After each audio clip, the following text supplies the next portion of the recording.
we did and why we did it. Just going through all of the core rules. So we'll start from the beginning, yeah? Yeah, that's where to start. So notes on gameplay, command and command points. Thoughts? So obviously command and command points in on-body ground is one of the most important parts. Yeah. Really. Yeah. Command is something that actually depends on the army that you're using. Yeah. I think personally. Yeah. And command points can be something that you rely on quite a lot, or you sort of don't worry too much about, but it can have a massive impact on the game. Yeah, we've had quite a lot of different armies, haven't we? So we've had armies that have got 4 command points, and then we've used the points for the troops and the units, and obviously different books have got different strengths to it. So definitely, sometimes like NCOs and stuff like that can bring the command points in without using the allocation. So I quite enjoy using the small command points because it focuses your thought process on not being too flippant with them. So the important thing is the moment where the commander can make a difference, and that's what the command point is, isn't it? So whether you're using it to take the aggressive maneuver mid-battle, or whether you're stopping or trying to stop that order for a march move to get into the flank of a main unit or whatever. So the thing is like you say there, it depends on your play style, it depends on the army. But they've got potential. I think the commanders, because we have 3 different types of commanders: the general, sub commanders, and leaders. And the general is one that can obviously have more impact with his command points specifically. You might want to have a lot of command points on him.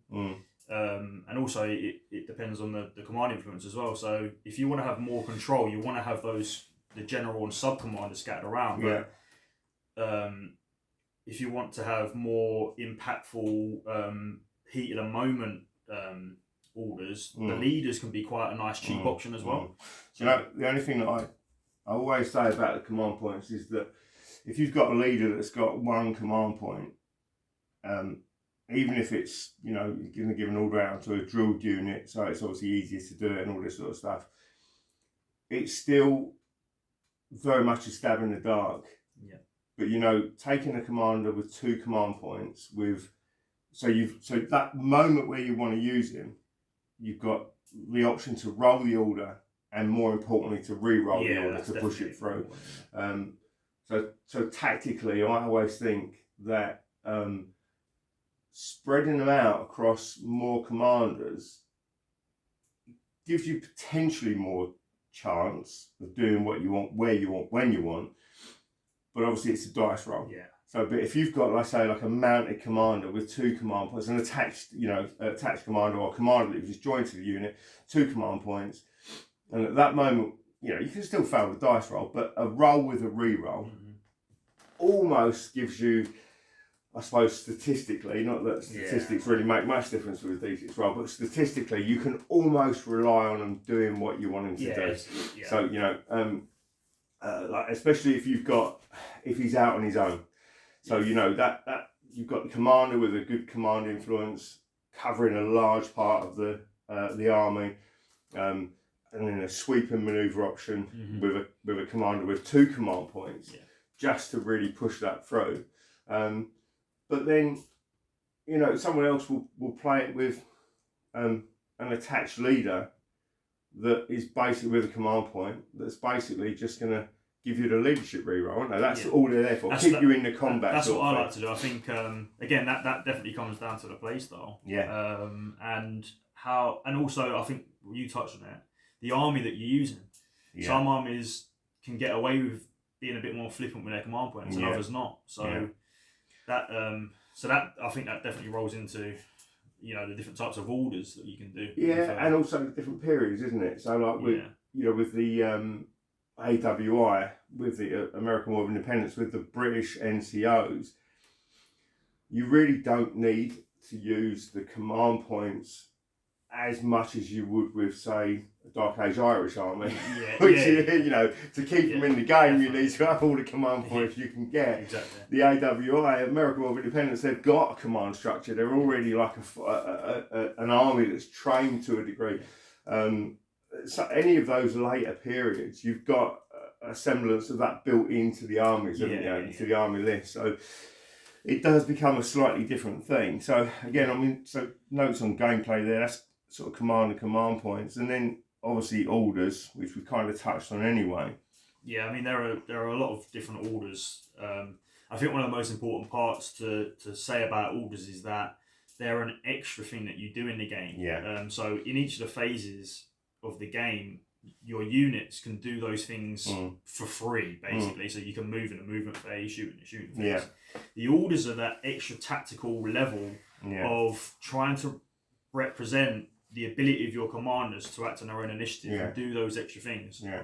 I remember when we were first doing that, and I thought that it would be tricky to understand for or to keep your place in the turn sequence. You know, coming from a background where I'm used to having that sort of move, everything's moved, shoot, everything shoots, fight, everything fights. Now all of a sudden, you know, at the very start of your turn, the very start of your player's turn, I can give an order before I declare a charge. Yeah. You know, so that's fine, that's easy enough. So my unit's a bit too far away, so I'm okay, you can measure up and everything and give the order. That's fine, that's easy, straightforward. But let's say I want to give an out of sequence charge order. Then obviously, if I'm successful, you fight the combat. Now, you know, if we're doing that during the shooting phase, remember, I was in the early parts of the design, I was wanting to have tokens on there or something just to go, I can't remember where I am. We need to have some, I think it was like next to the actual turn dice, wasn't it? Like we tried loads of different things. Yeah, but the thing is, even with a bit of an old codger like me with remembering stuff, it actually comes really quickly, and it's a funny thing because it changes the turn sequence so that you're not thinking about, well, for me it does. So I'm not thinking about declare charges as a linear thing, movement as a linear thing, shooting, and then combat. I'm constantly thinking, what do I want to do before I get the free thing? What do I want to do after I get the free thing? If I've charged in during the declare charges phase, am I charging in with the thought process that I can use a command point at the end of the phase after I've done the combat? So if I declare that charge, we fight, and and it's a stalemate. And if it's expected to be a stalemate, then I know I'm going to come back to it in the combat phase.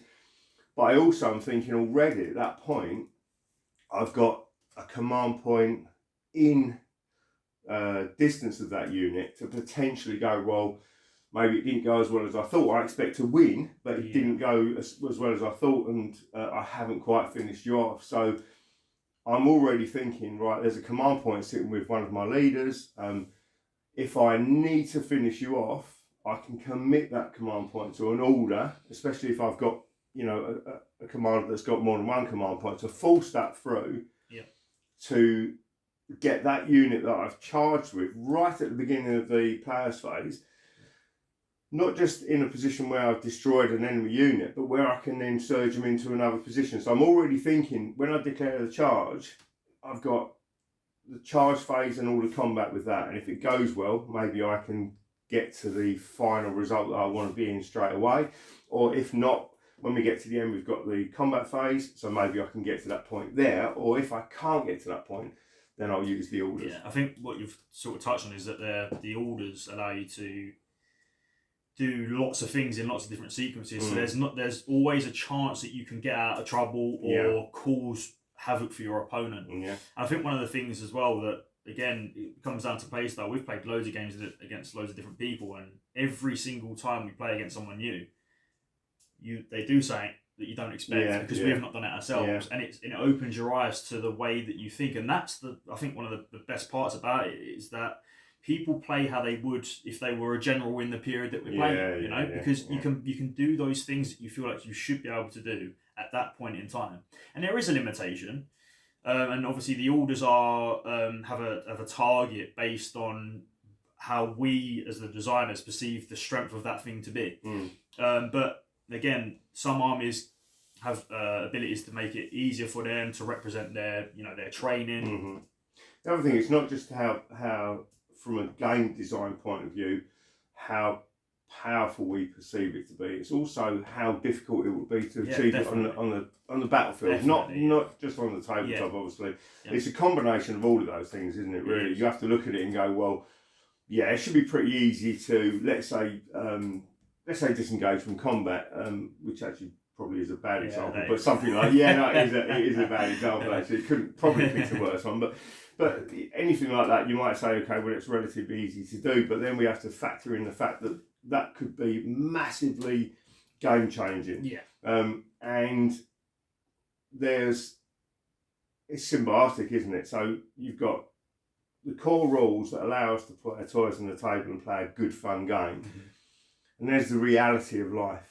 Can you do that? Could you expect to do that? Can you, after you've rolled your dice and the rules have said you can do it, can you look at it and go, yeah, but you know, I don't see that. It seems like I got away with that. So it's juggling all of those factors in, I think, isn't it? You know, and that's what we're trying to do. Now, orders, there's lots of orders that we'll talk about later, the individual orders. But yeah, it's a big part of it, isn't it? So then we're on to charges and combat. This was a bit of a big deal for us at the time when we was doing the rules, if you remember. We were talking about this the other day, weren't we? The how we sort of changed, and we started to, I can't remember if it was the first thing that we did, but when we started to decide that we wanted to move away just from game mechanics and constantly consider the reality. So lose the linear declare a charge, move in, shoot, and everything's sort of separate. To, well, if you've piled in, then at that point during the battle, that combat is going to immediately be starting, isn't it? So I think well, we call it on bloody ground for a reason. When you charge in, I mean, we will go over this obviously more in depth when we get to that specific point. This is just a start. This is just sort of a start. Notes on gameplay, isn't it? Page 4 of the rules. So but charges, when you charge in, it automatically triggers a combat, and then there's a resolution of things that happen. And there are loads of steps, which again we'll go into depth. The charges and combat is how you win a game. And so it's important. I mean, just quickly before we go on to the next part, which is movement, the charge and combat, like you say, that's how you win a game. We are constantly looking at the point in a battle where the armies are ready to engage effectively, manoeuvring on the battlefield, certainly, but they're actually at the point where all of the logistics and everything like that has already been sort of dealt with. So basically, it's all ready to go. So the combat, like you say, you win a battle through combat. You win a battle through many factors, but in an actual game, it's about the fight, isn't it? Really. Right. So next thing's movement. This is obviously just a notes and gameplay again. So movement, fluid. Well, we say there movement's fluid to avoid tedious, minute measurements. And the important thing is that it doesn't allow, I think the important thing, it doesn't allow you to get into realistic positions. And when we was doing, again, this was another part where we changed that, didn't we, from the original sort of rules, which were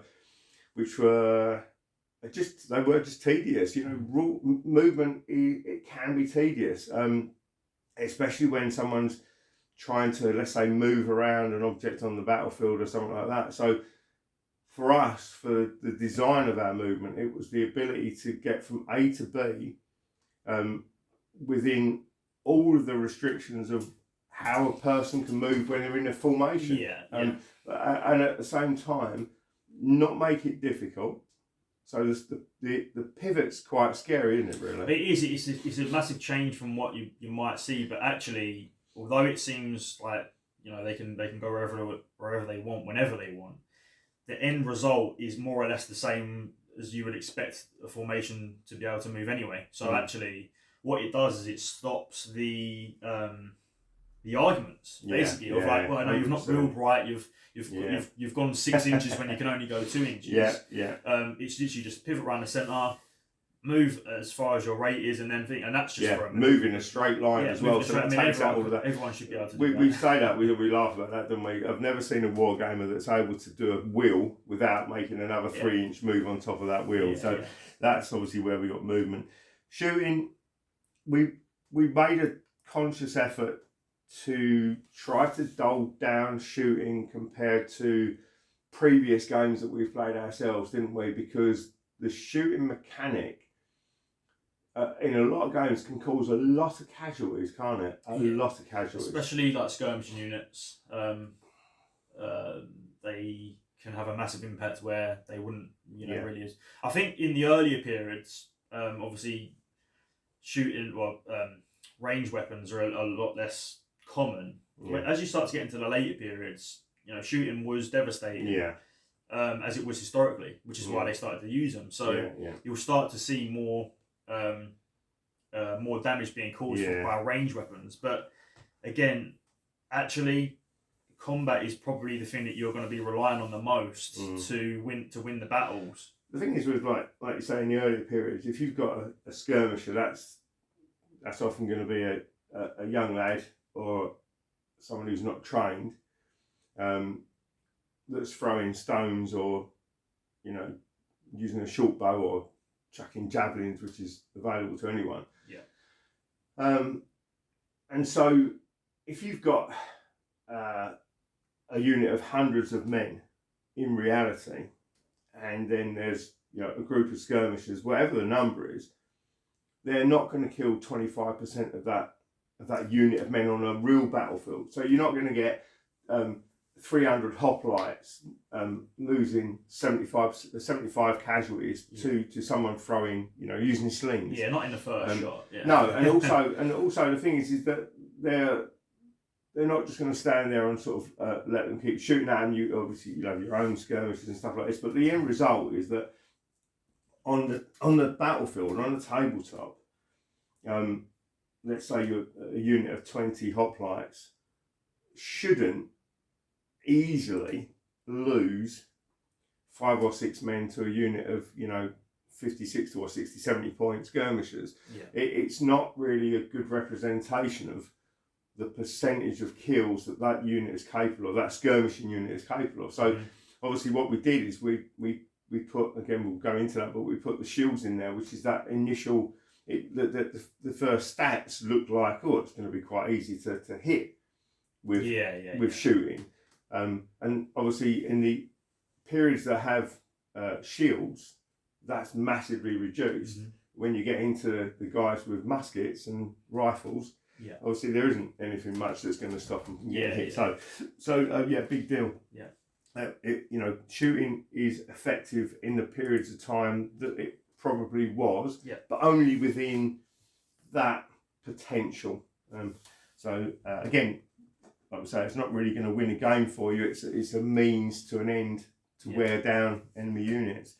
And then we talk about feedback. Feedback is massively important, and it always has been, because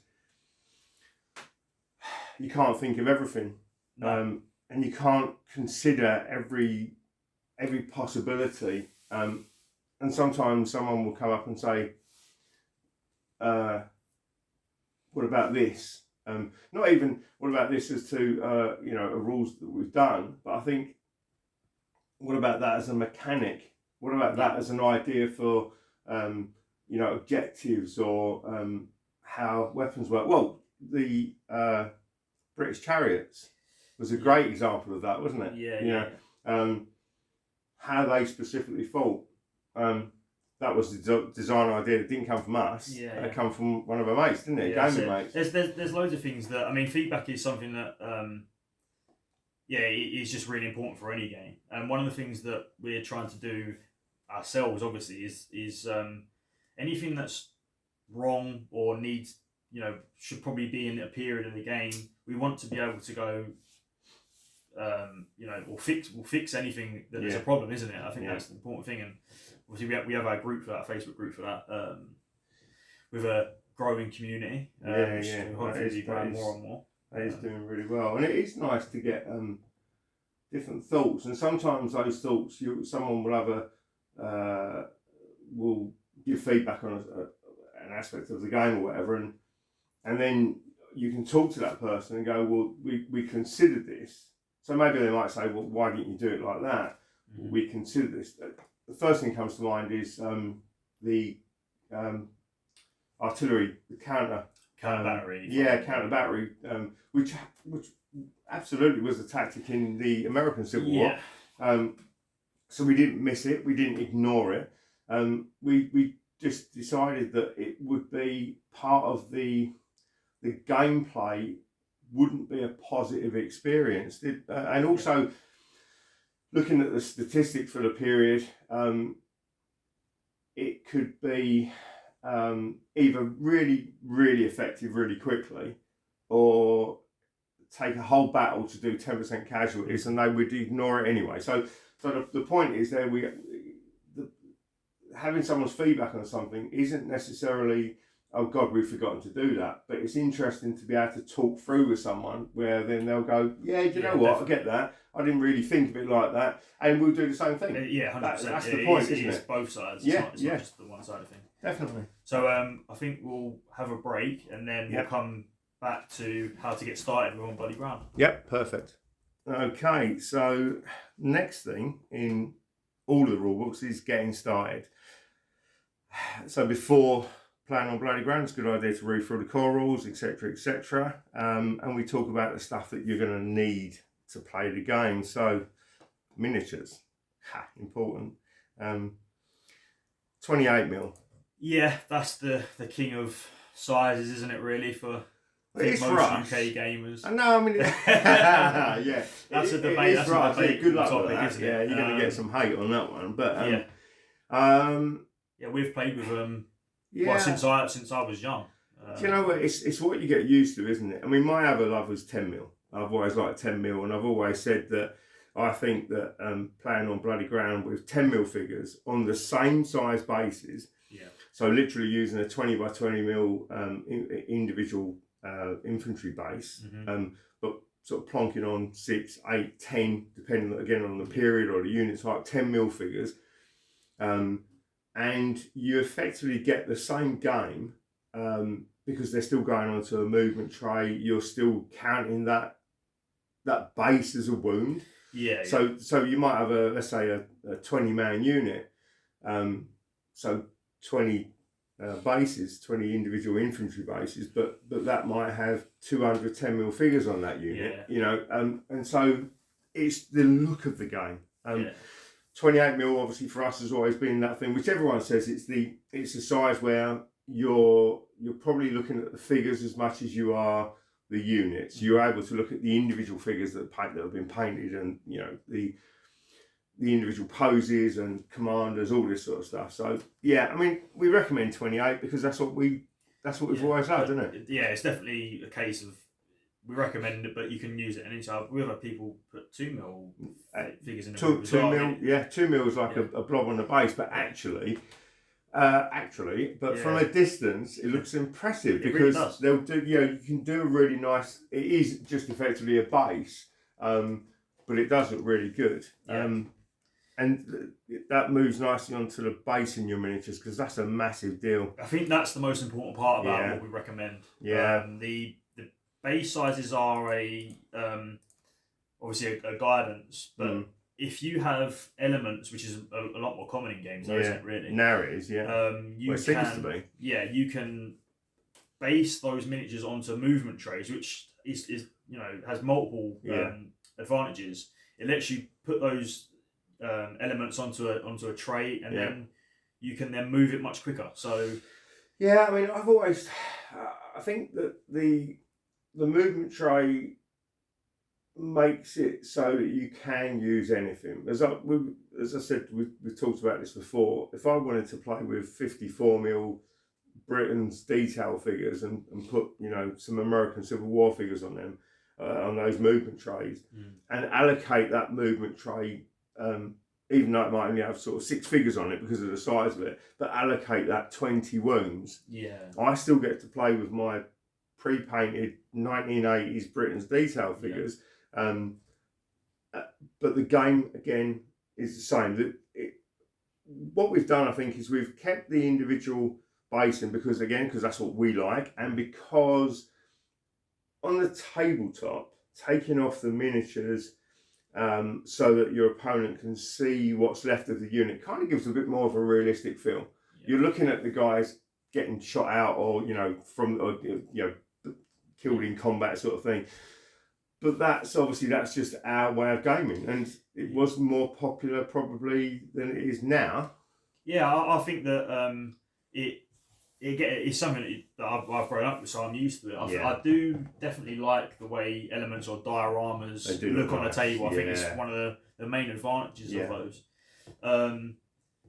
But if you're starting out, I think if you've got no figures, I think individually based miniatures can be used in a much broader spectrum. It's more flexible. It's much more flexible. So it's a good place to start, but there is no one size fits all. So the thing is, that's where the movement trays come in. You can put 2 diorama type elements onto a movement tray that doesn't fill the tray, and literally, again, like I say, call it 20 wounds, and it doesn't matter. You just recording the wounds. So basing, that's a point of preference, really, isn't it? But movement trays are already covered there. Tape measure. I do like. I mean, we sell obviously our rulers, and they are good because the thing that I think when we did the rulers, the fact that most of the time you would expect a long ruler to be 12 inches, like I say, the fact that we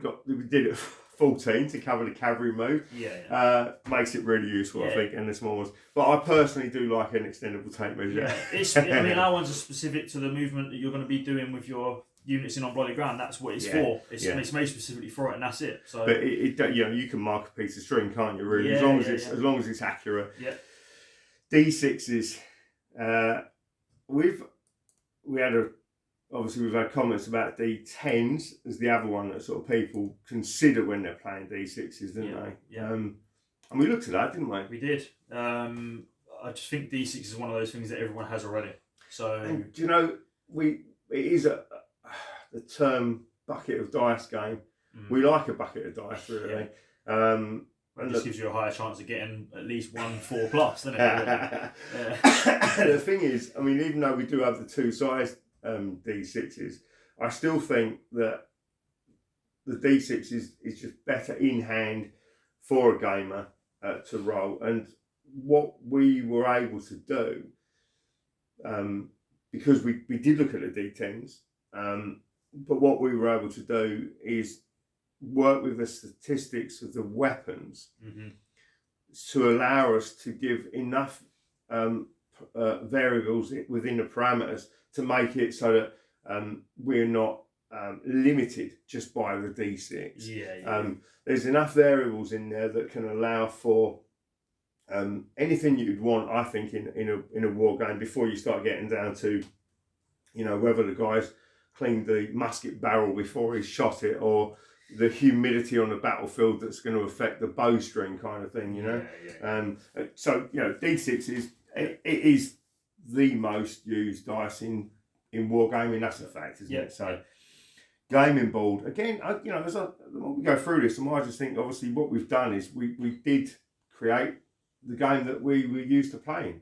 I mean, this is a common size for. I mean, actually, it's not something that everyone can do, really. I mean, more and more now, people have got smaller spaces. But what we recommend is a for a standard size game is a 6x4, and that is quite a spectacle for a 2,000 point game. What we recommend, but And the idea is that you've got a chance of being able to fit that in a room in the house, whether it be, you know, the living room or a bedroom or wherever it might be.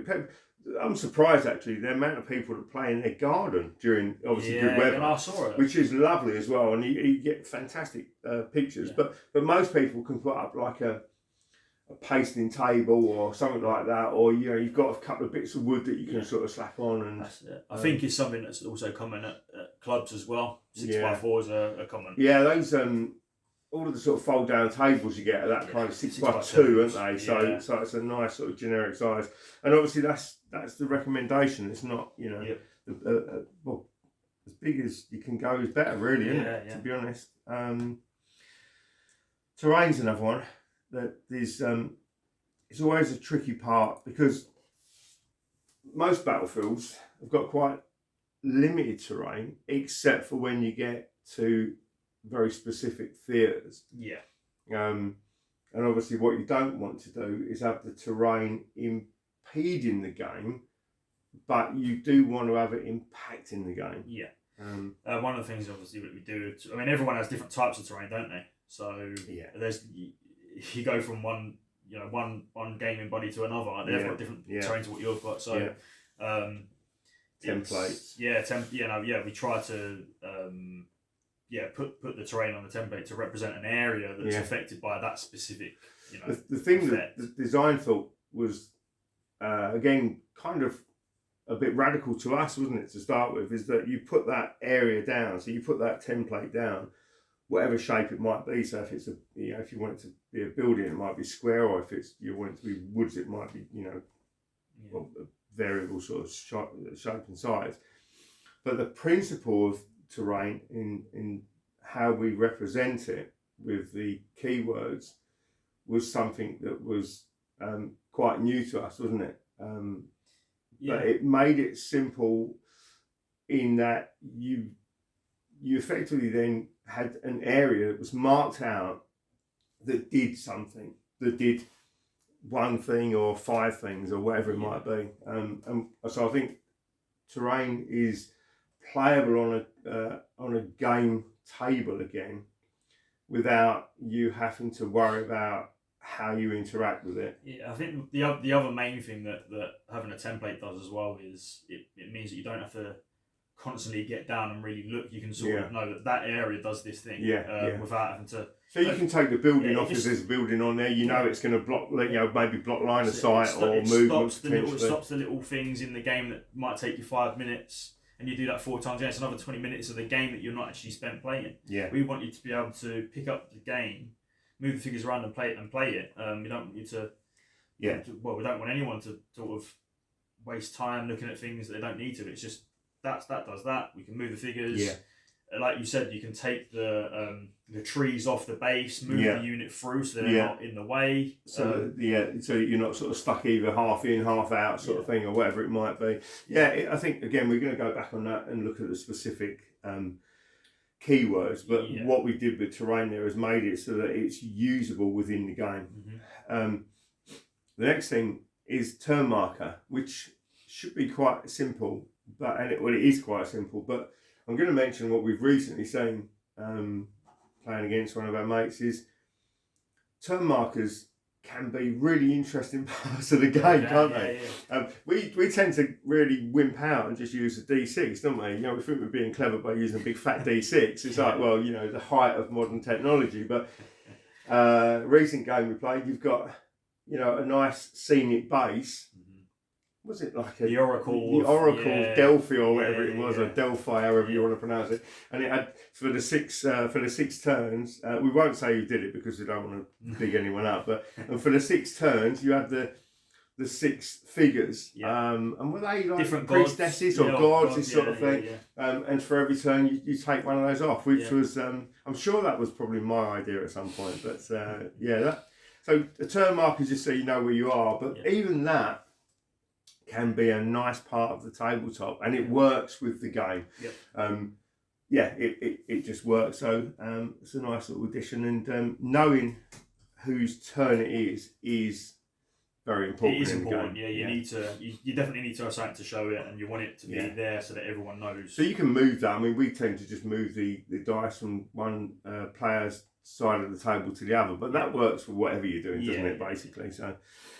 And then tokens. Now, I kind of, in a way, I'm a bit aggrieved that we put this in because I despise tokens and chits and clutter. I despise it on the game table. Yeah. And it says, we say here, during the game, there may be occasions when it will be necessary to place a token next to a unit or commander. Any tokens will work fine for this, blah, blah, blah, blah, blah. So what we're really thinking of there, because we talk about sort of civilians and casualties and stuff like that. Tokens for us, really, because you don't need to use tokens at any point. You don't need to, you can use it for like when you're declaring a charge to remember who's charged, because obviously then you move them individually, but it's not difficult to remember, but that, it definitely is something you can do. But for us, tokens were more command points, weren't they? Yeah, I mean, that you can use dice if you wanted to, but I think one of the things that makes the game a lot better is using, we have like, for example, the Vikings have shield maidens as their command points. I knew we get some use to those foundry shield maidens. I mean, they're great. I think it just makes the table. So when you come to look at a game, you're not looking at red, glass marbles or whatever it is. It's figures on the table that are actually representing those things. And tokens can be used for momentum markers that we use. Again, you can use dice for that, but at a pinch you can use dice. But if you want to, I mean, it's another reason to buy those sort of diorama sets that you wouldn't necessarily use. What was the one we recently did, which was the I don't know if it was Perry's or Renegade, which is like 3 guys cast into one piece. Oh yeah, the casualty. Carrying a casualty. So 2 guys carrying one of their mates off the battlefield. Now, obviously, if you're using like those sort of multi-based units with the scenic bases and stuff, you can use all of that because you're not taking them off. But with the individual basing, again, you can use those things, but the thing like the momentum markers and stuff, it just allows you to be a bit more creative, doesn't it? Rather than you can put dice down, which is fine, it works, does the job, but it's nice to have something that's a little bit more individual. And we always reach for when I'm using Vikings, the momentum marker I use is always the dead priest. Why not? I can't remember what my momentum marker. I don't use it. you rarely win the combat. It's got dust on it. But besides command points and momentum markers, you actually don't need any other tokens in the game. No, it's up to you. Which is the thing. So you can avoid the clutter, can't you? Yeah. I think we'll run through the next one. We can go through reasonably quickly. Common game terms. So attack is any kind of attack. So shooting or combat. Yep.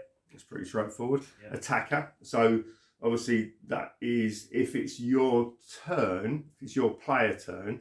Although things like combat's all simultaneous, we sort of designate an attacker because it's you're going to roll the dice first, really, isn't it? I mean, there's nothing more than that. Base contact is exactly what it says. We don't have, if you get within half an inch of an enemy, you're in combat. You've actually got a pile in. So, and that also helps with what you can't do as far as movement. Casualties is one that I like. I like the common game term casualties because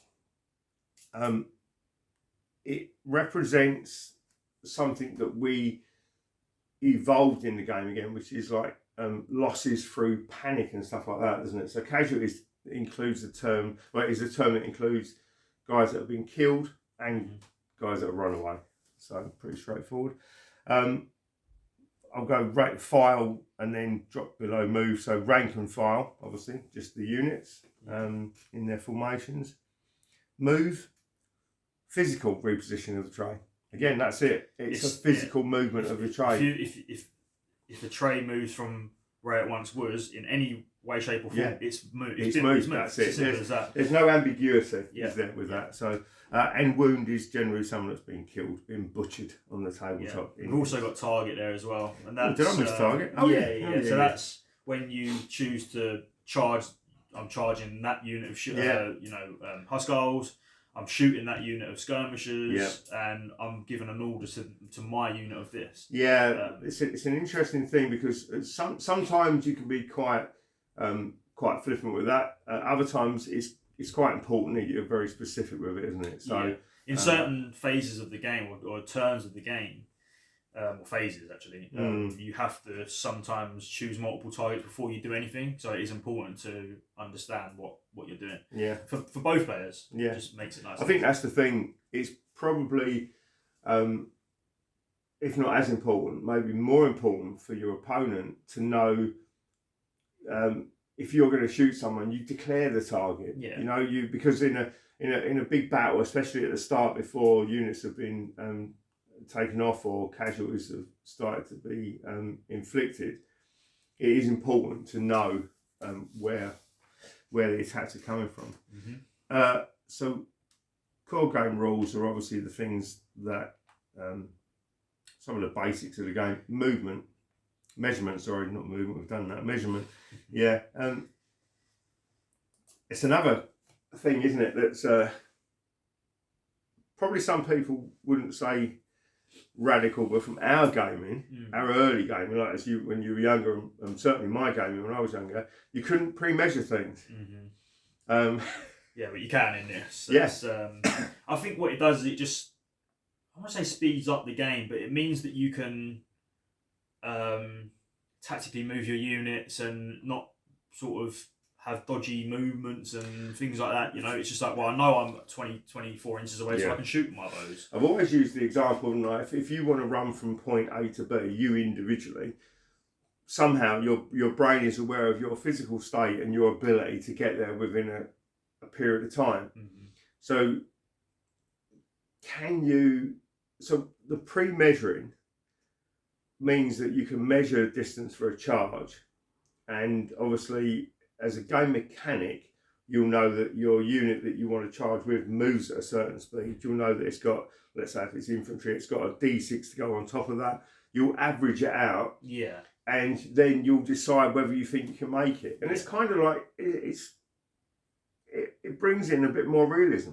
Yeah, I mean, actually, it's funny because although we have pre-measuring, we do have a randomness to those things that can get you into combat. Yeah. So, I mean, shooting's, you know a bow can shoot that distance, so that's why we have the range that we've allocated to it. But for charging, it's not a preset. Well, most units aren't preset. Some units are. Phalanxes are. I think that's probably one of the only, but they don't charge into that. They move into combat. So we're representing a randomness of that. So even though you can pre-measure and go, well, I can charge a maximum of 10 inches with my infantry unit.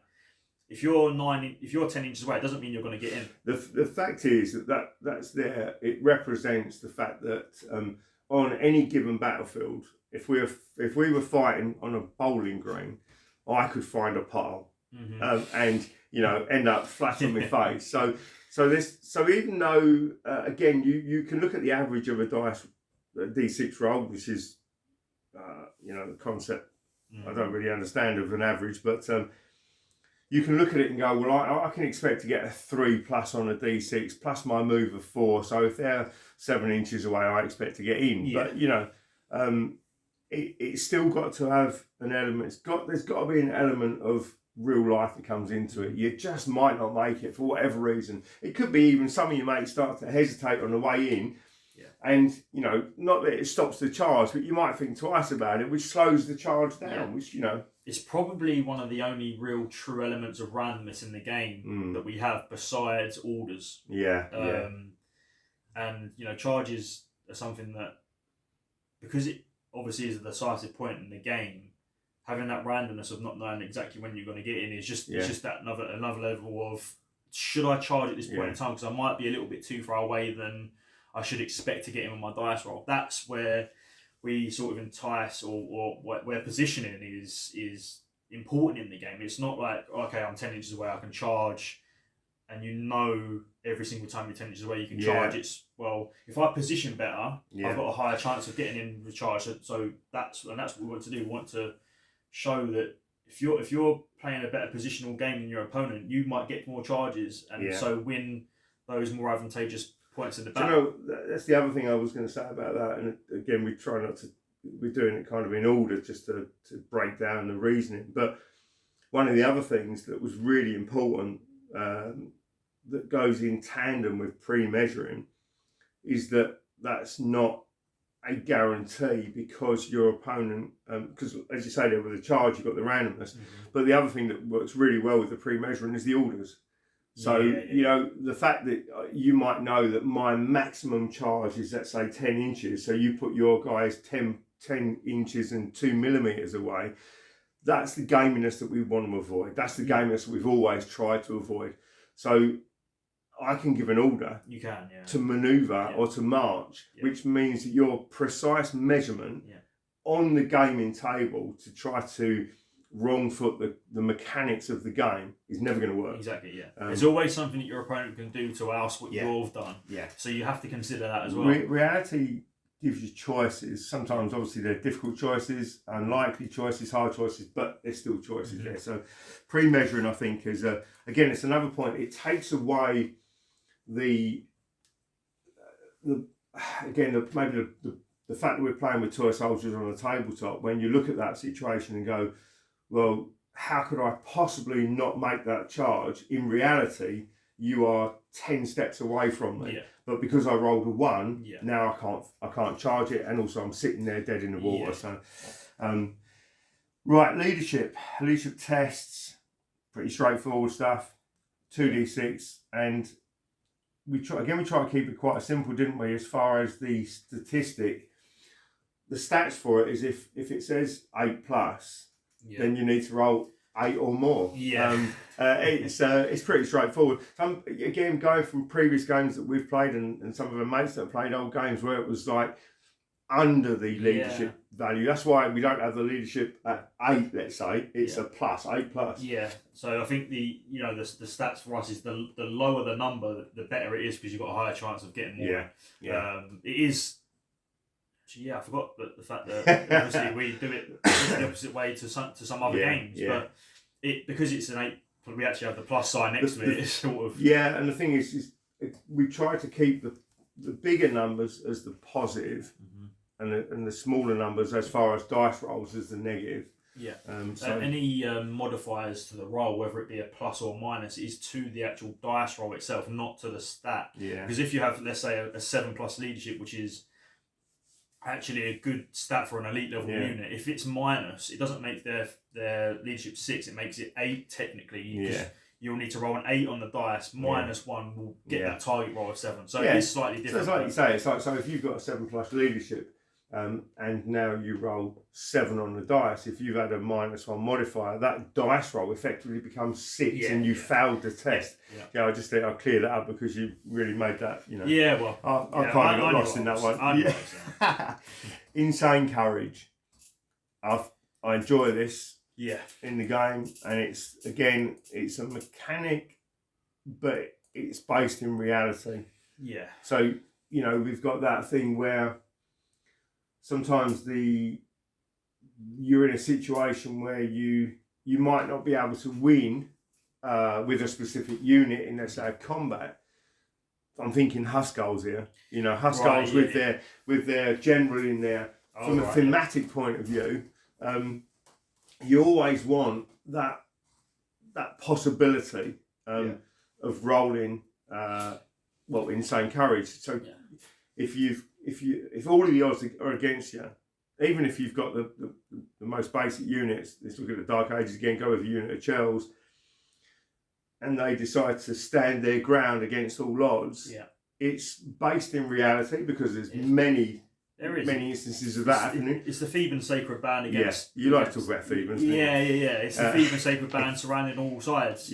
All the odds are in there against them. They shouldn't really be staying there. They should all be murdered, which they eventually were. There's a chance that they'll stay and carry on fighting. And that's what Insane Courage is representing. So you should always have that minute possibility. It's hope. Isn't it? What we do. We try to have something where it's like there is always a chance, no matter how slim it is. So if you need to get over a 12 on 2d6 for a leadership test, so there are some instances where you need like 14 or 15. If you roll that double 6, which I think we might have done once between us. Probably. Probably. if you roll that double six, you pass no matter what, no matter the minuses. So it's always fun when that comes up. Yeah. And it's one of those moments in a war game where you tend to get noise. You know, the person that's rolled it is jumping up and down. Yeah, or swear words. Yeah, definitely. You get the both ends of the spectrum, don't you? Yeah. But the thing is, it is fun. Yeah. So gaming wise, Insane Courage, it works as a mechanic because you should always have a glimmer of hope, and it's based in reality, which is obviously what we like to do. Facing, just to show that the miniatures are obviously they're on a square base, so sometimes you can't necessarily, obviously miniatures these days, they have a lot of movement, or can have a lot of movement, although I like mine to be generally sort of shoulder to shoulder looking forwards, but it just represents which way they're looking effectively, doesn't it? And obviously then that moves into line of sight, etc. So I think what we'll do is we'll take a quick break there, and then we'll move into the next section. Okay, so we're back and we're on zones of attack. Yeah, pretty obvious, and that's why we use the 20mm by 20mm bases initially, with infantry, slightly different with cavalry, but the 45-degree angle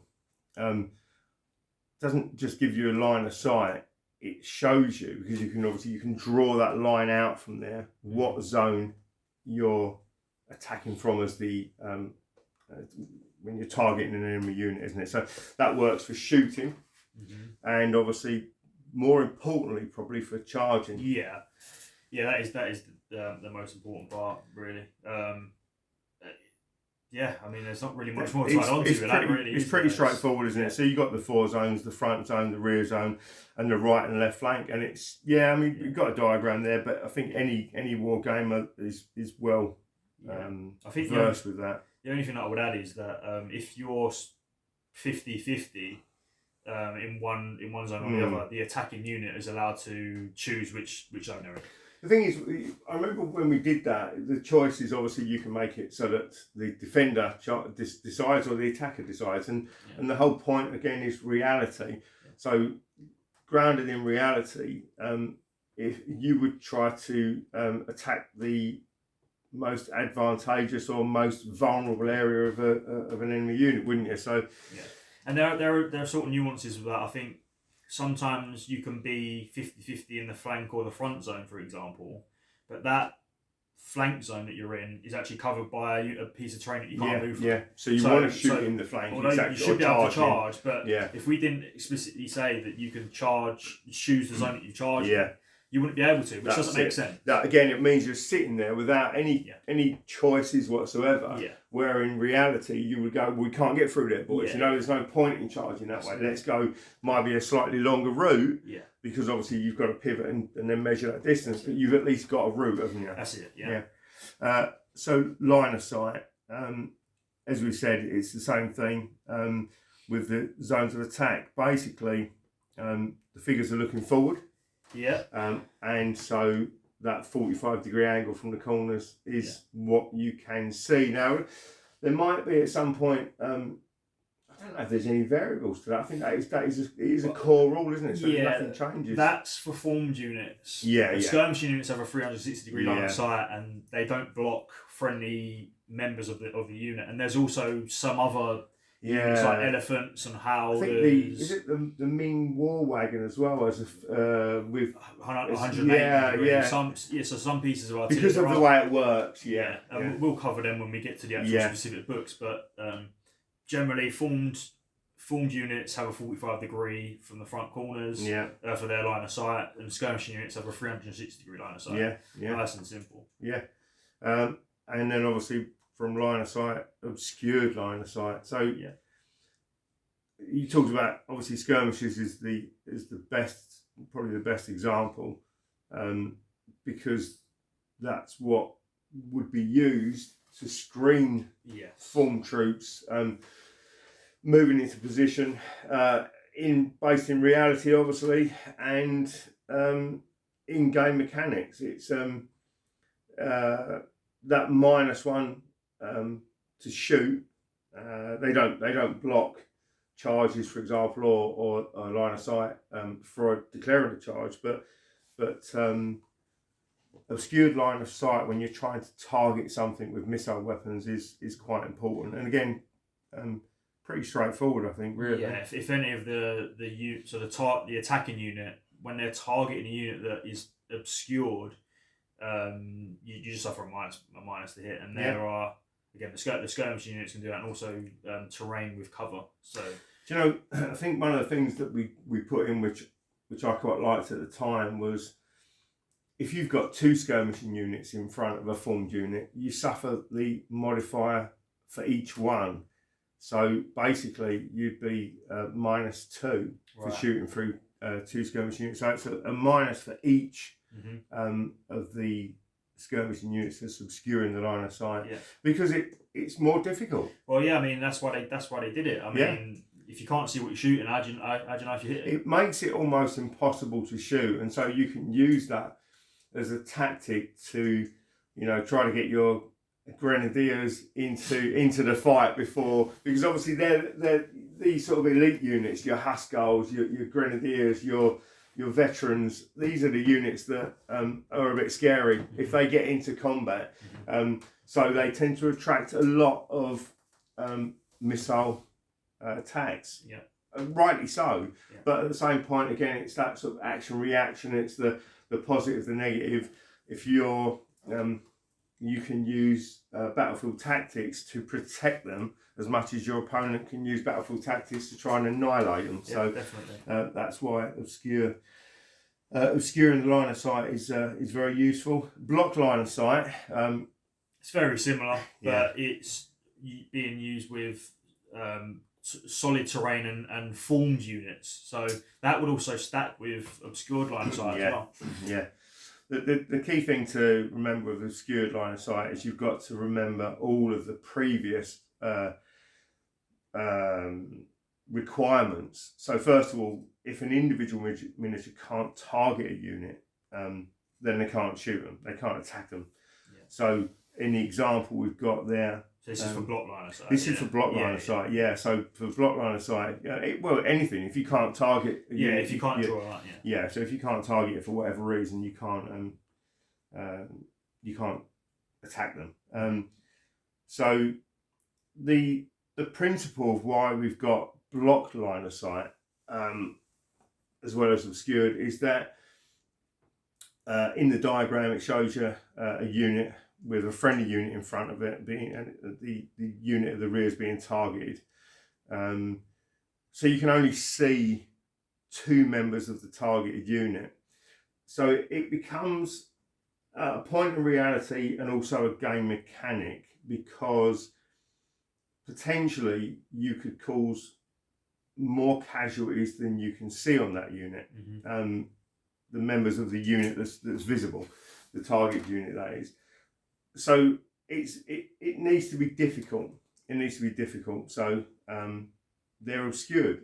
There's something in the way. Yes, you can target them, but they're not an easy shot. They're not an easy kill. Yeah. And again, that come up from moments in play testing when we were getting shots off and looking at it thinking it just doesn't feel quite right to reality, to what you would be able to, you can take a pot shot at them, but you shouldn't be able to do it with impunity. Yeah, I mean, and units would use other friends to hide behind. There's loads of examples of that. It's like the light units moving up ahead of the sort of main battle line. Yeah.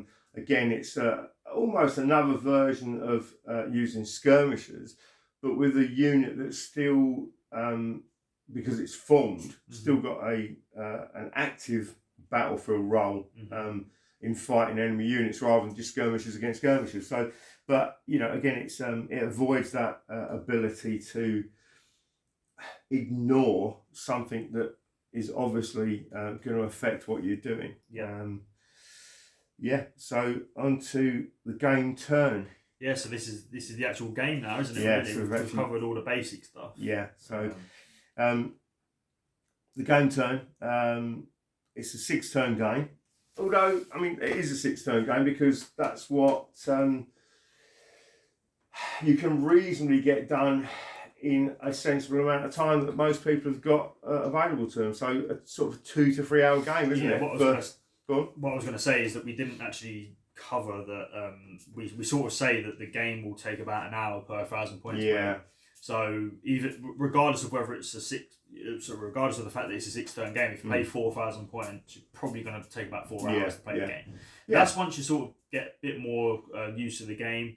I mean, even newer players are getting the games done in 2.5 hours. Do you know what the thing is that most people say relatively quickly that the core rules, the ability to play the game up to the point where there's excuse me, something that might be more specific, is easy to remember. So you haven't got to pick the rule book up.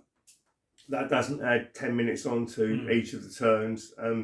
But if you're moving more toys around the table on a bigger table, it will take longer. Yeah, so yeah, it really the length of time is represented. Actual real time is represented. Is relative, to the amount of points you're using. The 6 turns is effectively, I suppose, we could call it daylight.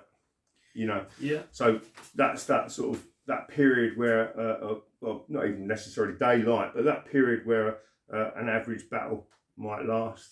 Yeah, I also would say that it gives you a hard start and finish point in the game. So there are times it just stops you from dilly-dallying around. We're again, you touched on it earlier. We're representing the fact that, the point in time where the 2 armies have positioned themselves and they're, however far apart, ready to actually start shooting each other and charging each other. Yeah. We're not representing the manoeuvres beforehand. The movement to the battlefield. Yeah. So, the hours that it can take to get an army into position ready to deploy for the actual battle. We're at that point where they're ready to make the first shots, basically, aren't we? So, okay, so and it is quite nice also with the 6 turns where you can look at a table, and if you don't want to work out the points to give yourself an absolute winner, loser, or even a draw, you can look at the table and go, well, this is the last turn. Unless I can turn your flank or destroy that unit, you're going to have the battle. If we carried on for 24 turns, you would win. Nobody wants to do that unless you've got a big table set up and you want to. But like you say, it gives you a hard finish as well as a hard start.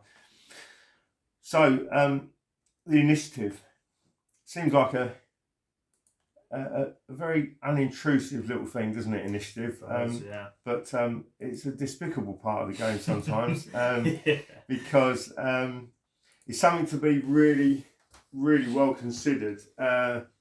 So I'll start with this. Obviously, it's a D6 roll. Bang, the winner. Unless some commanders, some characters can influence that, can't they? But it's basically just a straight up D6 roll, and you keep rolling until one player's got the higher dice roll. Now that's easy, but this is where the difficult thing starts. And I think we really have to change the initiative to explain why the initiative is important. We need to talk about that.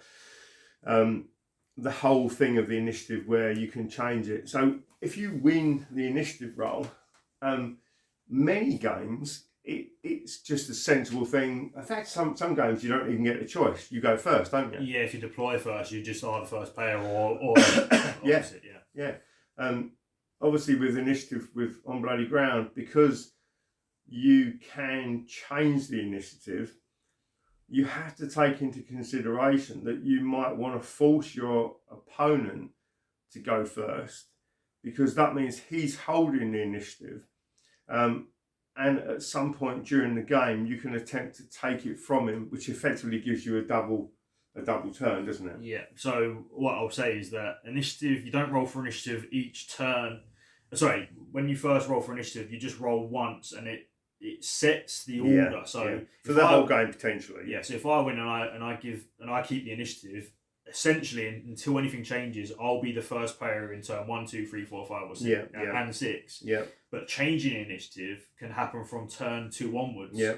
And then well, you need to have the general's command points, and that goes back to obviously why command points are so important. Yeah, and why that's why we don't like clutter on the table, but why having your command points, especially if they're nice miniatures or some sort of representation that isn't just a chit on the table, is important, because you need to be watching what your enemy's general has in terms of command points. This is why it's devastating if the enemy general, or if your own general is joined to a unit and then gets sniped out early on with all of his command points, which has happened. I mean, there were loads of times. I mean, you put the commander in there to give the leadership bonus, and then he gets into an unfortunate combat, gets captured, or he gets killed, whatever, or shot out from a lucky shot, from distance. But the point is that at the start of each new game turn, the player that has the initiative currently just basically has to declare whether or not he wants to keep it. Now, you have got the option to, which has happened once, I think, as the player with the initiative, you can spend a command point and basically try to force the opponent to take the initiative, can't you? So, it seems a bit strange, because obviously we use the term initiative, and you generally think you always want to have the initiative, but actually having the initiative, you still have the initiative if you force your opponent to go first. Yeah, that's right. But what more commonly happens at the start of every turn, as I say I was the player with initiative, I'll declare that I want to keep it. Your opponent can effectively try to steal the initiative and change the initiative. Yeah. So the minute I like this, it's a part in the game which represents those moments where great commanders, so not you and me, but great commanders in history, reality, and on the tabletop, can turn the tide. We like to use that common term where we snatch defeat from the jaws of victory, isn't it? Really? That's it.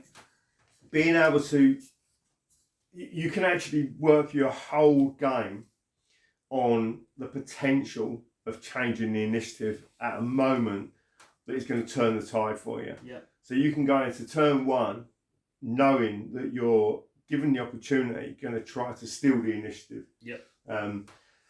So it's a massive part of the game. It's Napoleon using his incredible tactical genius, as some people believe.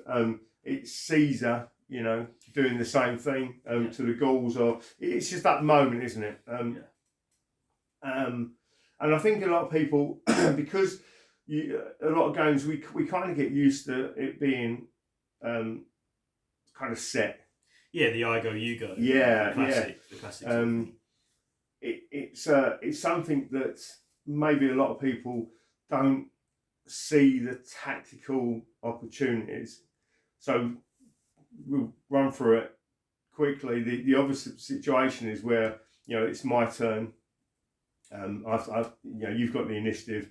I've had my turn after you've had your turn. I position my troops so that they're in maybe a flank charge. The unit's in a flank charge option, or I've got a multiple charge option on a key unit, or something along those lines. And you're not overly worried because you've got the initiative. Theoretically, it's your turn next. So you can just go, well, I'll just reposition troops. I'll bring out support for that unit.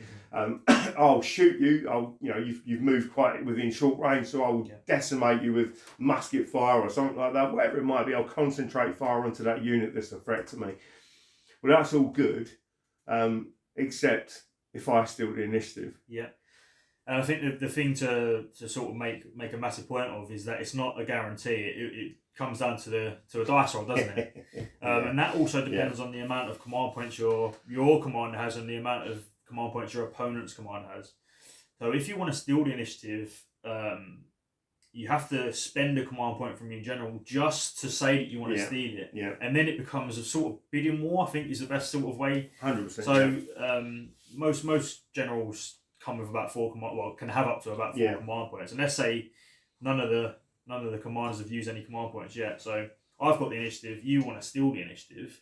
You've spent 1 command point just to say you want to. So I have 4 points to spend to resist the change, and you have 3 to try and steal the initiative. Yeah. Now the other thing to remember is that each command point you use is actually a single use resource. Some commanders can get them back, but it's quite rare, isn't it? Yeah, I was gonna say that, just to intercede there with what you're saying, is another thing that, as you start to build all of these rules together, you start to understand that each one is a layer on top of the other one. So we're talking about changing the initiative.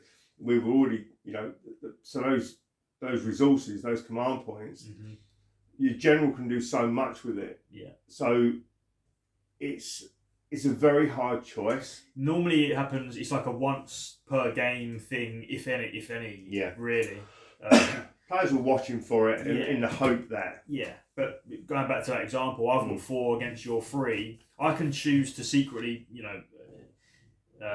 it's a secret sort of declaration, a secret bid. But once you declare those points being used, you have to roll the dice. So if I use 2 command points and you use 2, we both roll 2 dice, and whoever wins that roll keeps the initiative, or gains or takes the initiative. Yeah, so it is technically quite a simple thing, but actually the implications of it in the game can be completely game changing and like a sort of cinematic. Yeah, the thing is it can make a massive difference more than one level. So for example, let's say that I've got 1 command point, you're trying to steal the initiative from me. You've got 4 command points in your general, so you use 1 to initiate the attempt to change the initiative.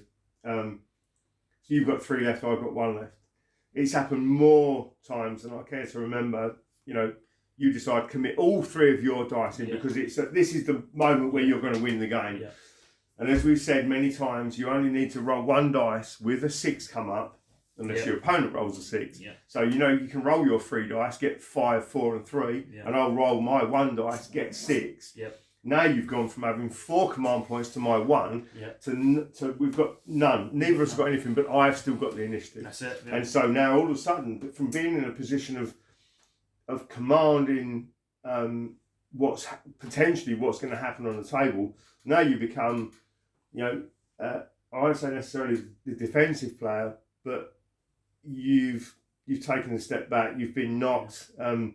Now you've lost control of that. You cannot possibly attempt to change the initiative again. It's only your general that can do it. So how you commit to it, and also what we always have is that action reaction, isn't it? If you can do something, I can try to stop you doing it potentially. It's not a given. So it's not one of those mechanics where you can wait until I've got down to my last command point, and because you've got more than me, you can guarantee it. It's an opportunity for you to try to take advantage by sort of maintaining those resources. But again, it's not guaranteed, and it's exciting in gameplay. That's the most important part. It's never ever a guarantee. No. So really consider, is it of utmost importance at this point in time? Because you can be, I think it's actually sort of like a stage of you can be quite flippant with your command points early on in your first few games. You can be like, oh, I can march and then charge, or I can march then shoot. I can maneuver then shoot with an order then charge. Yeah, you can. Of course you can.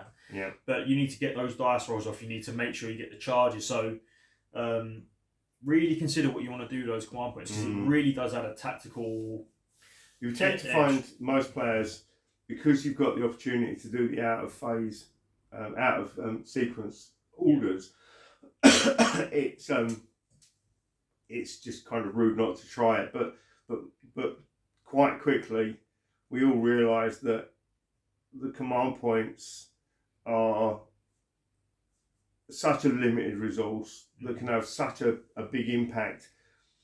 And it's not even an impact from the point of view that you can do something to your opponent, but that you can stop your opponent doing something to you. And you get quite cagey with them, I think, after you've played a few games. I think I like to use mine. I mean, we'll get into this later on, but I like to use mine for leadership tests. Yeah. Because my unit's always... Some players will go all in with the command points, knowing that they're trying to throw a quick knockout punch. Yeah. And sometimes that can work, because obviously if you're playing a more defensive player in terms of their command points, a more reserved player in terms of their command points. Sometimes the player, and I've been done like this a couple of times recently, sometimes you think, I'll hold on to them for later game. But sometimes there isn't a later game. That's it. Because you can push through. That initial onslaught is effectively what breaks your army. So all possibilities need to be considered with that. So that little tiny initiative phase, initiative role is a massive part of the game during the whole game, during every turn of the game. And then obviously we're on to the player's turn, the individual turn. It's pretty straightforward in the phases in a turn, which will go on in a second, but start a turn. Start a turn is something that is quite important, but only comes into play in certain things, doesn't it? Yeah, only certain armies have rules, keywords, or special rules that can influence what you can do during a turn. So, like warband armies, they might not be able to take orders, and it's the only phase in your turn where you're actually not allowed to use command points. So it's actually quite important. And that's to actually add the flavour of the army that you're playing. It means you can't bypass something that makes the army what it is. So if you've got, unruly is a good example, isn't it? If you've got unruly troops, that's what they are. You know, they come to the battlefield with a bit of a potential for not wanting to do what they're told. You're already at the battle. That's not going to change anything. You might be able to execute a few of them afterwards, but the point is that at that point in the game, they are what they are. So you can't influence it. There's not many things that happen at the start of the term, but those things that do happen are key to those armies. The other thing that I'll say is that once you've got the initiative, the phases that we're going to cover now are all done by one player at a time. So it's not I charge then you charge. It's I do my. So we'll go through the phases. You basically got a game turn, which is both players. So that's the 6 turns. And then within each of those game turns, you've got a player's turn. So the player's turn is start a turn, which we just talked about, and then pretty straightforward. There's just 4 things to remember in order: charges, movement, shooting, and combat. I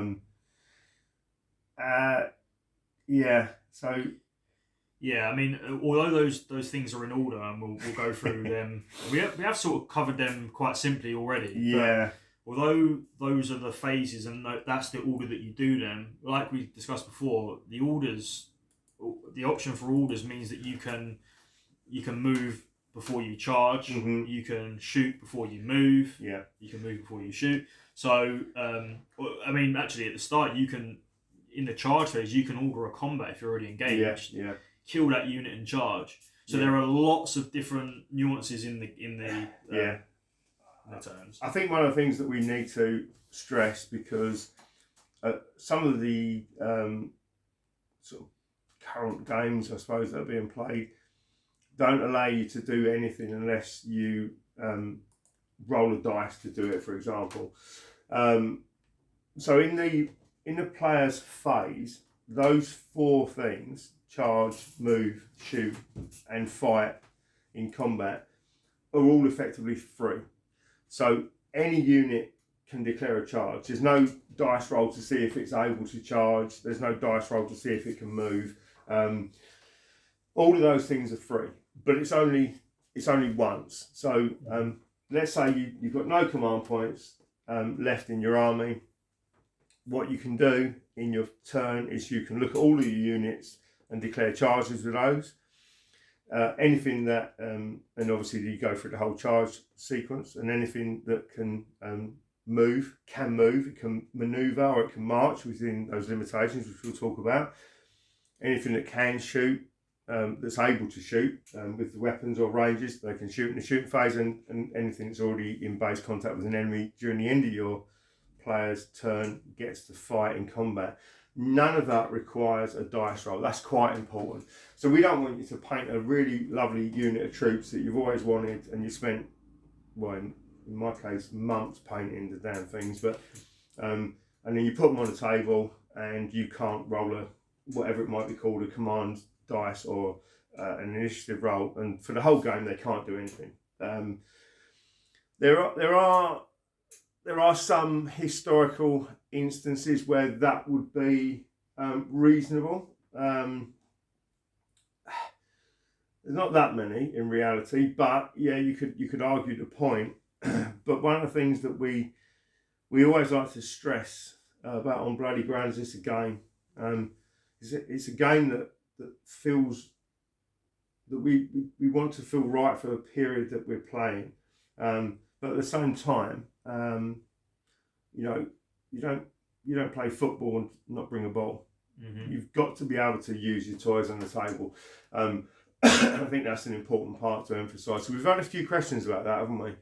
Yeah. I mean, you've said it. It's just playing the game. Yeah. You bring the toys. You spend hundreds and hundreds of pounds now, and hundreds and hundreds of hours. Yeah. Painting the miniatures. Yeah. And you want to be able to go, look, Dave, I brought my Spartans to the table. I've spent a lot of time presenting these, and I want to play with them now. Yeah.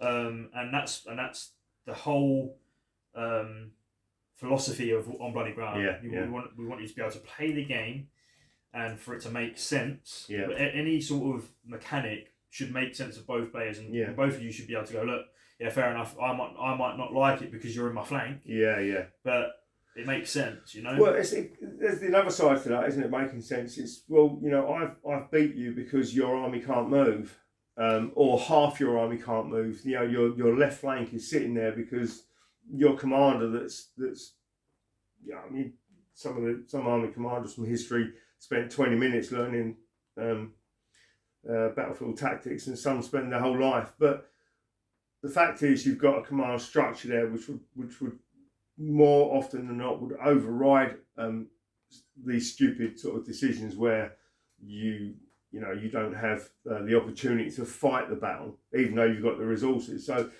yeah, you don't want to travel hours to a mate's house once a month because that's the only time you have, and have your toys sit there. Yeah, I think we don't. Yeah, well, definitely. I think actually one of the things, again, we've touched on it, is actually it's the player that you are denotes how the game plays. If you're an aggressive commander, you play the game aggressively. If you're a passive commander, you can play the game passively. Yeah. And that represents, if let's say you've got 4 players on each side. If you've got an aggressive player, a defensive player, a passive player, and someone that's just an average sort of player, they'll move and they'll shoot and they'll try to be tactical. That automatically denotes the play style. Yeah. We don't have mechanics to denote play style. If you want to play a certain way, you can do it. You might choose to sit there with your 2 key units because you want to play in a defensive manner, which means that your opponent has got to come at you. And that, again, historically and tactically, that might be the right thing to do, or a representation. You might be playing a specific scenario where, send that ridge. So obviously the Saxons don't want to be coming down off that hill. Ideally, so that is part of a scenario. But what we don't do, and what we've never enjoyed, is where you can't come down. Mm-hmm. You can't decide that today you want to reposition further back, or maybe push forward a little bit. Again, it's a game. It's a game that represents battles in history, but it is a game. Right, let me just go through. Where was we now? So we're on charges. Yeah. Okay. Right. So charges. Charges is both a phase in itself, but it also can lead into the combat. So actually, we're probably going to talk about both of them in tandem. But charges are, again, like we touched on earlier, is something that can make or break a game. I was going to say that I think that charges are the not just a pivotal point in a game, because obviously the game is bigger than just the combat on its own, but from a game play point of view, this is the thing that is a big difference, because we're quite fluid with this. The game is quite cinematic. So when you declare charges, you're committing to something far bigger than just moving units into combat. Yeah, that's definitely it. So the whole thing is that, and again, this is something that's quite different, and that actually has been quite pleasing, because people comment quite regularly that they really enjoy the way the charges work. Again, it's the reality tied in with the game mechanics, what we try to do. So I'll just go through it in the boxes. So declare targets and reactions.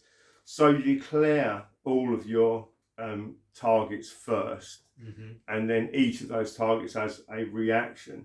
I'll let you talk about the reactions, I think. Do you want me to go over that now? I think so. Yeah. I think, yeah. Okay, so there are a few reactions, and actually most of them you can only do one for free, essentially, and that's a stand reaction.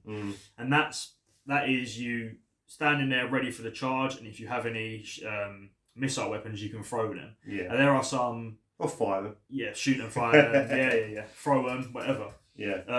And there are some implications with that, and we'll go over that. Do you want me to go over that now? Yeah, I think so. I think that's what I was getting at, because you're quite good at explaining those, because of the.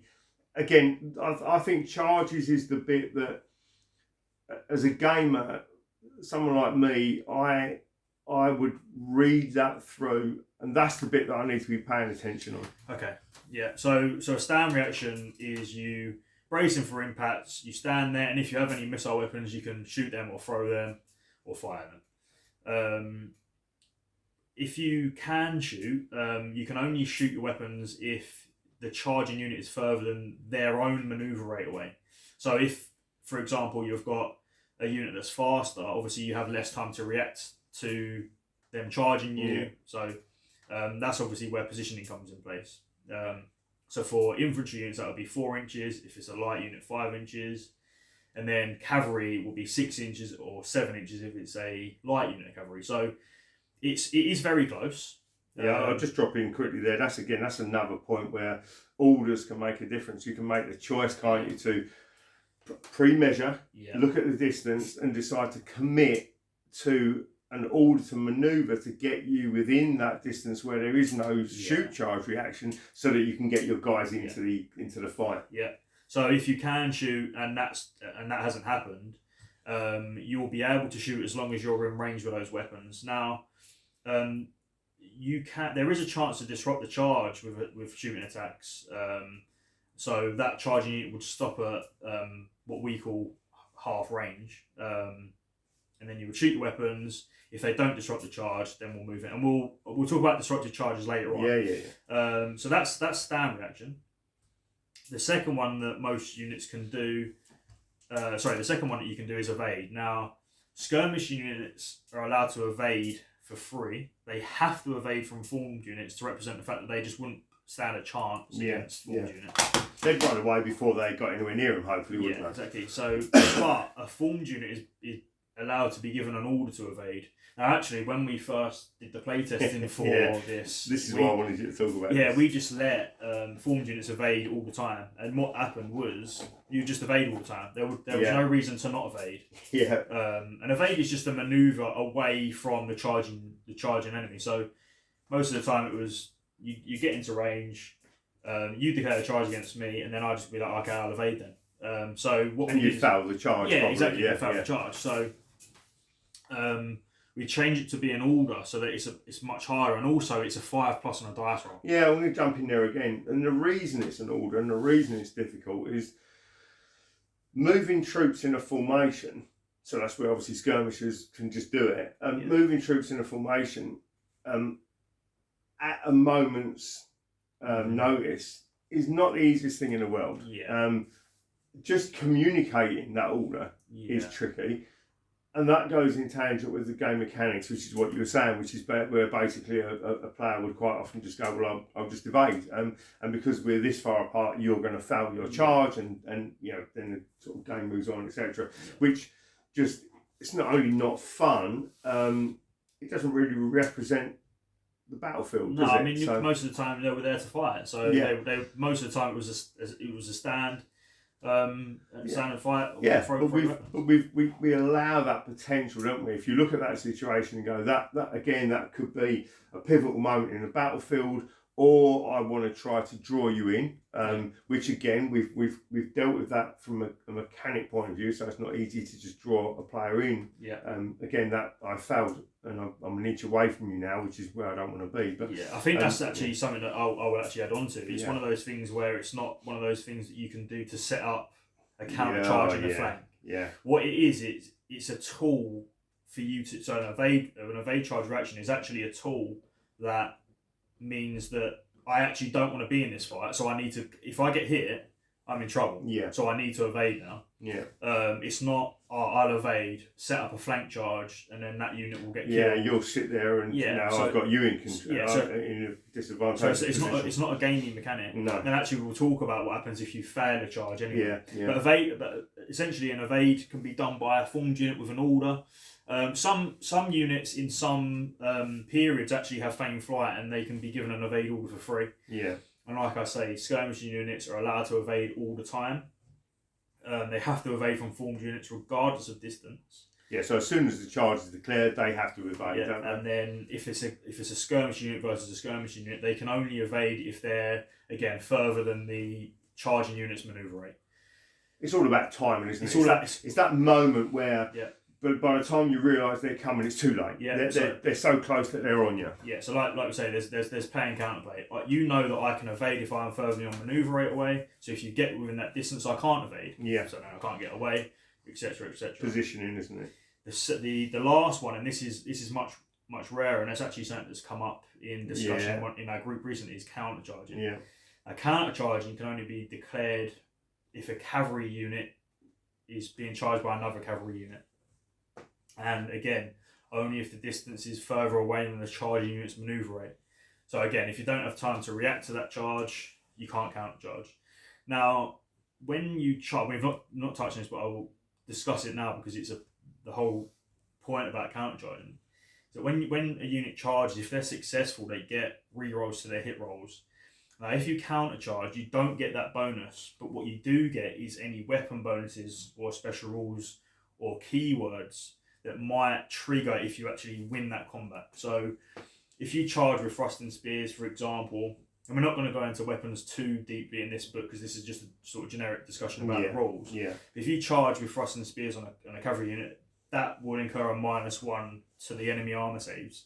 If in that example they didn't charge, you wouldn't have that minus. So there is a reason to countercharge.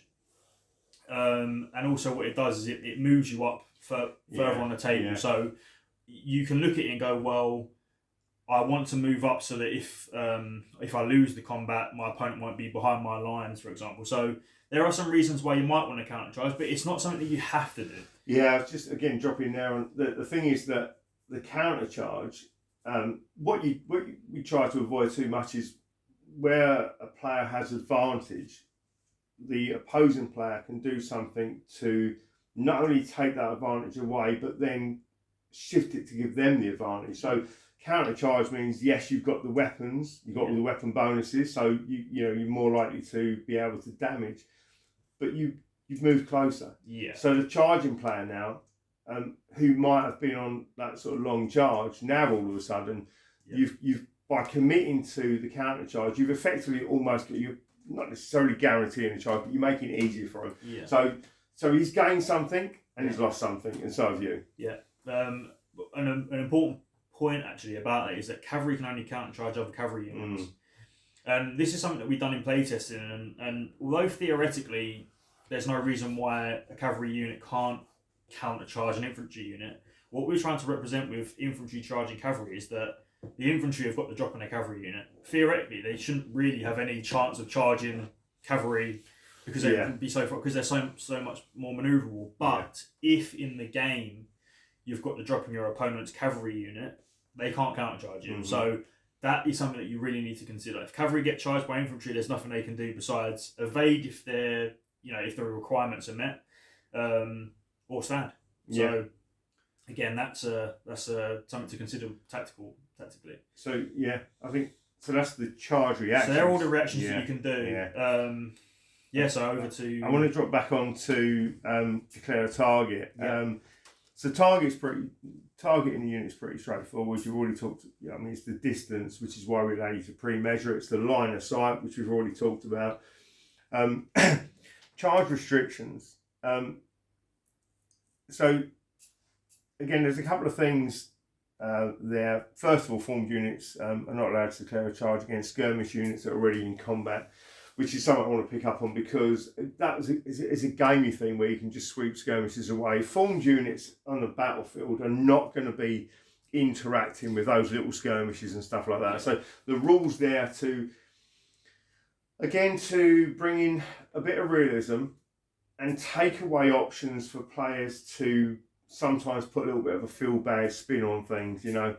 Just because you can do it, you shouldn't be able to do it. And that goes, the reason I'm talking about something like that is the targeting of units that aren't necessarily just the closest unit to you. And some games do that where you have to, you perceive it as the closest threat.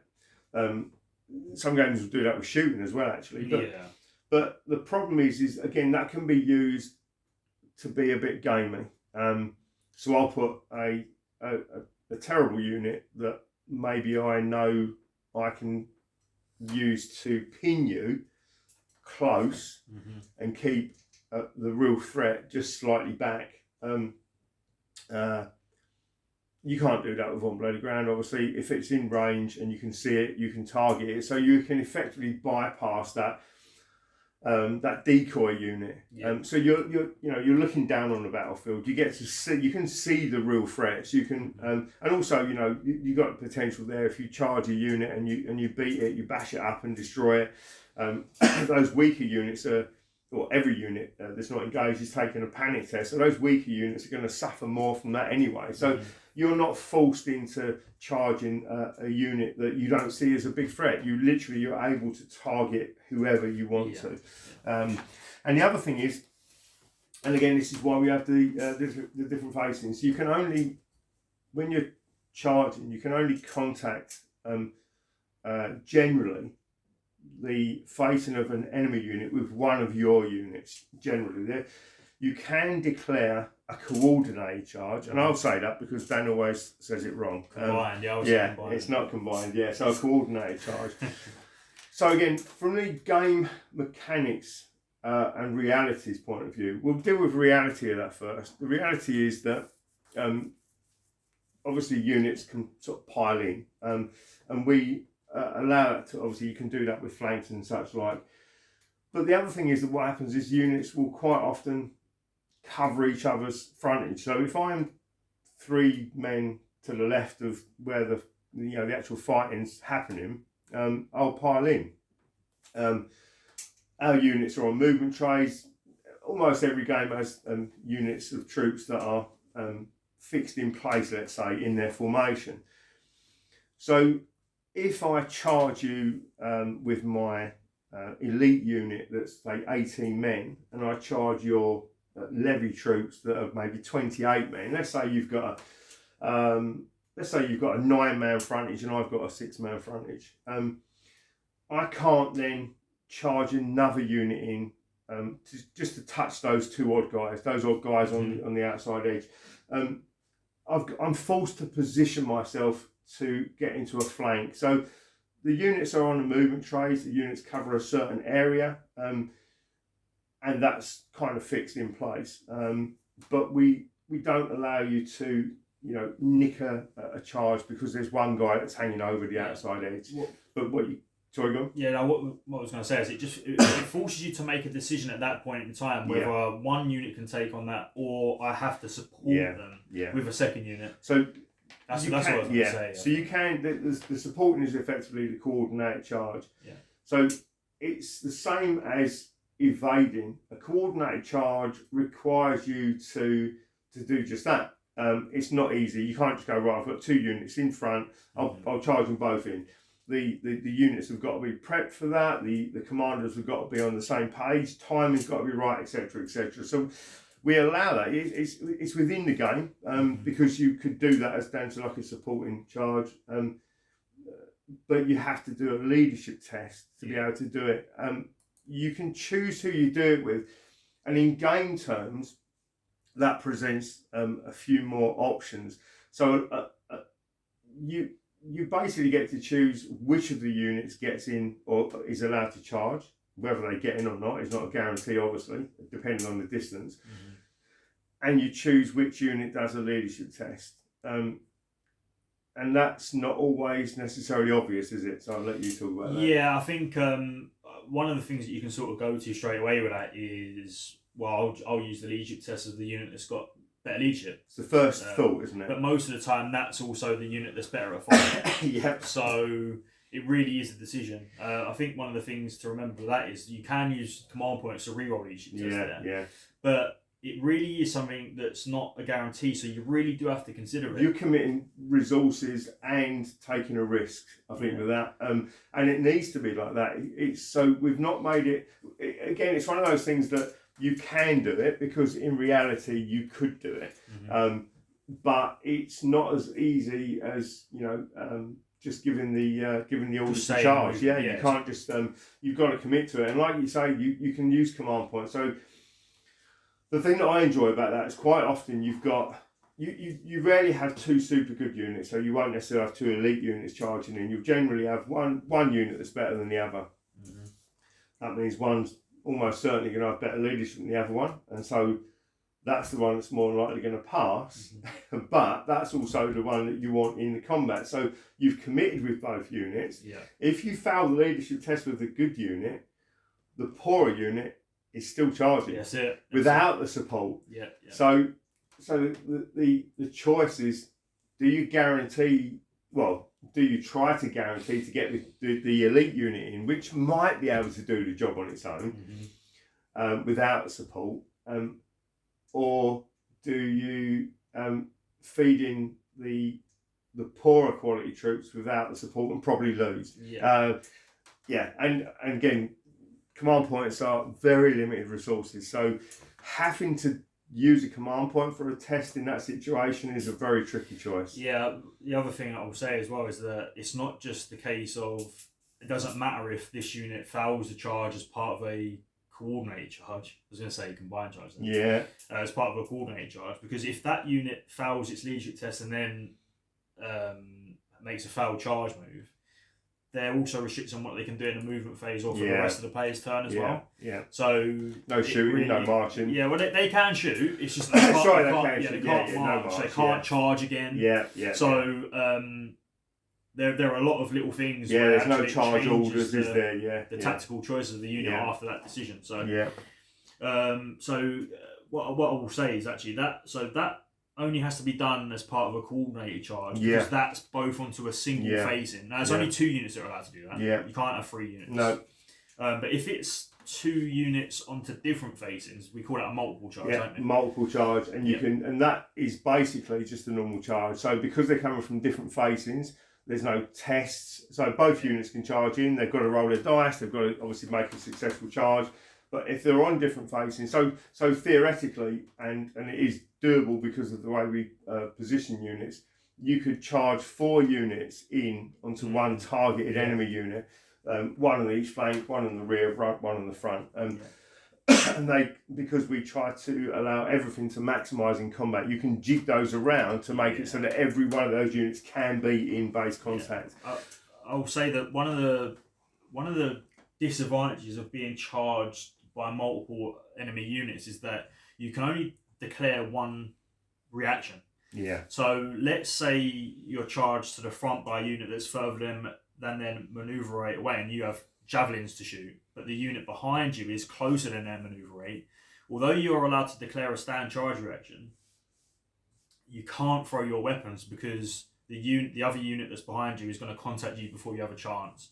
So it's really advantageous, if possible, to get multiple charges in with your units if possible, just for the simple fact that they can't do the thing that they might want to be able to do. It's timing again, isn't it? It's that moment in time where the closest unit effectively pings you before the others are able to pile in. It's the time that it takes for the unit A to get into contact, the targeted unit to react to that, and by that time the next unit's on its way in. You're not thinking about using javelins or anything like that. So you effectively pin them, don't you? Yeah. So the other thing that I'll say is when you when you're moving a charging unit, a formed unit's actually allowed to move through friendly skirmishers. Yeah. I think we touched on that very slightly earlier on, didn't we? They don't get in the way, basically. And if there are enemy skirmishers in the way of you charging a formed unit, they have to evade out of the way. And we'll touch on evading with skirmishers later. I mean, I've sort of we'll go through each section and sort of sub. There's no way that skirmishers will be in the way when you're charging formed units into formed units. That's part of the general thing we wanted to represent the skirmishers, isn't it? And that comes into movement as well.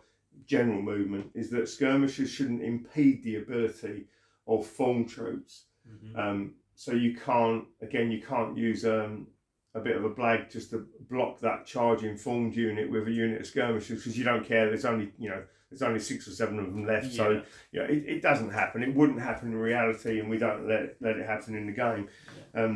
There are, I don't even say skirmishers are an annoyance, because they can effectively, once the opening skirmishing battles take place, you almost get like a subset of the game, don't you? You have little pockets of sort of isolated battles with the skirmishers, which is actually quite fun. Yeah, it's that cinematic sort of thing, isn't it? Where you can go and focus on a different part of the battlefield where different stuff's happening. Yeah. So let's say obviously we're decided to declare those charges. Yeah. So the distances that units can charge. Do you want to sort of cover that? Yeah. So if we do it in sequence, so we've done the declare targets and reactions. So basically the distances are quite straightforward. It's the movement rate of the troops that you're using, and if they're did we do this with the infantry? It's D6 inches on top, and with cavalry it's 2d6 inches on top. I don't think we haven't said that yet, but we did say about the movement. Yeah. So we've done charge reactions. Let's see what's move charges, right? So the charging is very similar to normal movement. The first thing you're able to do is effectively align yourself, so you get that pivot. The reason for that is when you move during a charge, you move in a straight line, and you're trying to get to the closest point of the enemy unit. From a game point of view, again, that takes out a lot of the strange situations, doesn't it? So if you've got a piece of solid terrain that's in your way, you can pivot, but that means that the straight line distance to contact your target, the enemy unit, is going to be slightly longer. So again, that's time. It means it takes you more time to get there, and within time you've got limitations. So basically you're always going to pivot to get the shortest possible straight line move into the target unit. Once you pivot, you measure the distance, and that's your charge distance. Pretty straightforward. So you have that number in your head. So you're 7 inches away, you've got a unit that moves 4 inches. You roll a d6, and the total needs to be equal to or greater than the charge distance. Pretty straightforward. Yeah. So what happens if you don't roll that number that you need? Yeah. So obviously the failed charge. Yes. But this is another thing that we, during playtesting, wasn't it? We've kind of touched on that a couple of times already. So with a lot of games we've played previously, let's say you're 7 inches away and your combined move is 6 inches. So you end up an inch away from the enemy unit. Now, what was potentially an aggressive advantage becomes a massive disadvantage. So, and in reality, you wouldn't stand 2 foot away from an enemy unit. So you can choose. You only move the distance of the D6 roll. Yeah. If it's a cavalry unit, and this is one of the things I particularly like, you can choose to move either the score of one of the D6 or the other, or the combined score of the two D6. So what that does is it allows you to choose. You either want to gain ground, you want to make the move, or you realise you're not going to make a successful charge. You pull up, whether it be mounted troops or infantry, you pull them up, you hold the unit back, your officers stop the charge, cancel the charge, hold the unit back. Now you've got to make some move, because obviously the momentum of a charge, but you don't necessarily have to fully commit. So again, it allows you to avoid the feel bad, doesn't it?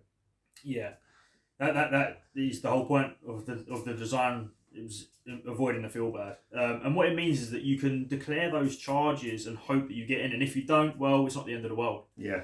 But you're restricted on what you can do. There is also, and again, it's the next part of the phase, but you're not dead in the water, let's say. Right, so successful charge. Yeah, what I'll do actually before that, because obviously successful charge has a massive. Oh yeah, this is what I was saying earlier on. The charge, yeah. Yeah, so we sort of covered a stand, charge reaction, and if you shoot, so you can disrupt a charge. Yeah. And that simply is if you cause more than it's not more than, if you cause 25% or more cumulative casualties on a unit that's charging, they have to do a leadership test, and if they fail, they stop at the point of their charge and they don't complete it. It's considered to be a foul charge.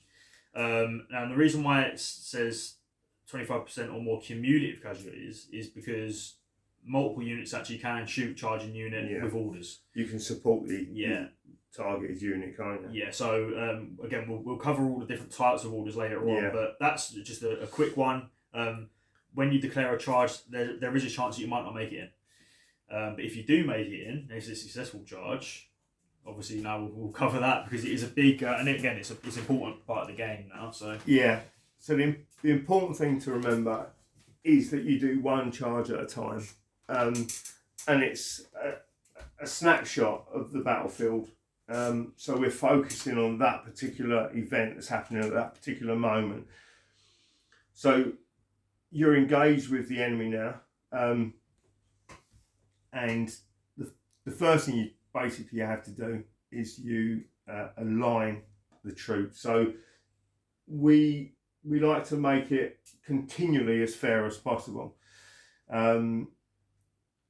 So basically you get as many of your troops fighting and as many of the enemy units fighting as you possibly can. I'm just going to move back and just make sure we're covering everything. So, disrupt charge, multiple charge bonus, coordinate charge. I think we've got. Yeah. What I was going to say just quickly before we go on to the actual combat, did you talk about the distances of, if you have a stand charge reaction, about choosing for distances for shooting?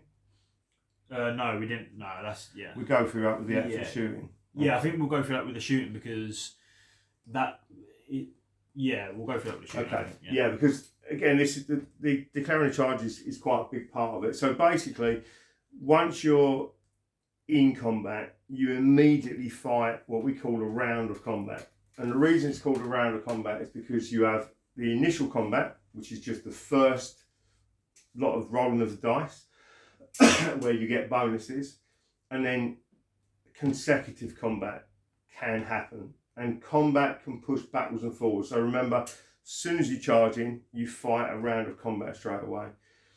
The benefit of charging, and there are some negatives depending on the rules that the weapons that you're using, is that you get to re-roll any failed to hit rolls on that initial charging.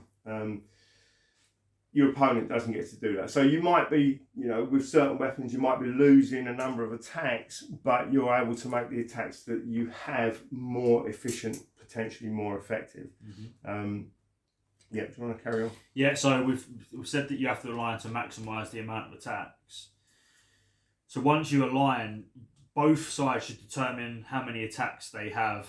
And the reason for that is that all combat is simultaneous. Well, 99% of combat is simultaneous. We don't want to go too deep into combat here, do we? Really? Yeah, we don't want to go too deep into combat. I mean, actually, if we cover it here, we don't have to go over it again in the combat. Yeah, maybe we can just touch on it again because it is important, really. That's what I was trying to consider whether we should deep dive into the combat now, because it is something that it happens immediately. I would say we should cover it. Yeah, okay, fair enough. It's part of the step. Yeah, and then we can sort of go back to charging leads you immediately. A successful charge leads you immediately into a combat. So we'll do the whole combat. Yeah. So without going too deep into weapons and options and equipment, both sides should determine their attacks before any dice are rolled. Yeah. Because everything is simultaneous. Yeah.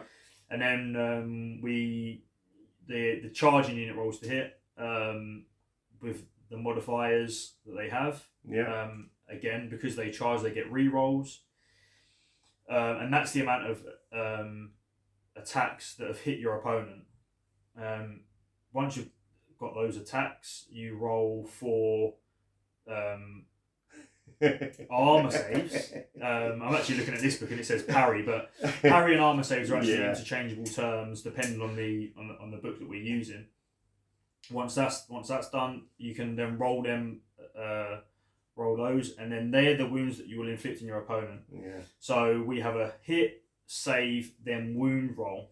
So lots of dice rolls, but it's quite a simple...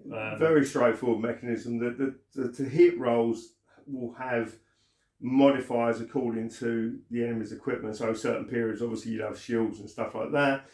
Mm-hmm. So basically, you roll to hit. So let's say you're charging. I've got a unit of 10 guys. All of them can attack. Mm-hmm. I'll roll 10 dice with any modifier. So for things like shields. All of the misses, I'll re-roll again. What we like to sort of say is to share the dice as well. So let's say out of my 10 attacks that have re-rolled, I get my average 2 successful hits, which is probably about right for me. And the targeted unit have got 6+ armor save.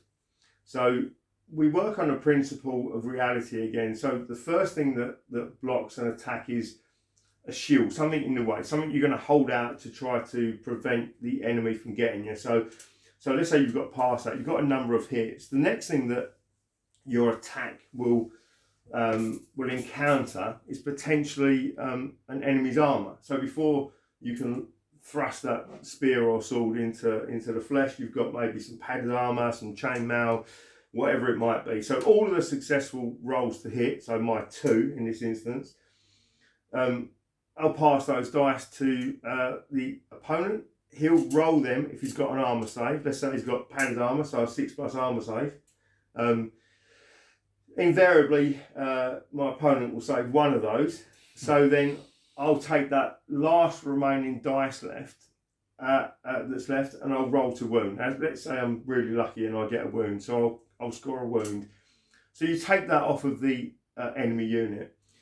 But the thing to remember, and this is why we work out the number of attacks first, other than in a weapon situation, which we'll talk about at another point, all combats are simultaneous. So you're not standing there waiting for me to hack you to death and not going to get the chance to fight back. Mm-hmm. So let's say that you've got a 10-man unit, the opponent's got a 10-man unit as well. All 10 of those could fight. I've just killed one of them. But that doesn't matter. He wasn't just standing there. He was trying to, chop my head off while I'm trying to kill him. So you still get to fight back with all 10. And the opponent does exactly the same thing again. So you roll to hit. Because they've not charged, there's no re-roll. So sometimes you can bring more troops to bear with different weapons. So it's better to be charged than it is to charge. But again, we'll go through that with the weapons. But your opponent rolls his to hit dice. Any dice that hit the targeted unit now will potentially roll for armor saves, whatever they might be. Any of those rolls that are failed, the attacking player rolls to see if he kills anyone. So 3 stages, and to keep it in mind, a shield and armor is a good thing to consider. So when you lunge at someone with a sword, the first thing that's in the way is a shield. If you push past the shield, you then hit the armour, which obviously is trying to stop you from pushing through to the wound. So that's what we represent in those 3 rolls. And the reason we use the buckets of dice mechanism was always twofold, really. It's exciting. Yep. I will say that we suggest sharing the dice because everybody believes in the fickle nature of the dice gods, and people can be quite possessive of their dice. Oh yeah, I mean, yeah, they have power when you roll. And sharing the dice, although a despicable thing to do, really, most gamers, would rather you spit in their tea. It does avoid those moments of getting, let's say, slightly tilted with horrific dice rolls compared to your opponent's seemingly perfect rolls. So yeah, sharing the dice is a good way to avoid that. If your dice are rolling fantastically for you and terribly for me, well, there's nothing we can do about it. That is what it is, isn't it? So that sequence of roll to hit with modifiers for anything that's trying to stop you from hitting, roll to save for your specific armour type if you've got any. Obviously, if you don't have armour, you miss that step, and then whatever's left is the roll to kill. And the more dice you've got, the more randomness comes into it, and we intercede with that with obviously the statistics of certain troops. So you've got a starting point that represents how good you are, how well trained you are, how well equipped you are. But there's no reason why a Churl can't block the attack of a Huskarl, with a lucky sort of side swipe with a shield and then a thrust with his spear. It's not statistically likely to happen, but it's potentially going to happen. And that, again, it's one of the realisms, isn't it? It's what we always want that. It's like insane courage. You want to have the feeling that even though you're maybe the underdog in this particular combat, you've got a chance. Yep. Yeah. Well, anyone can kill anyone. Yeah, exactly. That's the potential. Yeah. And we do that with the dice. There's always that guaranteed foul and guaranteed hit, isn't it, basically? So, anyone can kill anyone. Yeah. So once you've removed the casualties, it would actually go on to the combat score to determine who's actually won the combat. Yeah. So obviously this is a completely separate part of the actual rule book, but this is the bit that determines whether or not you've won. So there are factors that can affect this. So let's say I am a lowly militia type or levy type troop, and I've got 5 ranks in my unit. Those ranks are going to have less effect because I'm maybe in a light formation than in a battle hardened, tight, trained elite unit. So what you do is you add up all of the casualties, and that's whether it's one unit on one unit or whether multiple units, which we'll talk about. So you add up the physical figures that you've taken off, and that's why we always put the miniatures next to the units. As they're killed, we take them off. If you're multiple basing, obviously you might use dice or something like that, but you keep a record of how many kills.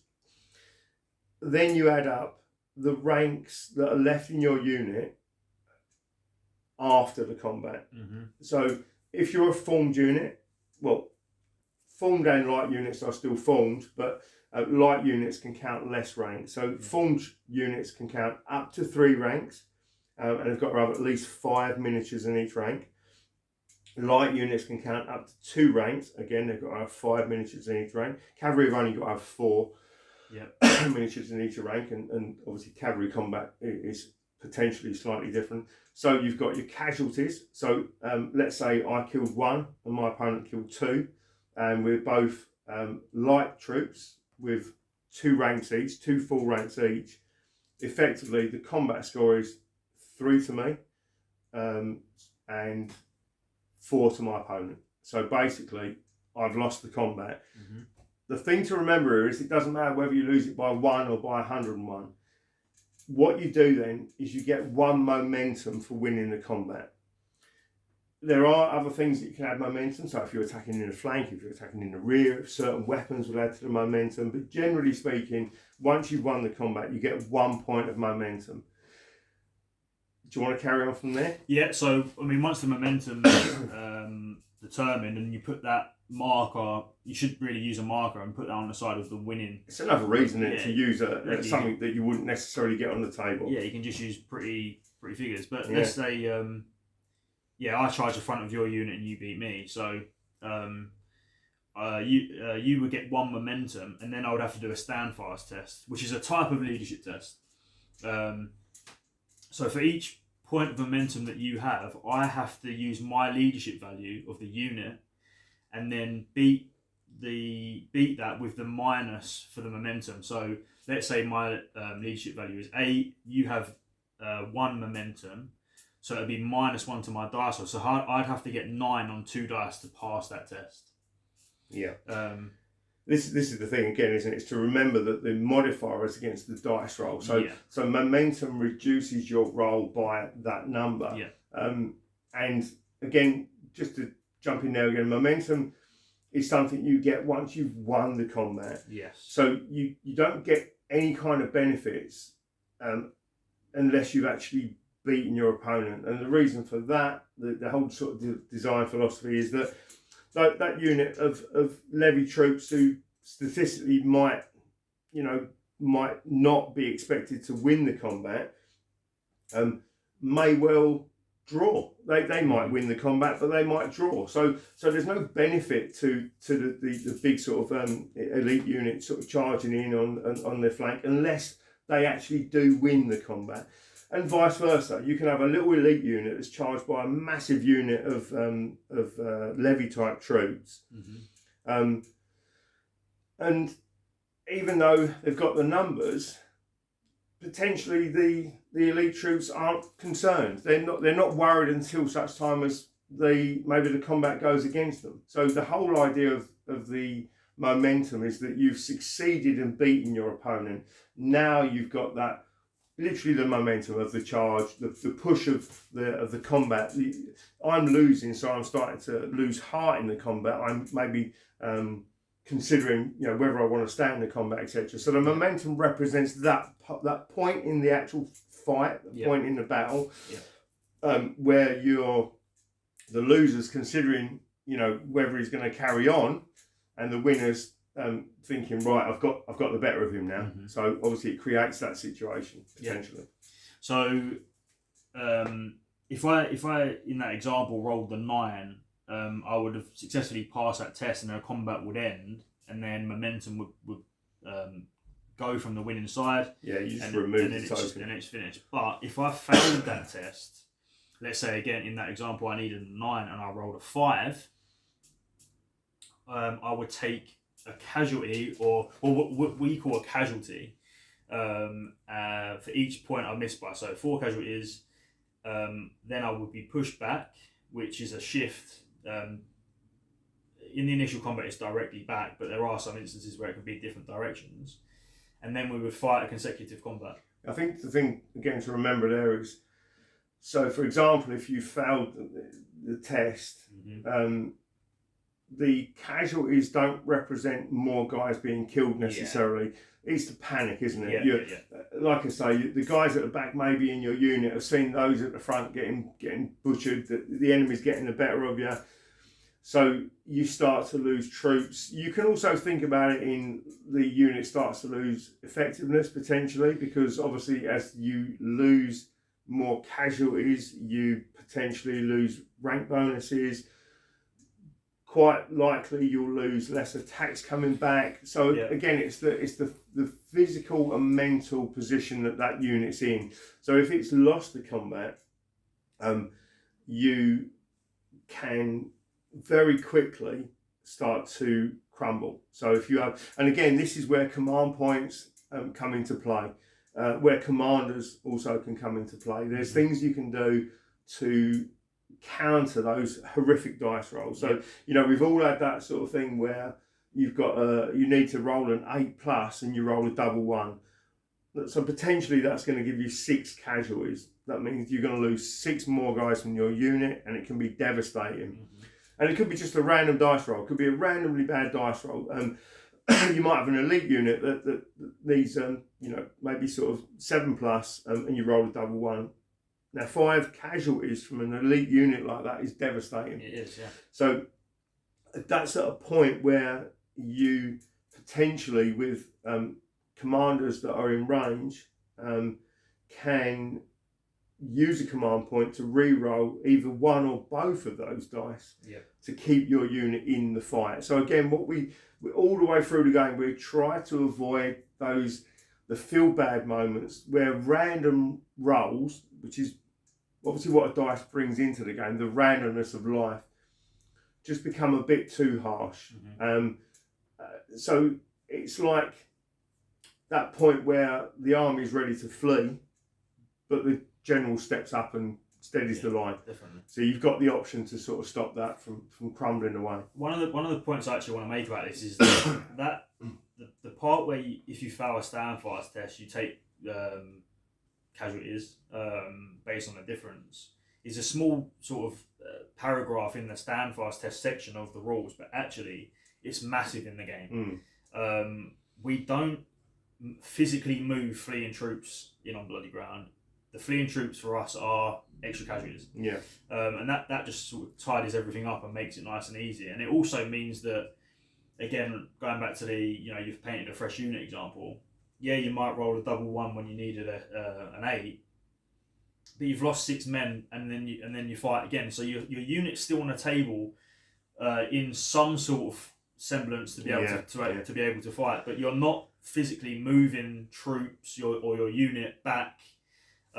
Besides just that pushback move, which is just a little shift, and that just represents the shift in battle lines. Yeah. So once you if you line up your troops in a perfectly parallel line, if you start to lose, that line of battle will start to be pushed back. You're going to move forward if you win or lose. So it's really important that the standfast test. I think the importance of the standfast test, or the implication of those extra casualties, but the things that you can do to sort of mitigate the damage you take from it is super important. You can represent that, like I say, that sort of holding the line, because if you can't hold the line, you can get a situation where the enemy starts to punch through, and now you're in a position where you've got to either fill that gap potentially. You've got there's lots of commanders have done that in history. Obviously, Alexander was the great one for doing that, seeing the gap in the line, scooting through with his cavalry, and bam, that's it. He rolls up the enemy. So you've got those situations, but you've got a choice to make, and the choice is difficult. It's not a given, which makes it quite exciting. It's some of those moments in the actual gameplay where your opponent's spending what can seem, like several minutes trying to work on a situation, actually gives you a breather in the battle where you're trying to think, right, okay, it's going well for me there, but what am I going to do on my left flank? So those moments are long enough that a player has to make a difficult choice, but at the same time, it kind of can also represent a period in the fighting where you're able to regather your thoughts, and so it's an exciting addition. It's an exciting addition to the game without the feel bad factor of let's say you fail a test on a unit that really shouldn't fail that test, but because you failed it with a terrible dice roll, you lose a core player in your battle. And we know that obviously that can happen historically, but it still can happen in on bloody ground. You might not have commanders near, you might not have command points, you might have or you can't commit to that unit, so you have to kind of leave it to its fate. But the fact is, it is still a game that's trying to represent history, and you still want to enjoy that game. You could, there's no reason why players can't put special rules in and to check for specific scenarios to say these things can't happen because they didn't historically. But the core mechanics of the game are always going to allow you to try to put resources in, aren't they, to keep you in. There are fail safes in place to make it a tactical choice.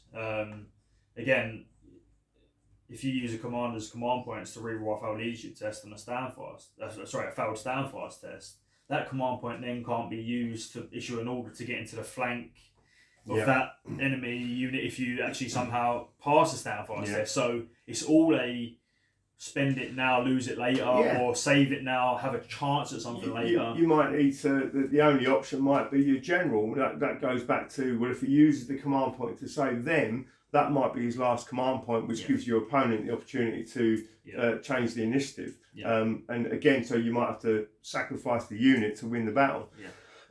So let's go back to combat. So we're on the initial combat there. We've gone through the sequence of what happens. Obviously, if you when you get to the combat score, if you draw, so if I've got 3 ranks and have killed one of your guys, I score 4. If you've got 2 ranks and killed 2 of my guys, you score 4. It's a draw. That's it. That initial combat, the combat round ends, right, for that charge. If in that charge, as we were talking about there, one unit loses and it gets and it fails its standfast test, when you're charging in and you beat a unit in combat and they fail a standfast test, they get pushed back.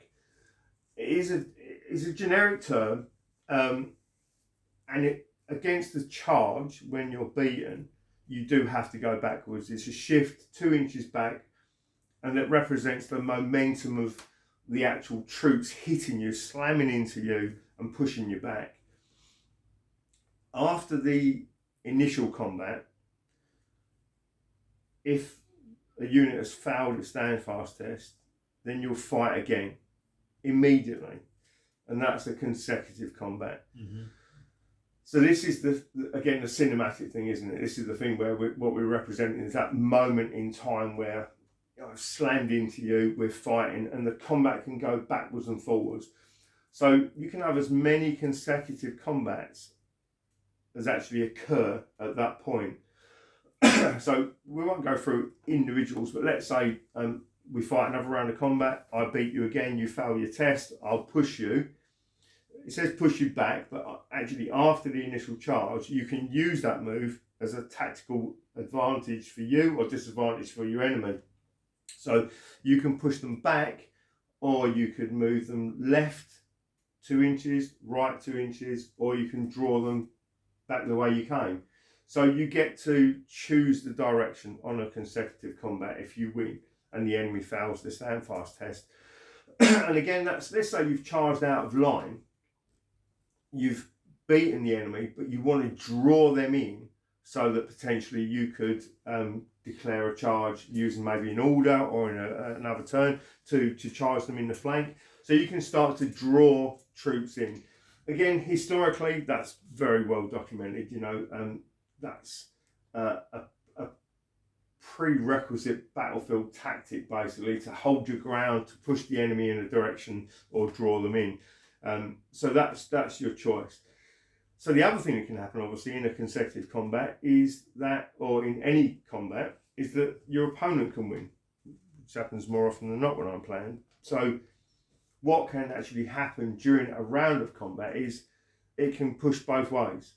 So again, we tried to make sure that it was as realistic as possible, didn't we? So combats can carry on for several attacks, let's say, and your units can be moving backwards and forwards, left and right, and that's the whole push and shove of a battlefield combat.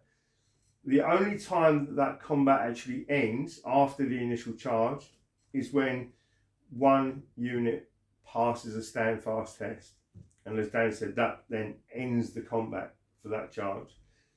Okay, so bearing in mind we're talking about charges here, what you do then is you go and do the exact same sequence for any of the other units in your army that you've declared a charge for.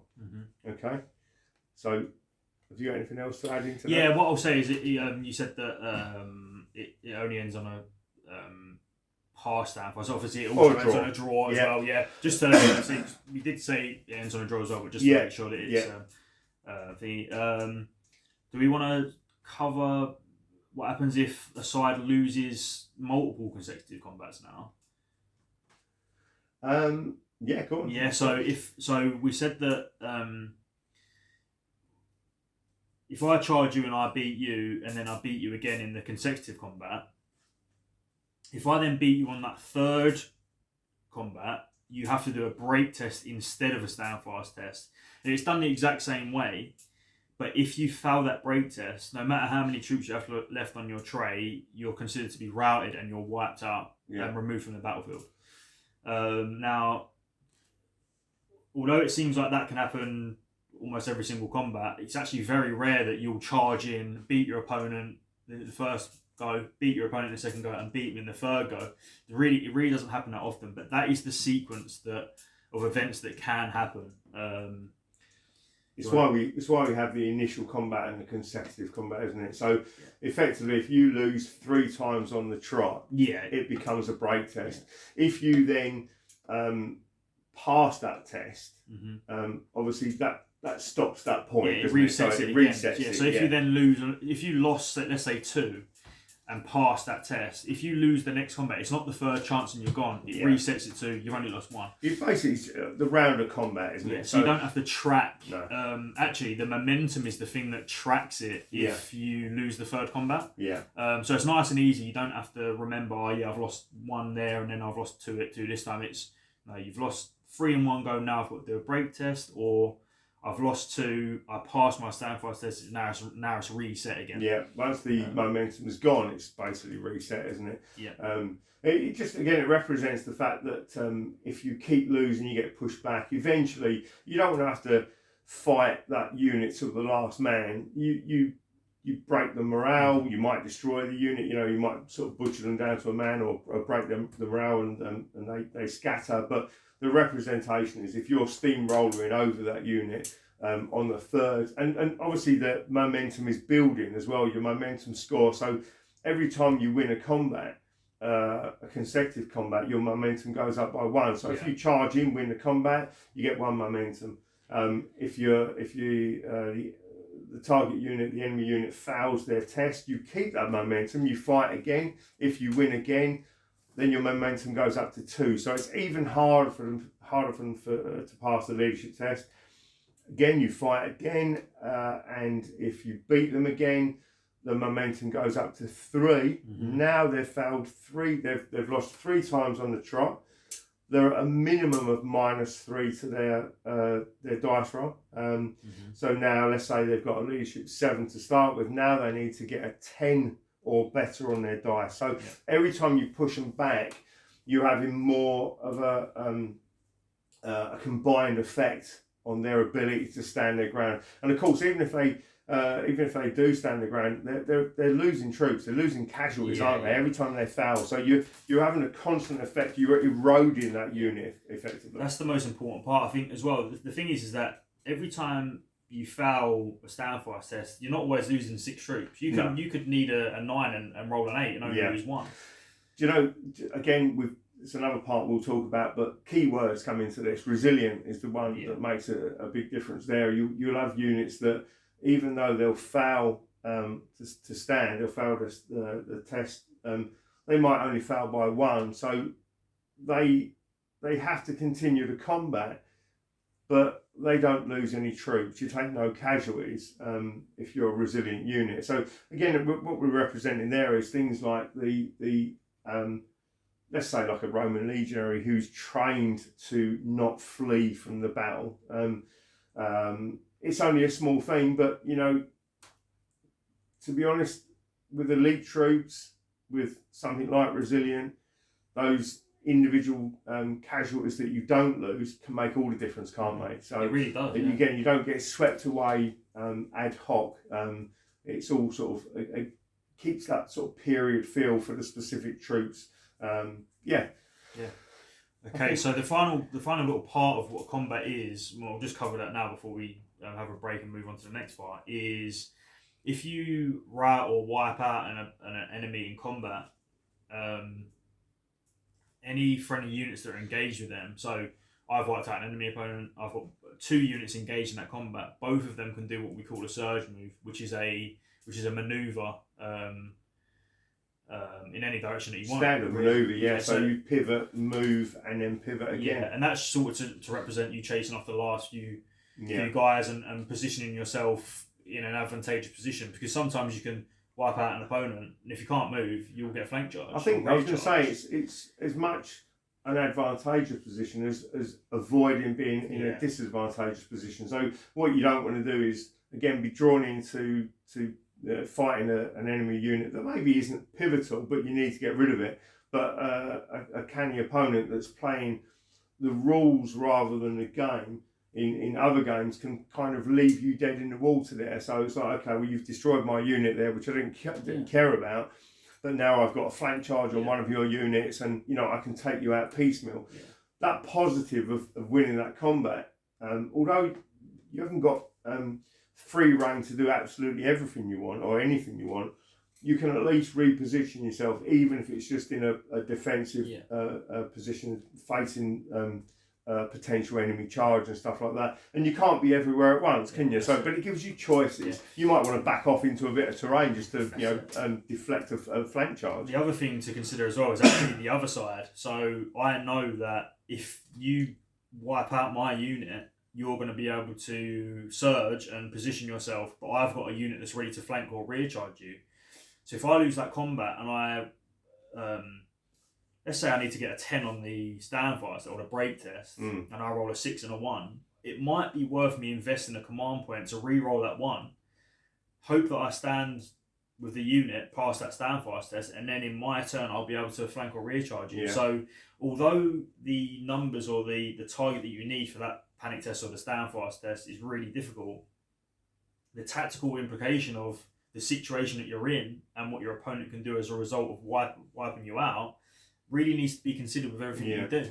So again, it's those ever decreasing command points, isn't it? The resources of command taking over from where the basic phases allow you to do stuff for free, but within limitations.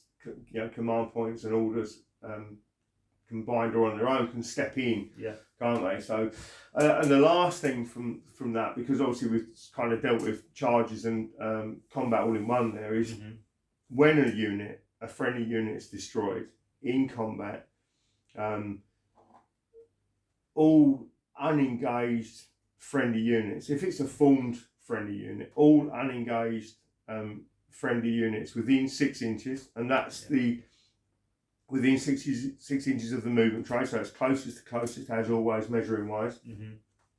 Everyone has to do a panic test. Seeing your friends or more importantly the unit that was protecting your flank get annihilated is unnerving to any troops on the battlefield, doesn't matter what your training is or not. So again, it's a standard leadership test according to the quality of the unit. You have to do the closest guys first, just because they're the guys that are probably going to see the incident first. If you fail that test, i.e. you roll less than your leadership value, you'll take casualties. Again, casualties rather than wounds. Casualties represent troops that have had enough, that decide to scoot off when everyone else is looking the other way. So it can have a kind of gnawing effect at your units potentially. And again, sometimes you'll have a very unlucky roll and you've got to consider using command points. Again, those resources, so that you might have a unit that was in quite a good situation as far as the numbers remaining. You might have a bad panic test when you're seeing your mates get butchered. Now all of a sudden that unit's a little bit less effective. So do you want to let that happen? Do the commanders step in and rally the troops before they decide to skulk off? It's another choice. It's another thing that, and when the average army's probably got somewhere between, let's say, I don't know, sort of 6 to 12 command points. You get through those, you would potentially very quickly. You're always having to consider whether you're going to use a command point, aren't you? So even though the combat's finished and that unit's destroyed, you might have already sort of accepted that that's the inevitable. There is a potential for a wider effect that you still have to maybe step in and sort of take control of the situation. Mm-hmm. The only thing that I'll add to the panic test part is that in later periods, panic tests, well, in any of the books actually, but it's more common in the later periods, panic tests actually are caused by any unit that's killed by any, so combat or shooting. So obviously in the later period, you'll have more shooting, ranged weapons, so if you wipe out an enemy unit with shooting, that will also cause a panic test. It's not just combat that causes panic tests, but yeah, I think that's combat sort of covered, so we'll come back and go on to movement. Yeah, we'll have a little break there for a second, and then we'll come back in just a jiffy. Okay, so we're back after a cup of tea and on to movement. So we already said, like, you know, we try to make things as straightforward but realistic as possible, aren't we? That was the whole sort of design process. So I'll just quickly go through the movement rates before we talk about how things move. And the reason is because it's quite simple to remember. Formed infantry, slowest, because obviously they're a tight packed formation, 4 inches. Skirmish infantry, 5 inches. Formed cavalry, 6 inches. Skirmish cavalry, 7 inches. So taking out commanders for the moment, which again are quite straightforward, it's literally 4, 5, 6 and 7. Yep. So that's the manoeuvre rates. And obviously to march, it's just the double. Commanders on foot move at 10 inches. Mounted commanders move at 14 inches. That's a single move, and that's considered that sort of represents their ability to manoeuvre and march all in one, doesn't it? That's their maximum. So effectively, it's like a skirmishing infantry on foot with its maximum move. Exactly. So commander on foot being quite flexible in movement, and also the same thing. So it's the maximum movement for troops on foot or mounted for the commanders. And obviously we have some limitations on that. What you can move through, what you can't move through. So skirmishers being obviously sort of in a more dispersed sort of formation. They can move through lots of stuff can move through them. But I think the primary thing is the pivot and move, isn't it? Yeah. That's the and the whole reason we did the pivot and the move in a straight line and then the pivot for a manoeuvre is it allows you to get from A to B with restrictions but fluidity. Doing the you remember the old games we used to play where you pivot, not pivot, sorry, where you'd wheel. So obviously the whole thing is that swing of a door, isn't it? Yeah. I've never seen a war game yet that can keep one corner. That's the thing, but it's so easy to keep your finger there and then move it around. But if you're doing that wheel, in principle, and you know most players don't do it through decided to try to gain some extra movement, and I say most players there, but it should be very simple, but it's actually surprisingly tricky to do it without gaining position, isn't it? And I suppose obviously the same thing is true about a pivot, but it's less so. Mm-hmm. So obviously with the pivot, you're looking at the centre of the unit. So whatever that might be, it might be a figure on the movement tray or a point on the tray itself, the base itself, and every one of us, within reason, should be able to look at that and then look down on it and pivot it, shouldn't we? Like within very little variables. The only other thing I would actually say that's actually, it's just sort of come into my head, but actually it does make a difference.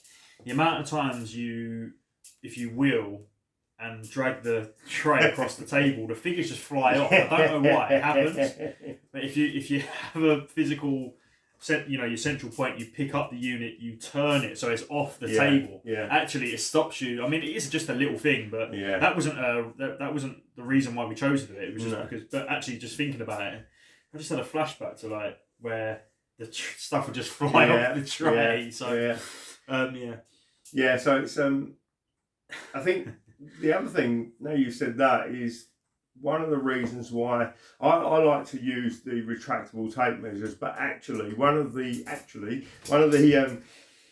things that I really like about the rigid rulers is that with our movement, obviously the flexibility is in the pivot, the rigidity is in the straight line move. Yeah. So with an actual hard, a fixed ruler, so like one of our MDF rulers, you can put that down to the side of the tray and literally push the unit across it. So you're not getting any variables there, because the whole point of why the pivot as a short maneuver option is flexible but still restricted is that you go in any direction you want, then you are forced to move in a straight line. So that single thing, let's consider that as one of your own friendly, let's say a formed unit is trying to move around a friendly form unit. Once you've pivoted, that straight line move has got to allow for where that unit is. Yep. It might be a piece of solid terrain which can have the same effect. So you can pivot across all of those things, because the point is that you see trooping of the colour, the manoeuvres that they do to get into position, where the outside edge of the column will drop back slightly, and it's just amazing how they can do it. So the reality is you would be able to move into you wouldn't just sit there and go, I'm next to my mate, I can't possibly allow flexibility.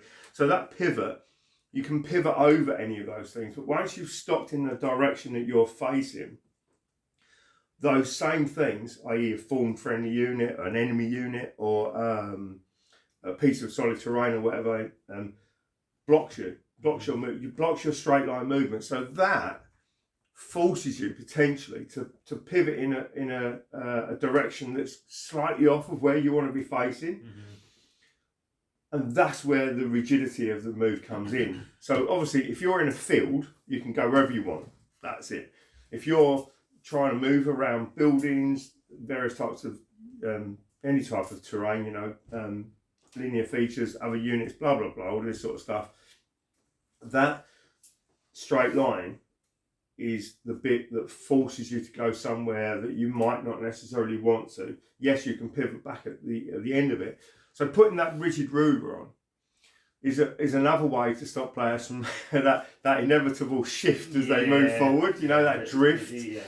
Drift. So and if you remember, we didn't have that to start with either, and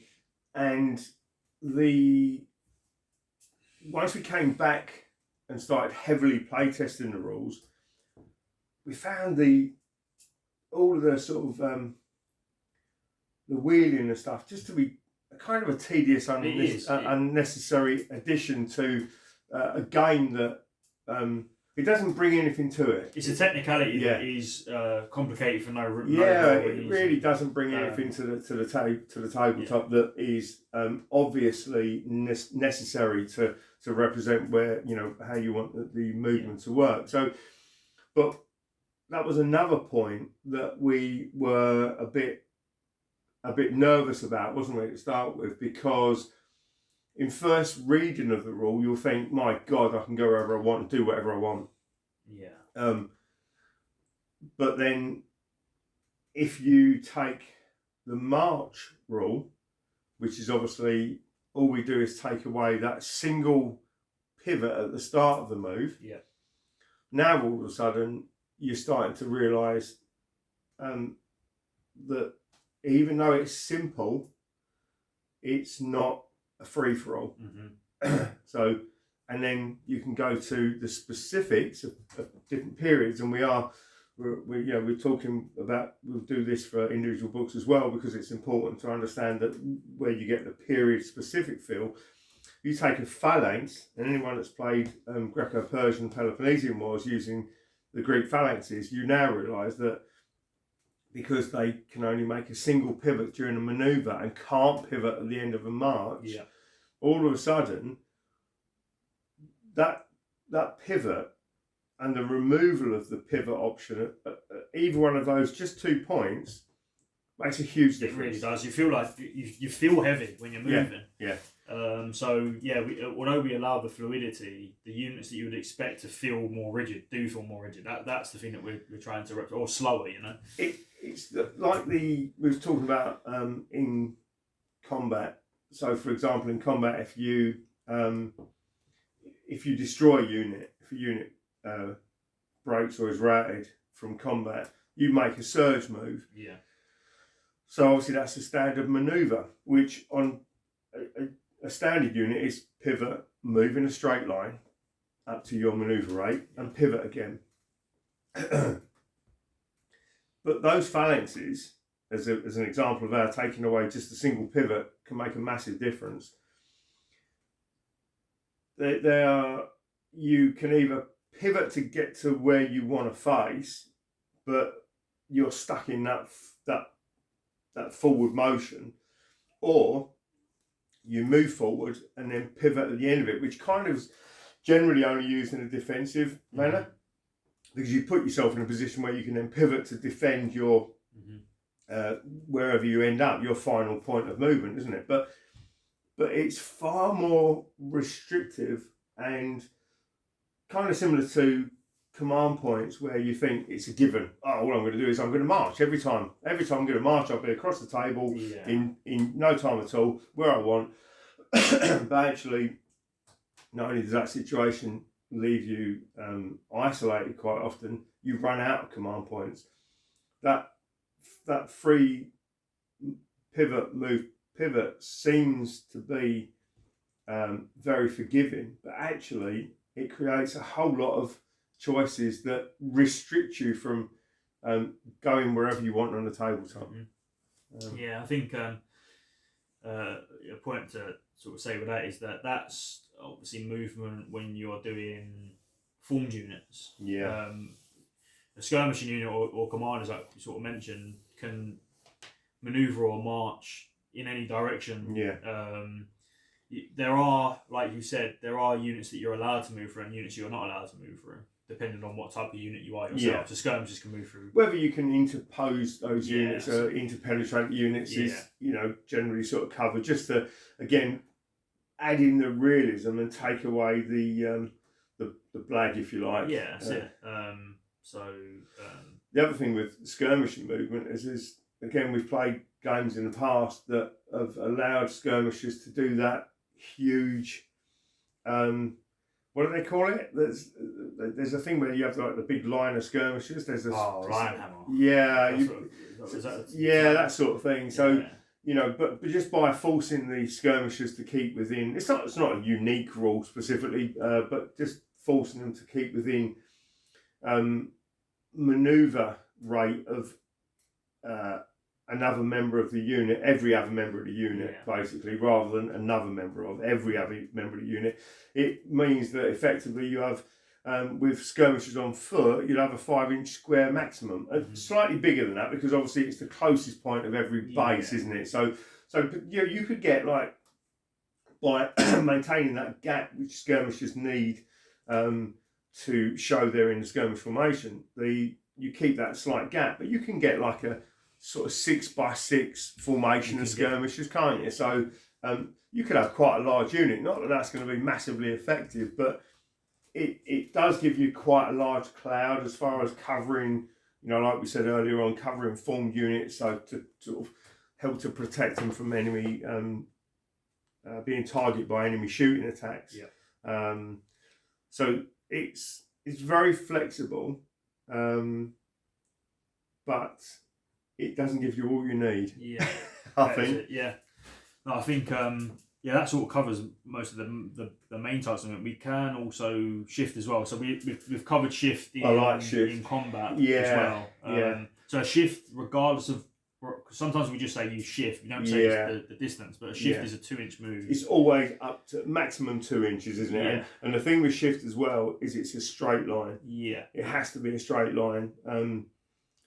either forwards, backwards, left or right. Shift is actually really useful for getting yourself out of a tight spot.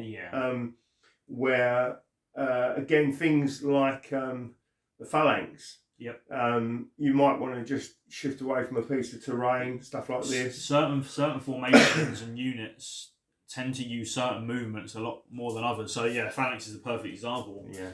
If you want to get closer to your opponent, but they're sort of on your right flank, a shift is going to be better than just a pivot, because you can't then, you don't end up necessarily in the final position that you want to be in, do you? Because of the restrictions. We're just going, because most of it's covered quite quickly. Movement, as we said, is quite straightforward. You're not going to have to keep picking up the rule book to remind yourself how you move. We do have keep your distance, which we talked about. We touched on basically a little bit earlier on, which is you may not end a move within 1 inch of an enemy unit unless making a successful charge move into base contact. That's another thing. Keep your distance is another one of those rules that once you've read it, it's pretty straightforward to remember. But you can tie that in with other situations where you'll do, so for example, you have a failed charge and someone might go, well, look, I was 2 inches away, less than 2 inches away, or whatever it might be, or sorry, less than an inch away for whatever reason. Let's say on a charge, for example. Well, keep your distance just overrides everything else.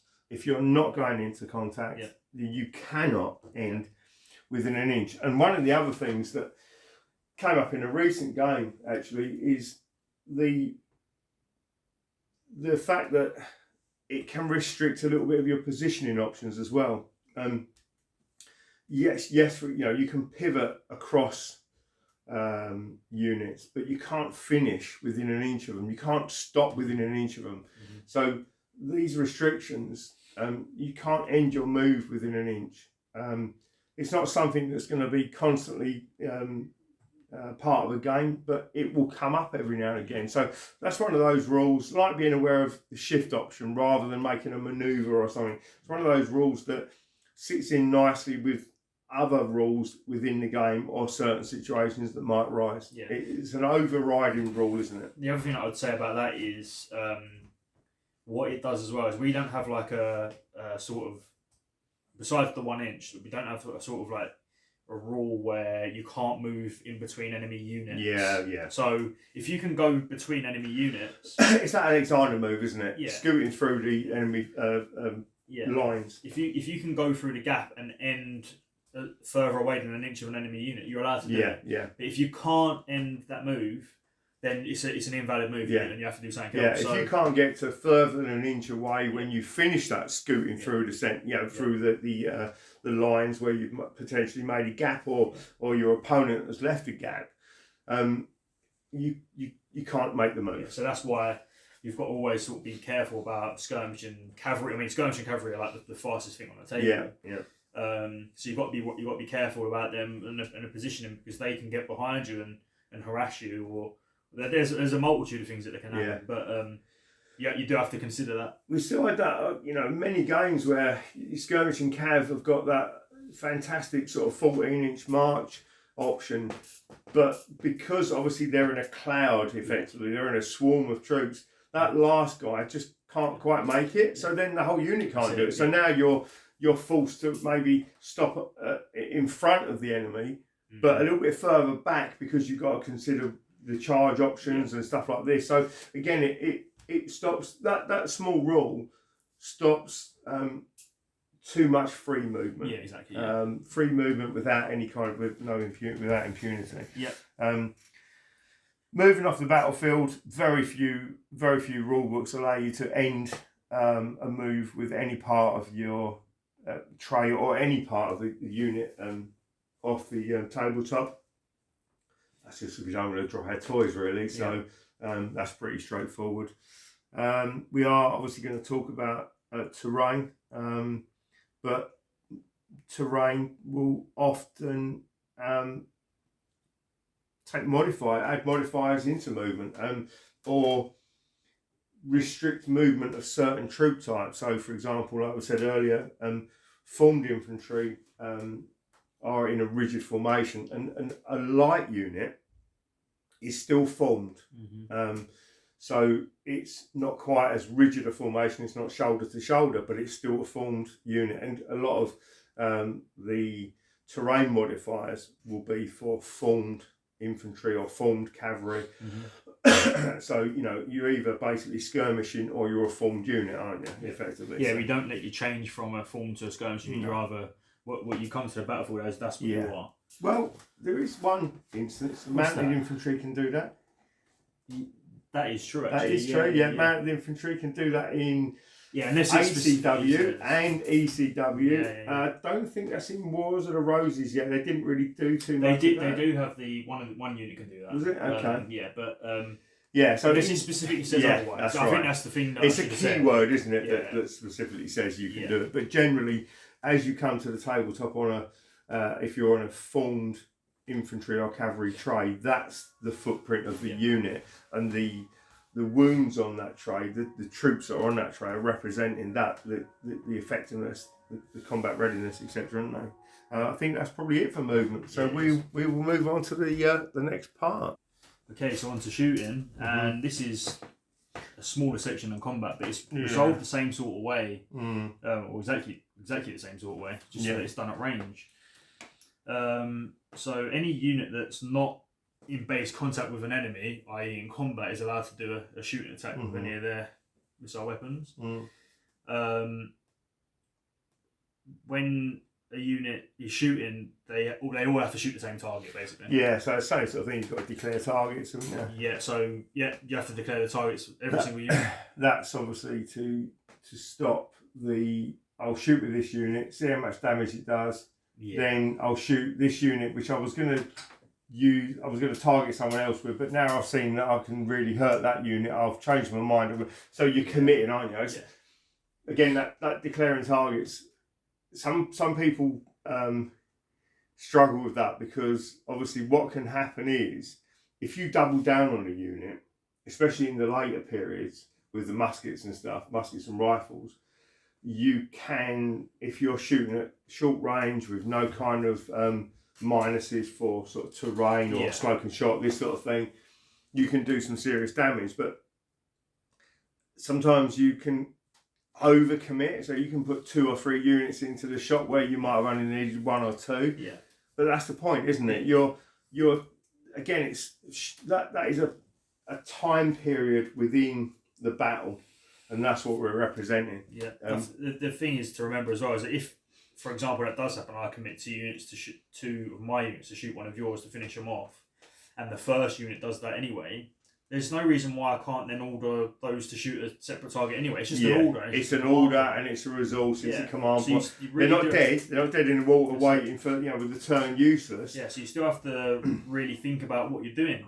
Everything is not, I might as well just wait. It's no, you really have to think about your choices in the game. And the thing is that it stops that very slight sort of potential for overkill. I won't even say blag, but that overkill, because you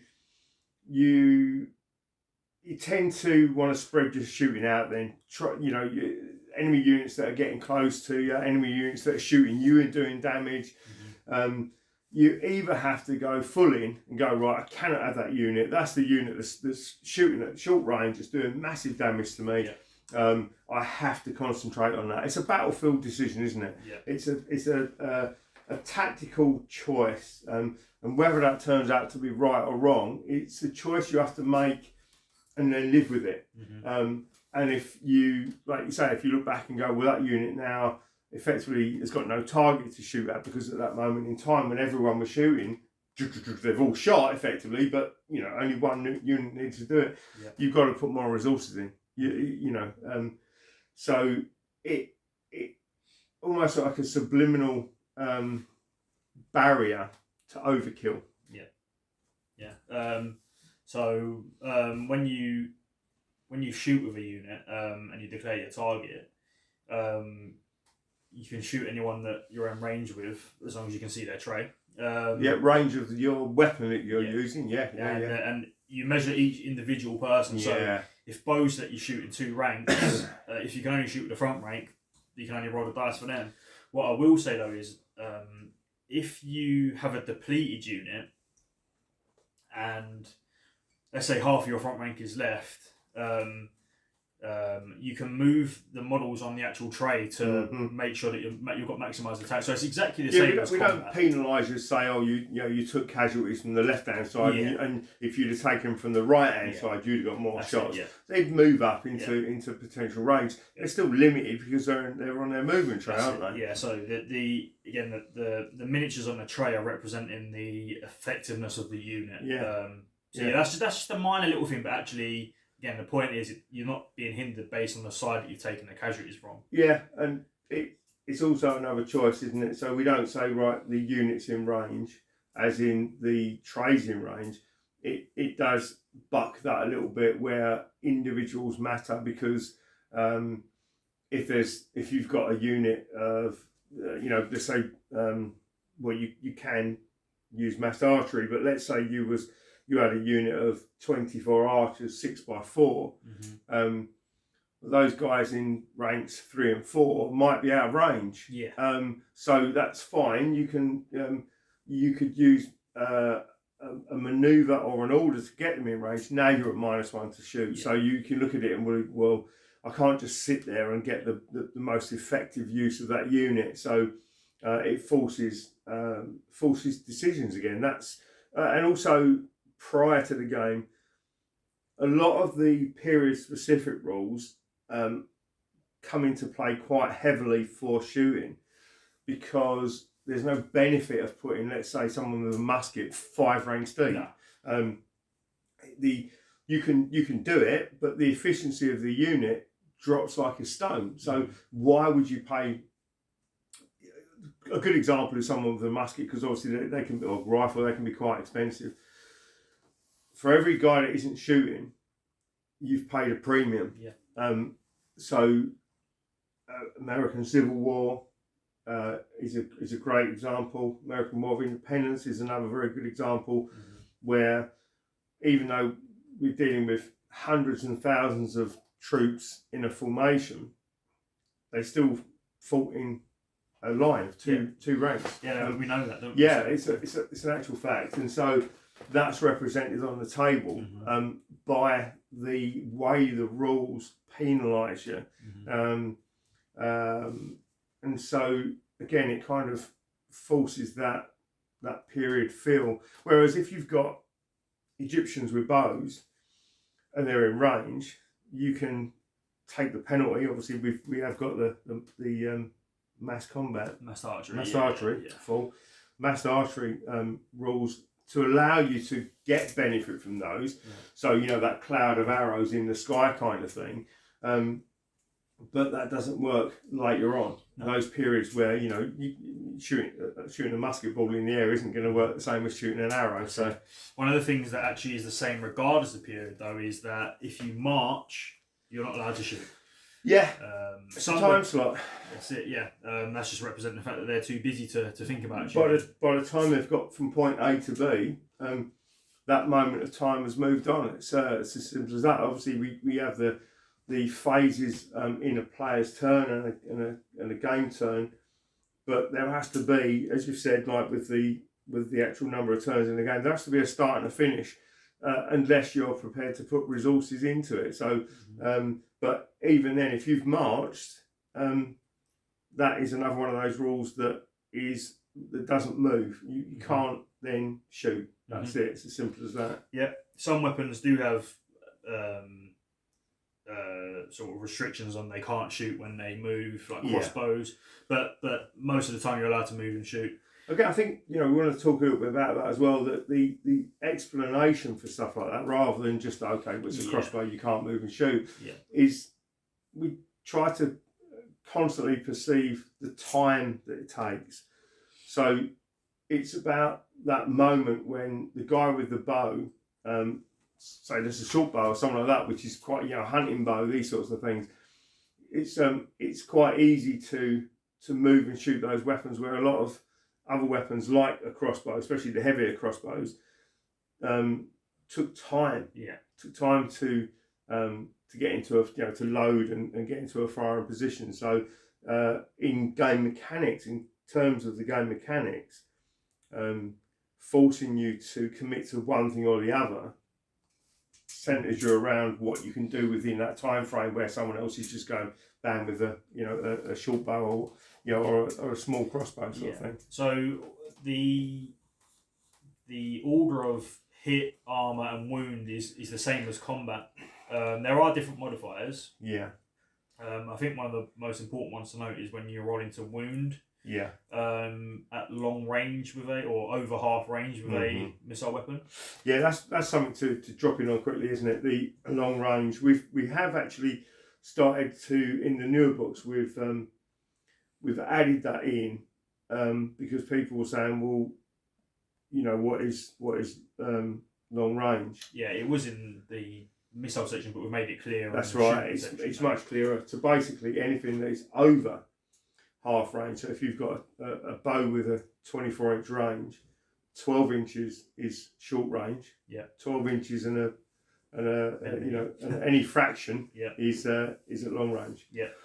So that's just to represent the momentum of that projectile dropping off. Yeah. It just makes it harder to kill at long range. So the shooting isn't super effective. Yeah. Still can cause some damage. And we have some weapons that buck that because obviously they're designed, again, quite often later weapons, but things like artillery is a good example of that, isn't it? Like the field artillery. Yeah. That ball can hit you rolling on the ground and take your foot off. Yeah.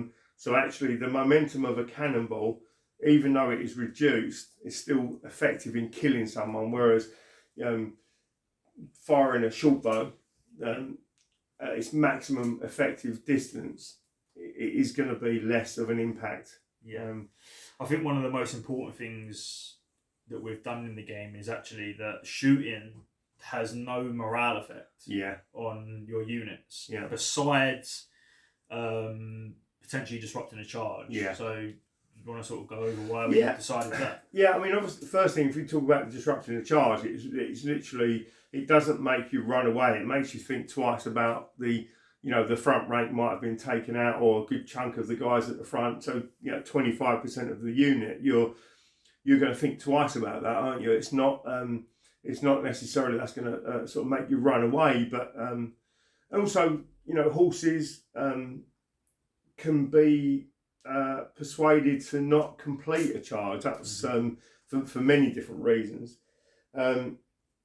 But the primary reason, obviously, we didn't want shooting to cause extra casualties is because, again, it's too effective. Yeah. It's too effective. When you've got an average unit of, well, let's say not average, let's say unit sizes on a 2,000 point army of somewhere between 16 and say 24 guys, 24 men. Shooting is prevalent in most periods of warfare. But if you take a test every time you're shot, even if you lose one guy, if you've got a 20-man unit and you lose one guy, that's 5% casualties. It's from a panic test, it's too effective. So you lose casualties from obviously the weapons, and we've already said shooting is, because we have the same sequence as we do with combat, whereas you'll have, it's actually kind of reversed in shooting, isn't it? Because, you get it on both ends. You've got the -1 for shields, if the enemy's carrying shields, because it's the first point of contact. Yeah. But also you've got the range. Yeah. So in later periods, there's no shields, but missile warfare, so again, muskets, rifles, are far more effective. But you still have the drop off from the range, which it was, American Civil War, English Civil War, Wars of the Roses, not so much, because obviously it's early days, but a lot of these periods, unless you're, seeing the whites of their eyes, your effectiveness of shooting, well, this is why they had hundreds and thousands of men shooting, because, you're going to hit something. Yeah. But so obviously we've got the drop off always over half range. But yeah, so because you're at -1 for shields, that immediately goes from most troops hitting 50% of the time to sort of 33% of the time, roughly, doesn't it? That's enough to cause wounds, but you don't want on top of that leadership test, panic test, causing the same number of wounds again potentially, or even worse.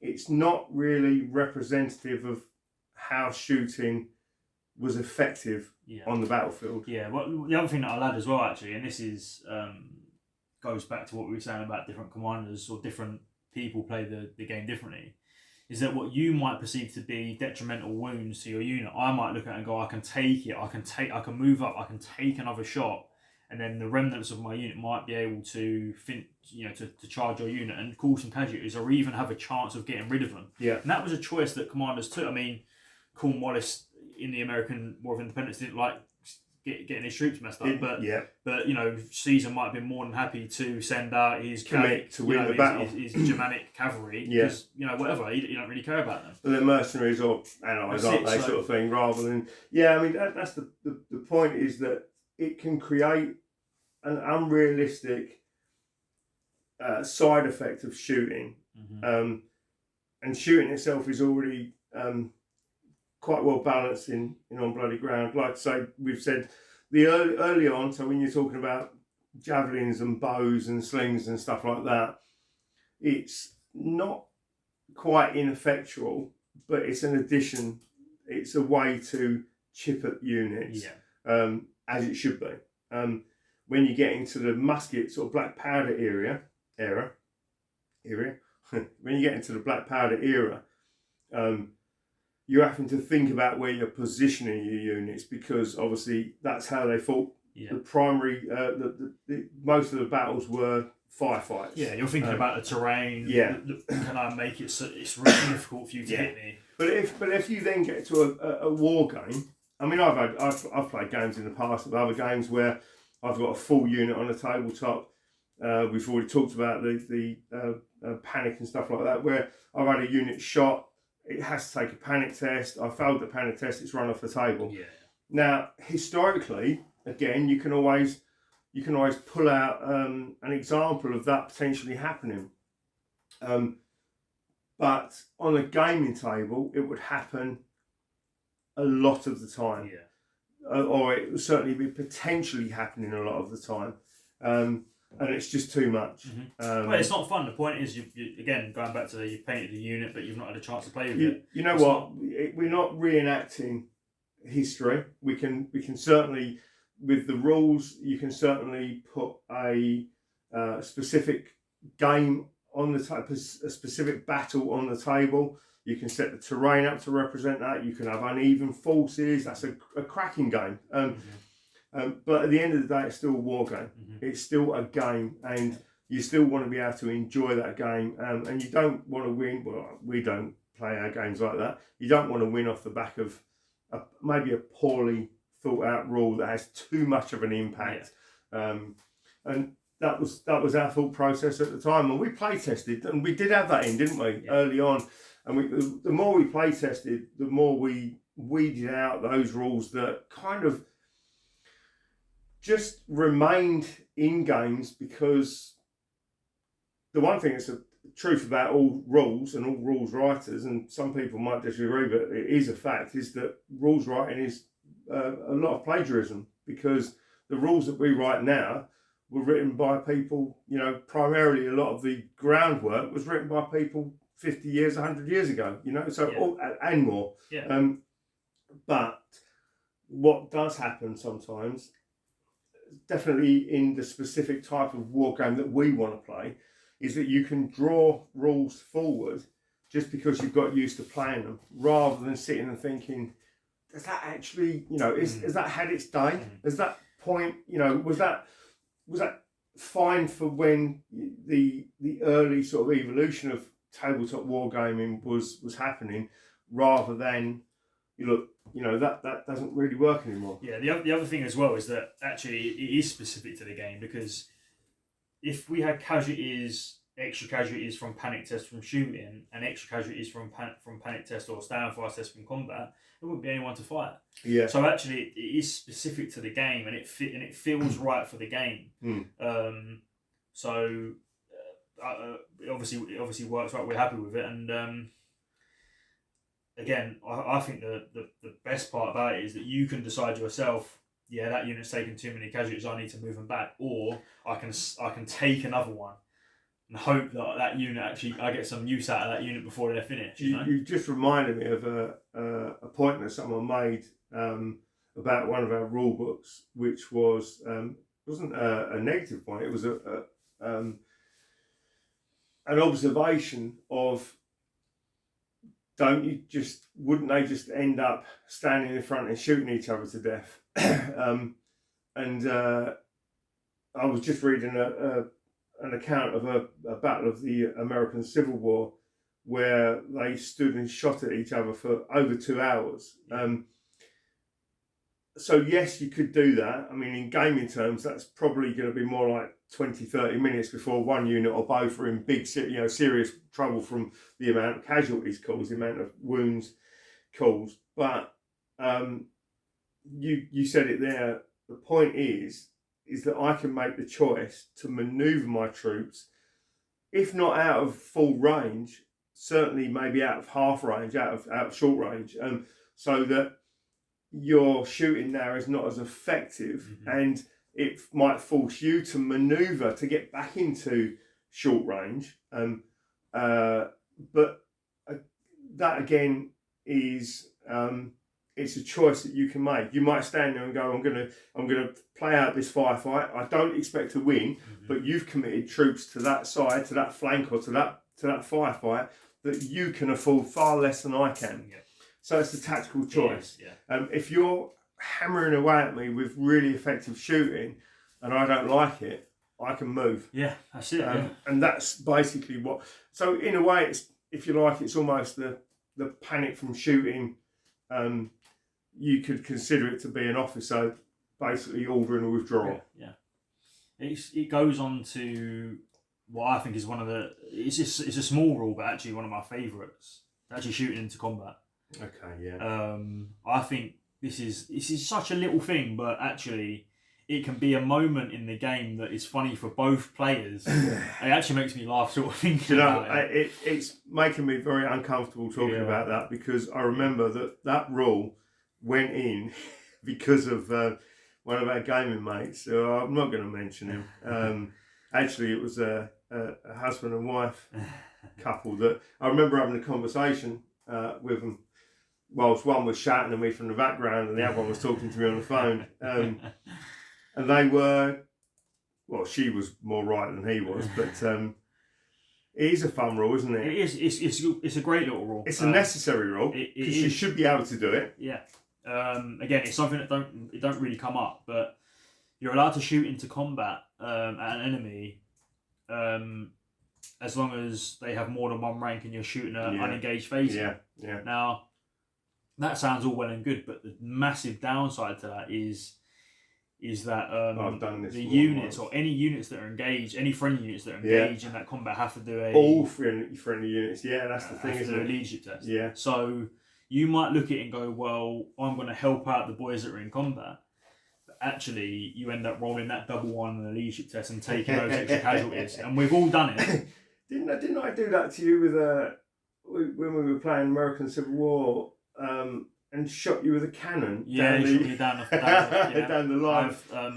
I've shot into a combat with some of my Norman knights.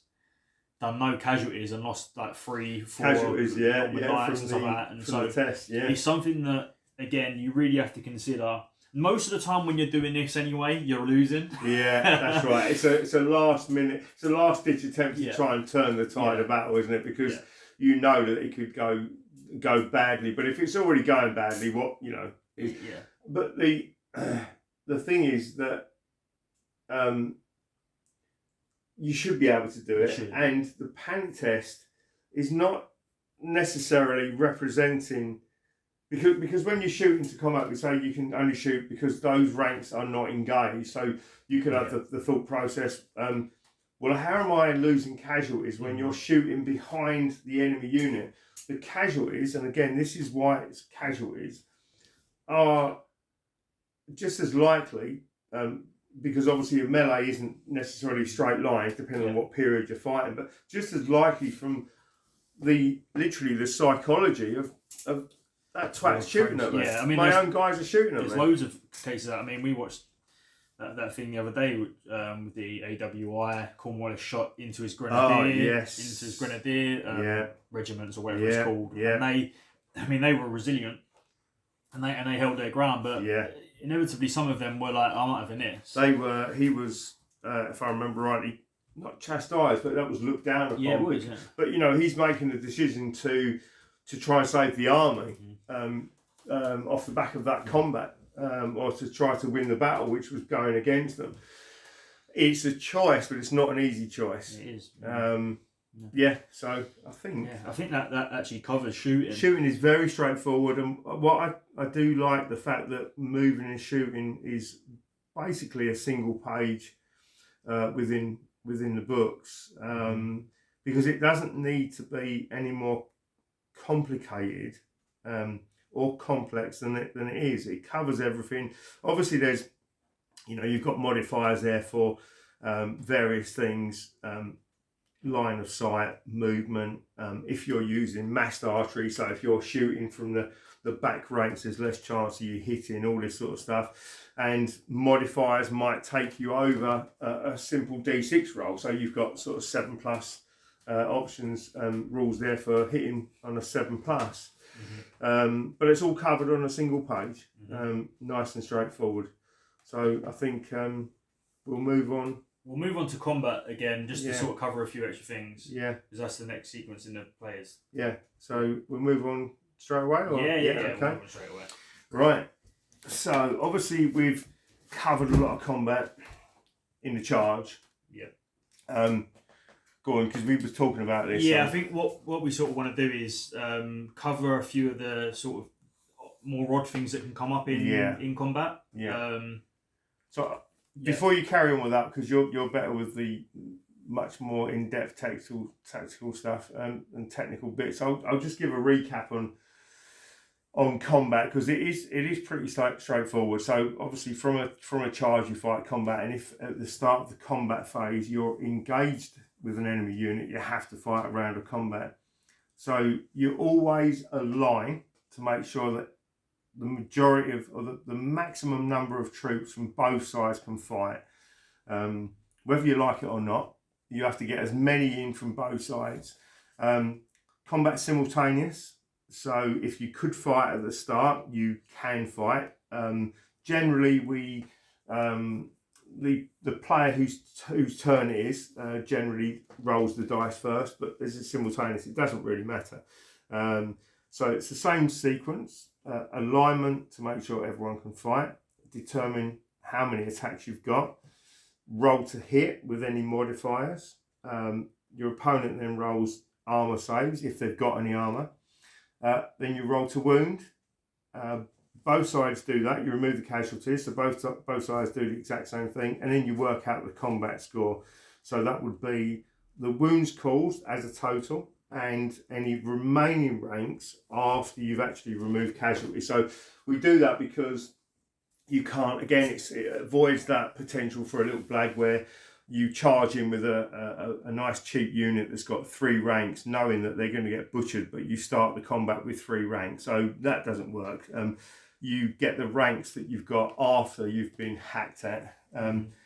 So that's the principle of combat. Obviously, if one side wins, then they have to take a test to see whether they'll stand their ground and whether the combat continues. So that's the basics. Yeah. So just to reiterate what you said, in the combat phase of each player's turn, if you're already engaged in combat, you have to fight again. Yeah. Now you get to choose the order as the player whose turn it is. So I mean that's a little thing, but actually it can have sort of tactical advantages / disadvantages if you choose the wrong one. You can pick the combat you want first, can't you? If there's more than one. Yeah, so you have to fight again at the start of the combat phase if you're already engaged. So if you charged that turn and you didn't resolve it, if a stand fast test was achieved by your opponent, you're going to fight again anyway. So combat can happen quite a lot during the game. So something to consider. So one of the things that I want to sort of cover here is the sort of more odd things that can come up. One of the first things is when cavalry charge into combat. Now, a formed unit of cavalry that charges into a combat means that neither side of any units that are involved in that combat have any rank bonuses. I'm just going to jump in on something there, Yeah. Because this was something that someone asked us. Consider this situation. You've got 2 units of infantry fighting in combat, but let's say you so maybe one's charged during the charge phase, they've fought a couple of combats, but they've not resolved it, they're still in combat. And at some point during the player's turn, he might have the opportunity to declare a charge or an order a charge with a cavalry unit, for example. If that cavalry unit charged in to an enemy unit that's already engaged in combat, it will trigger an immediate combat that involves the units that were already in combat and obviously the new cavalry unit. But because the cavalry have charged into combat, the rule that Dan was just saying comes into play. So the whole idea about cavalry charges not allowing any rank bonuses during certain parts of the combat is that, I don't know if, people that have stood next to a horse or seen a horse running will realise that a cavalry charge into combat, when it did happen, is devastating. Cavalry, are large, heavy troops. Horses are massive, even without any kind of barding or armour or anything like that. So what it does, it breaks up the ranks and files of a unit until such time as they might be able to reorganise themselves. So just wanted to drop in there and say that cavalry special rule where you lose rank bonuses can happen no matter when the charge is, and even if it's in a combat that's already taken place. Yeah, so that is a massive advantage for any cavalry unit charging. So you do obviously have to think about that. If your opponent has a cavalry unit and you don't. But although that's a massive advantage, the big disadvantage is once you hold that unit and pass a stand fast test, that cavalry unit now doesn't inflict that effect, and you will get rank bonuses. And most of the time, cavalry will have less ranks than an infantry unit as well. So if you can hold them, that bonus is lost. But if they beat you and then you fight a consecutive round of combat, that no rank effect will stay on. So yeah, so they basically keep the momentum, don't they? They start to sort of bowl you over. So unless you can hold them, which represents you, so with if you pass a stand fast test, you basically halt that momentum that the cavalry have got, and then any consecutive combat or any new round of combat after that's happened, the cavalry are no longer in a position to be sort of bowling you over, and so you start to bring your ranks to bear, and obviously the momentum of the cavalry, the initial momentum's kind of lost, and now they're fighting at probably a slight disadvantage. Yeah, so that's that covered. And the only other couple things in combat that come up are flank and rear charges. Now we spoke earlier about momentum and that only being a modifier when you actually win the combat, if you do. But when you get a flank charge or a rear charge on your opponent, you get different bonuses. So with a flank charge, you get, when you're rolling to hit, you get a +1 modifier to hit for any melee weapons, and a +1 to the combat score when you're working out who wins when you're working out actually who wins with the combat result. And if you're in the rear, you get +2 to hit and +2 to your combat score. or combat result, sorry. So that isn't cumulative. So if you got a coordinated charge with 2 units into a flank or a rear, you wouldn't get +2 twice. You just get +2 for being in a rear, and if you had 1 in the flank, you get +1 for the flank and +2 for the rear. So it does all add up, but you only get that once, depending on each facing that you're on. Combat so score. yeah. So when you're sorry, that's for momentum, isn't Yeah. it? And we're going to drop in there because yeah. Dan's obviously drunk too much orange juice. Yeah. Basically you do get the +1 to hit in the yeah. flank, and you get the +2 to hit in the Yeah, rear. So the whole principle of that is it's much easier to hit someone if you're coming at them from a side that they're not expecting. Obviously the rear is even worse. So if you were generally, let's say you was an elite unit that was hitting on 3s with your saws, and your enemy unit had shields, now you'd be hitting on 4s. But if you was attacking them in the flank, that would then go straight back to 3 again. So you'd be hitting them on 3s.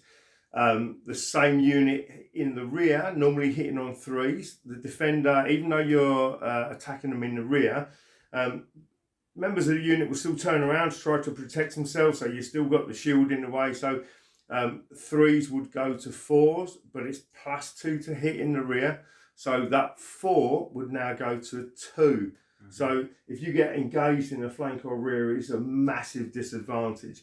Where Dan was getting confused because of his too much orange juice was that if you win the combat, and this is actually a really big point in how we do combat, you only get the advantage of your position if you win. So, for example, if a real poor quality militia unit was to charge, let's say my elite guard unit in the flank, yes, it would wrong foot me a little bit. They're charging from the flank, but actually they're still militia troops. Their ability to push that home and get a massive advantage is less. So they will still have to win the combat.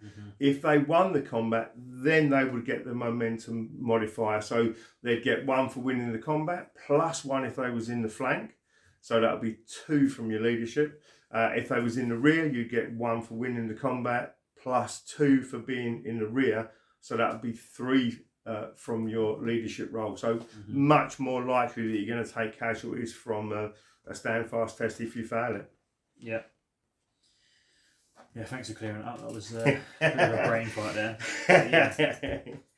So in the actual combat, it's just plus the hit. So much more advantageous, especially obviously on the charge because you're still getting the rerolls. Yeah. So if you're attacking in the rear, even with poorer quality troops hitting on 4s normally with their weapons, goes to 5s with shields. Yeah. So attacking in the rear, that would be now 3+ with rerolls. So as it should be, it is devastating. But you've still got to win the combat. So a better quality unit may still be able to turn the tide.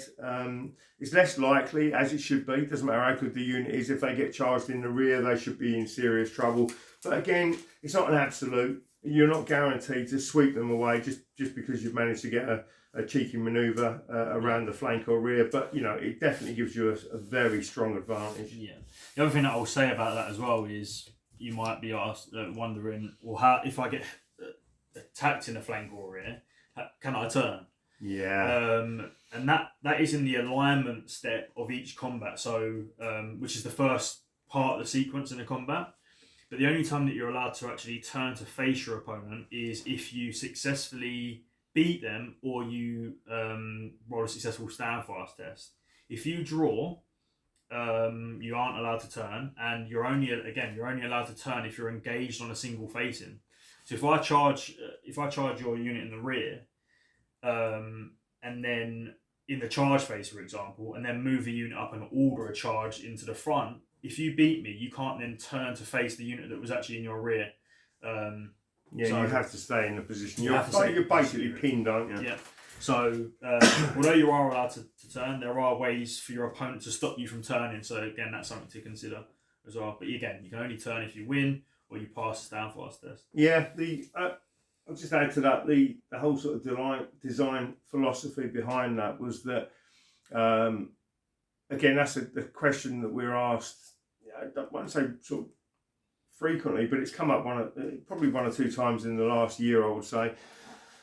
The point is that if you shouldn't gain advantage.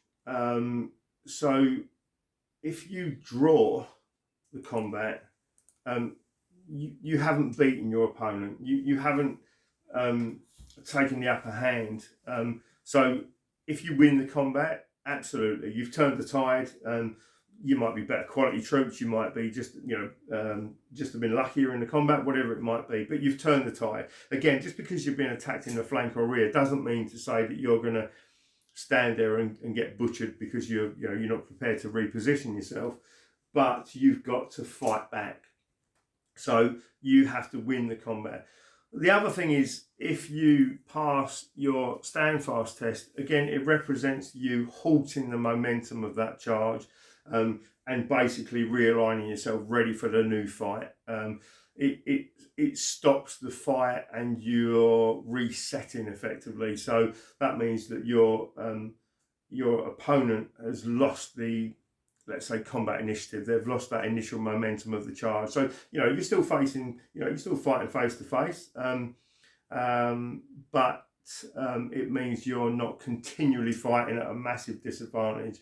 And as Dan said, if you're pinned, it doesn't matter who you're facing, whatever position you're in, that's where you stay. Mm-hmm. Because you shouldn't ever really gain advantage off of a situation like that, because in reality you're probably dead in the water. Mm-hmm. Yeah, so that's combat covered. I think that's just going to double check there. So we'll just cover again the routed or wiped out effect from combat. So you'll have an initial combat, and this is important to remember. You'll have an initial combat, and then you can have any number of consecutive combats.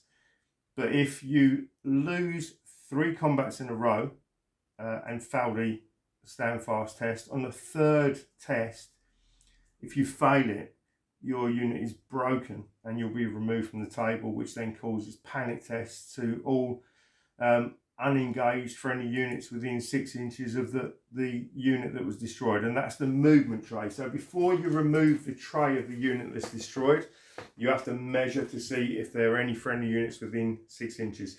So it's only formed units that caused that. But let's say you had a formed unit destroyed in combat, and within 6 inches of them you had a formed unit, a friendly formed unit and a friendly skirmishing unit. Both of those units have to take a panic test, and obviously because skirmishers tend to be a lot worse leadership value than most or many formed units, likelihood is they're gonna sort of take casualties from that. Mm-hmm.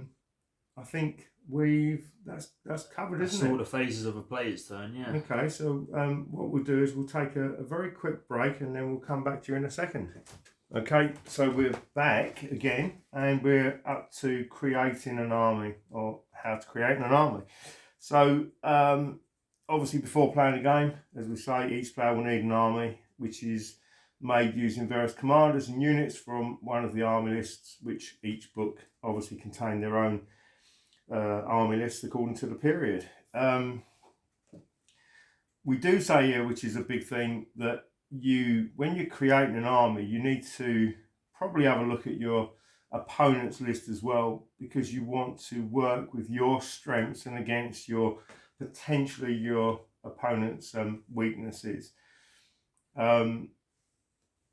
So that will come more. It depends, obviously, if you're a first-time wargamer using On Bloody Ground or any rule set, but it takes a little bit of time to kind of understand the specifics about an army, doesn't it, really? So yeah. Whether you're going to give unit hand weapons, or whether you're going to give them thrusting spears, or, later on, whether you're going to use rifled muskets instead of smoothbore muskets and stuff like that. But what we do have is army points. Generally speaking, a standard army is 2,000 to 2,500 points for each player. So that's your maximum points and that means that unless you're playing with a mate and you both, you don't care either way, but you can add a few points here and there. Generally speaking, you shouldn't be any more than the maximum points you've chosen, just because you might be able to sneak in another command point that puts you sort of 3 or 4 points over the maximum, but that could be the turning point in the game. So that doesn't matter if you're playing a scenario, or I quite enjoy playing battles where one side's got less than the other.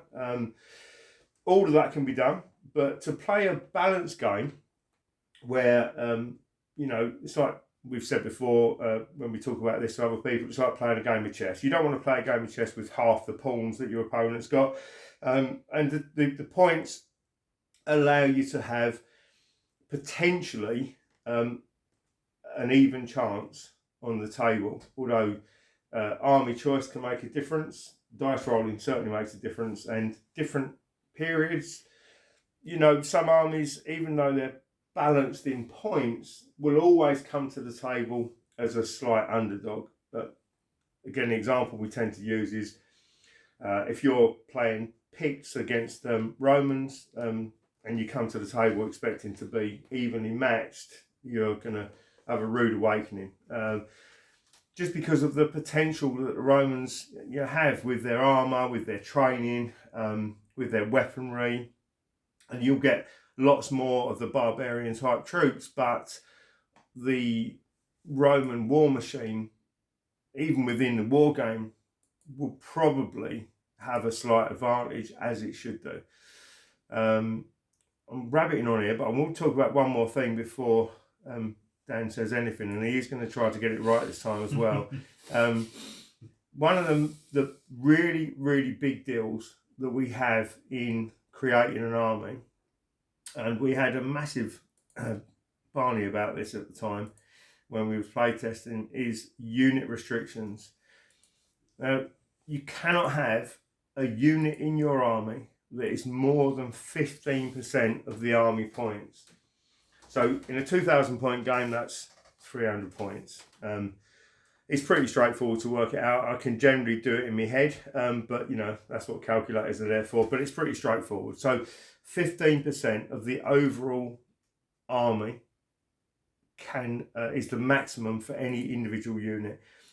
And the reason we do this is, well, I'll let Dan tell you why we do this, because it was a game that we had, that me and him had, that triggered this after I had a hissy fit. Yeah. I don't think I stormed off, but I did have a hissy fit, didn't I? Yeah, it's one of those things where, again, sort of like what we touched on earlier, we ported over sort of ideas from games we've played in the past, and sort of expecting it to change just because it's our new set of rules, and it didn't work. So what we had was, and what most people will do is go, well, if I can only have one unit of veteran phalangites, I will make them the biggest unit I can, put all my points in them, and then they just won't die. So what was happening in that playtest game, which was actually really early, weren't it? It's a Dark Ages game. Yeah, it was a Dark Ages game, and I had some Thanes, armoured Thanes, fighting. And they just couldn't be killed. I think there was about 120 of them in the unit, weren't there? So I think my hissy fit started out along the lines of there was much swearing towards the end of it, but it was, how can you have a unit that big? And then after much swearing, right, okay, I'll just put a big unit of Huskarls on for my Saxons. You put a big unit of whatever on for your army you're using, and that's it. We'll have 2 units on the table and see which one wins. Yeah. So what we sort of quickly decided was that there needs to be some sort of restriction on the unit sizes in the game, and there's multiple advantages of that. One, it's the first main one that it resolved was that you don't have what people call now the Death Star units. That one unit that can, you put it on, you put everything in it, and then it just marches up the table and kills everything that tries to kill it. Yeah. The other thing is that what it does is, when you're making a unit, you can't then go, well, I'll have every single option that unit's allowed. And if you do, they're a much smaller unit than you might want. So you start to have to make those tough choices, even in the army building stage of going, well, if I have javelins and the light armor, I can't have a unit of 20. I'll have to have a unit of 16. So it then changes the way the formation is before you when you make it in the army stages. It changes the way you're using it in the game, and that's actually quite a fun part. I mean, you can actually sort of sit there and, you know, when you're at work, you can think, oh, should I have a unit with the armor? Should I have a unit with the double-handed axes? It's actually quite a fun stage. It's not, and the one thing that I will always reiterate when new players are asking questions about, oh, what sizes do you take? Actually, the answer to that is whatever unit size you want. Yeah. Because you'll use the army different to the way I use it. You'll use that unit different to the way I use it. We do that a lot, don't we? Just the formations of our units. I mean, the thing to really consider with the points limitation, the 15%, is that generally the units that have got the most choice in weapons are going to be the more elite units. So, as an example from the Dark Age Northern Conquest book, my Huskarls can have all sorts of armour, large shields, throwing weapons, javelins, double-handed axes, all of this sort of stuff. And I can equip them with those things. There are within the army list certain limitations. So, for example, you might not be you can't have a shield with, let's say, something like a Kontos, because it's a double-handed weapon. So there are some limitations, but quite often the elite units have got a wide variety of choices, and they can have them all because it's an elite unit. They'd be trained to use them. They'd be armed to the teeth.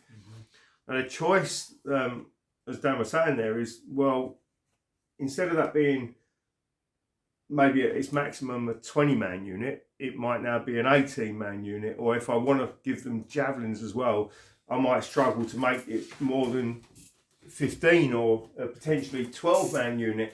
And now your choice is, well, is that unit going to stand up on the tabletop? Is that going to get through a battle? Is that going to be a really expensive unit that's going to really not do anything for me before it's in trouble from those shooting attacks? As we said before, they're not massive, but now if every one of your guys in that unit is 20 odd, 22 points, 23 points, whatever it might be, every shot of 20 archers that manages to get a single kill on that unit is going to hurt. Because now what will happen is you'll chip away at that unit, and now maybe one of your enemy's units, which is kind of mid-tier sort of combat unit, now just because of their numbers, they might be able to take them on. So even though you do get the choice with a lot of the units, it's really only advantageous in very, very specific situations. And generally what you'll find is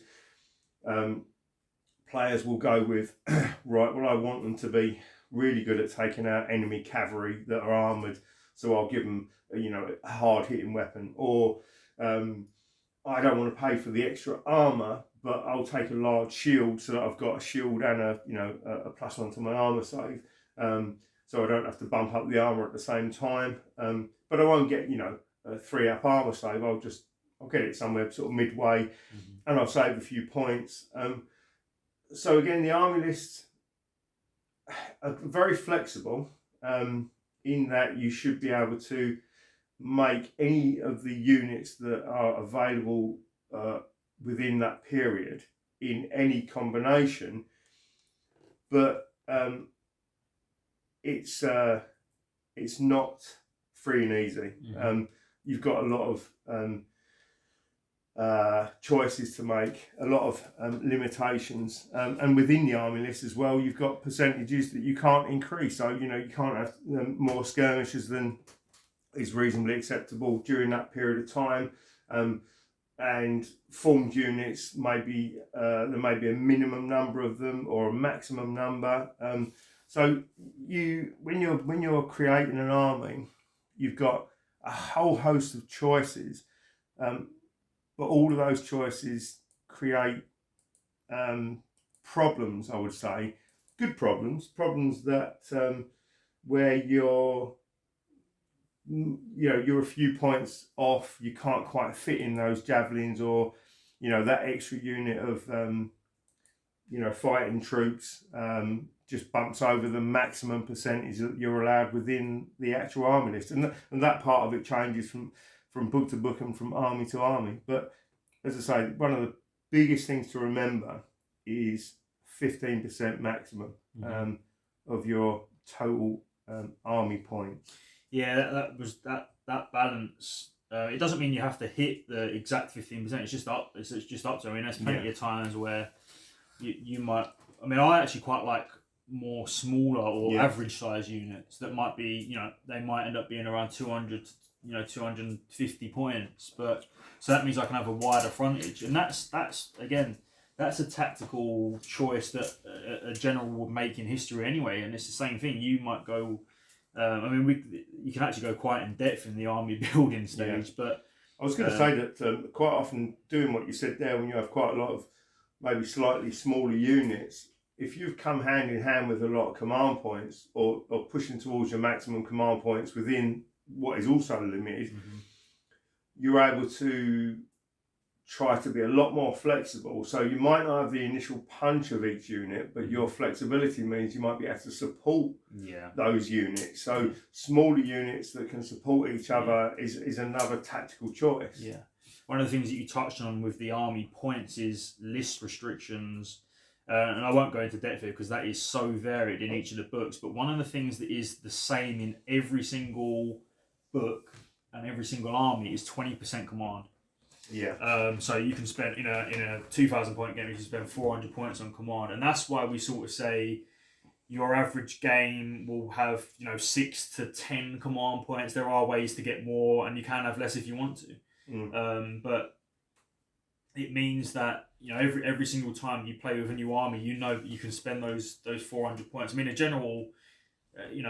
Most of the time, a general that's got all of his command points is 120 points on his own. So that's a quarter of your command straight away. There are lots of options, but I think that's just an important point, that command is always going to be the same amount. Yeah, it's a constant that you can work within, and the percentages. Funny enough, some of the period books, and again, I'm gonna pick on specifically the American War of Independence book here as a big one on this, but also the American Civil War, where you've got an option for attached NCOs that come with one or more command points. So that comes within your unit points, which means that quite often you won't use the 20% of your commanders because you don't need to. But it also means that you've got flexibility. If you want to bump up the army through excellent command and control, you can use that 20% command in conjunction with your attached NCOs to give yourself a large number of command points, either to get yourself into a position to hold your troops in the fight, or even to play out a very specific manoeuvre, flanking manoeuvres, this sort of thing. You can, we're going to do a deeper dive into each of the books individually to go through what each of the armies within period can do. But the restrictions on percentage really, as we said before, we use the word blag a lot, but we all know that quite often, if you can do it, you will do it. So what we do is we give you loads of choices, loads and loads of choices for an army to make it really interesting. You're never going to play, unless you want to, the same army over and again. The flexibility to keep trying to outthink your opponent is there, but you can't do the silly stuff really. And because you can't do it, the important thing is neither can your opponent. And also the 15%, what it does is it means that you can write your army list knowing that your opponent can't have, as Dan tried to have, 475 Huskarls in a unit, which he thought was a really good idea. but you know you can't do it, so your opponent can't do it. So, and a lot of people miss that. It's a small. It's got its own heading. It's in the index, which is an index in all of our books.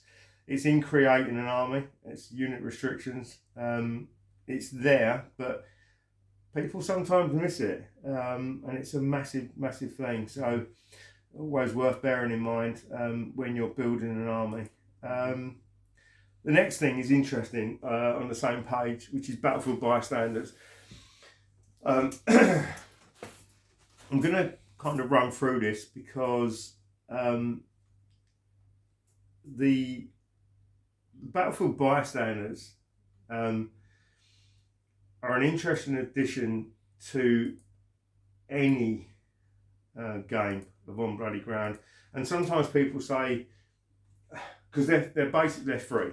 Everyone can have them for free. You have to declare that you're going to use them. And there's a very specific point in the battle that you have to declare you're going to use them.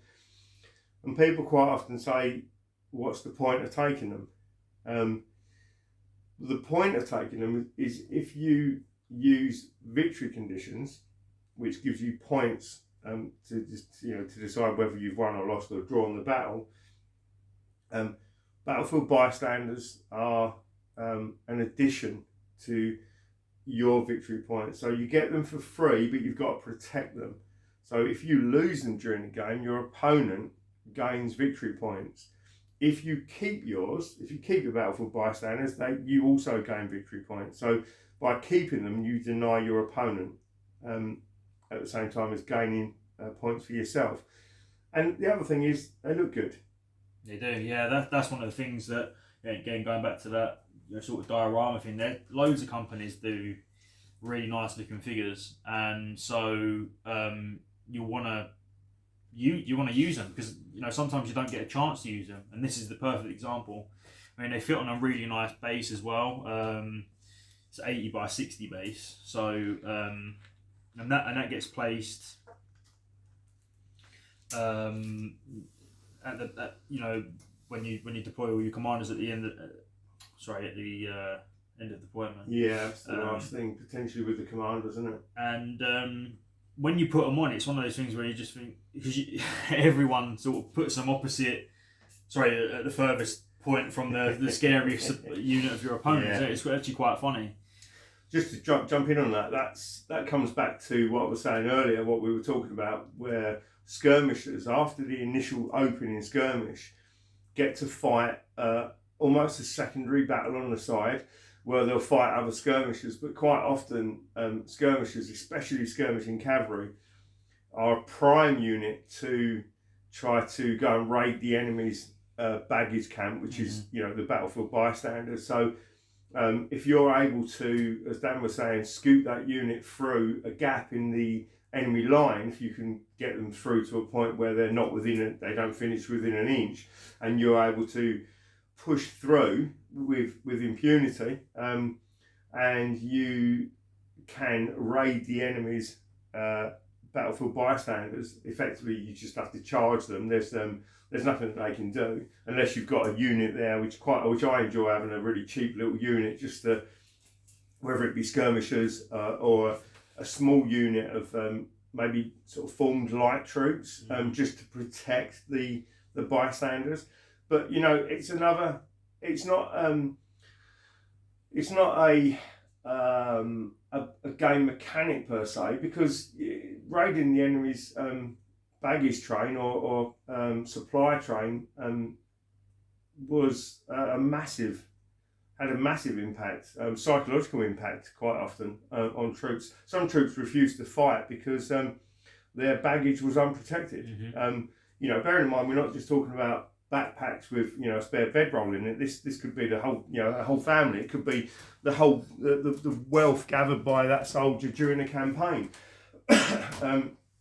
So it's very much a tactical choice whether you take a free addition to your army. People are always, I think, dubious because it's free. So what's the point? And the point is that if you protect your bystanders, which gains you 50 victory points, and you steal you destroy your enemy's bystanders, which gets you 100 victory points. Now you're 150 victory points up.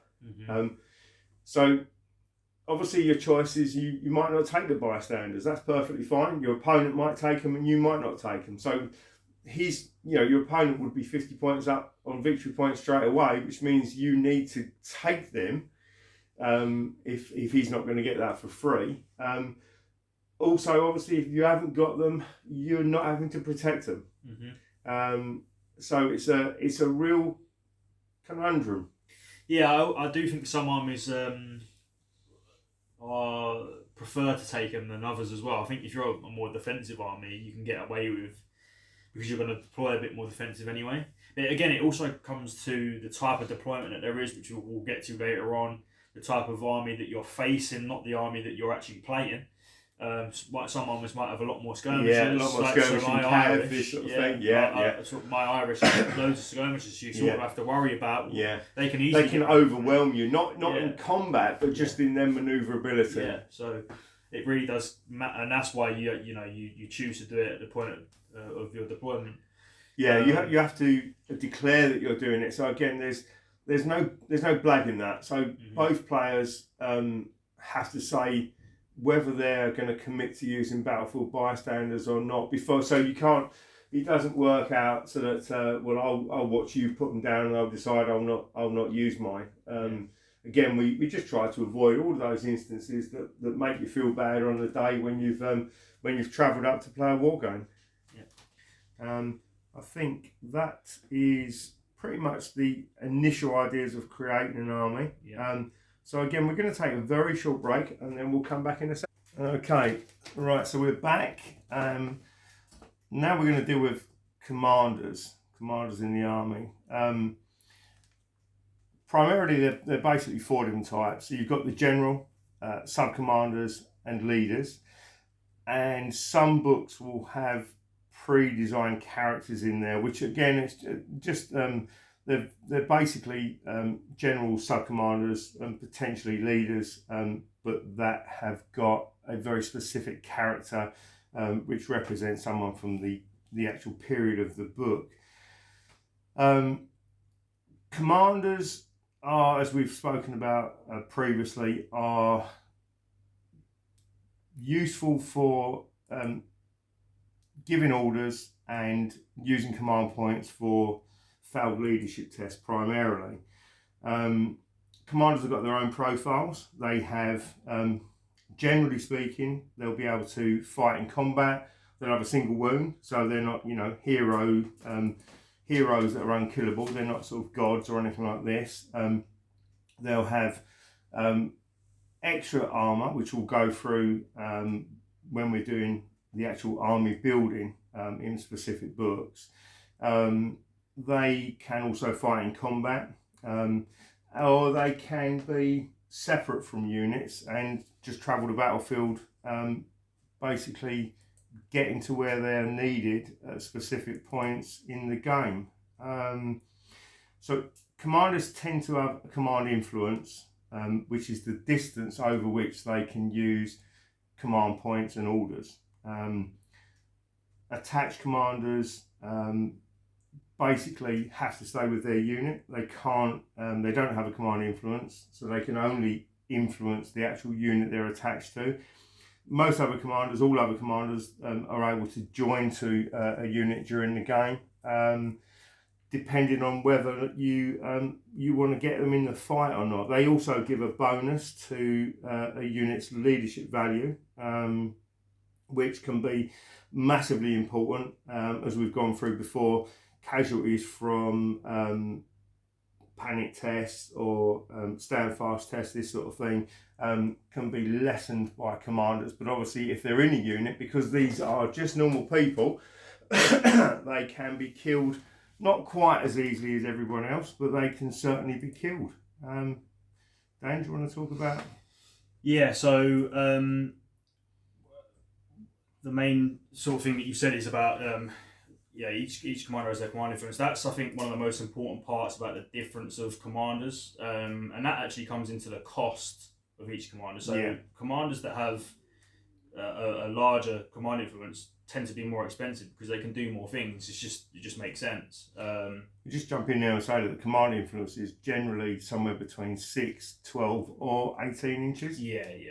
Most of the time it's characters that can have 18 inches, and that is quite a what's the right word, like it's a premium.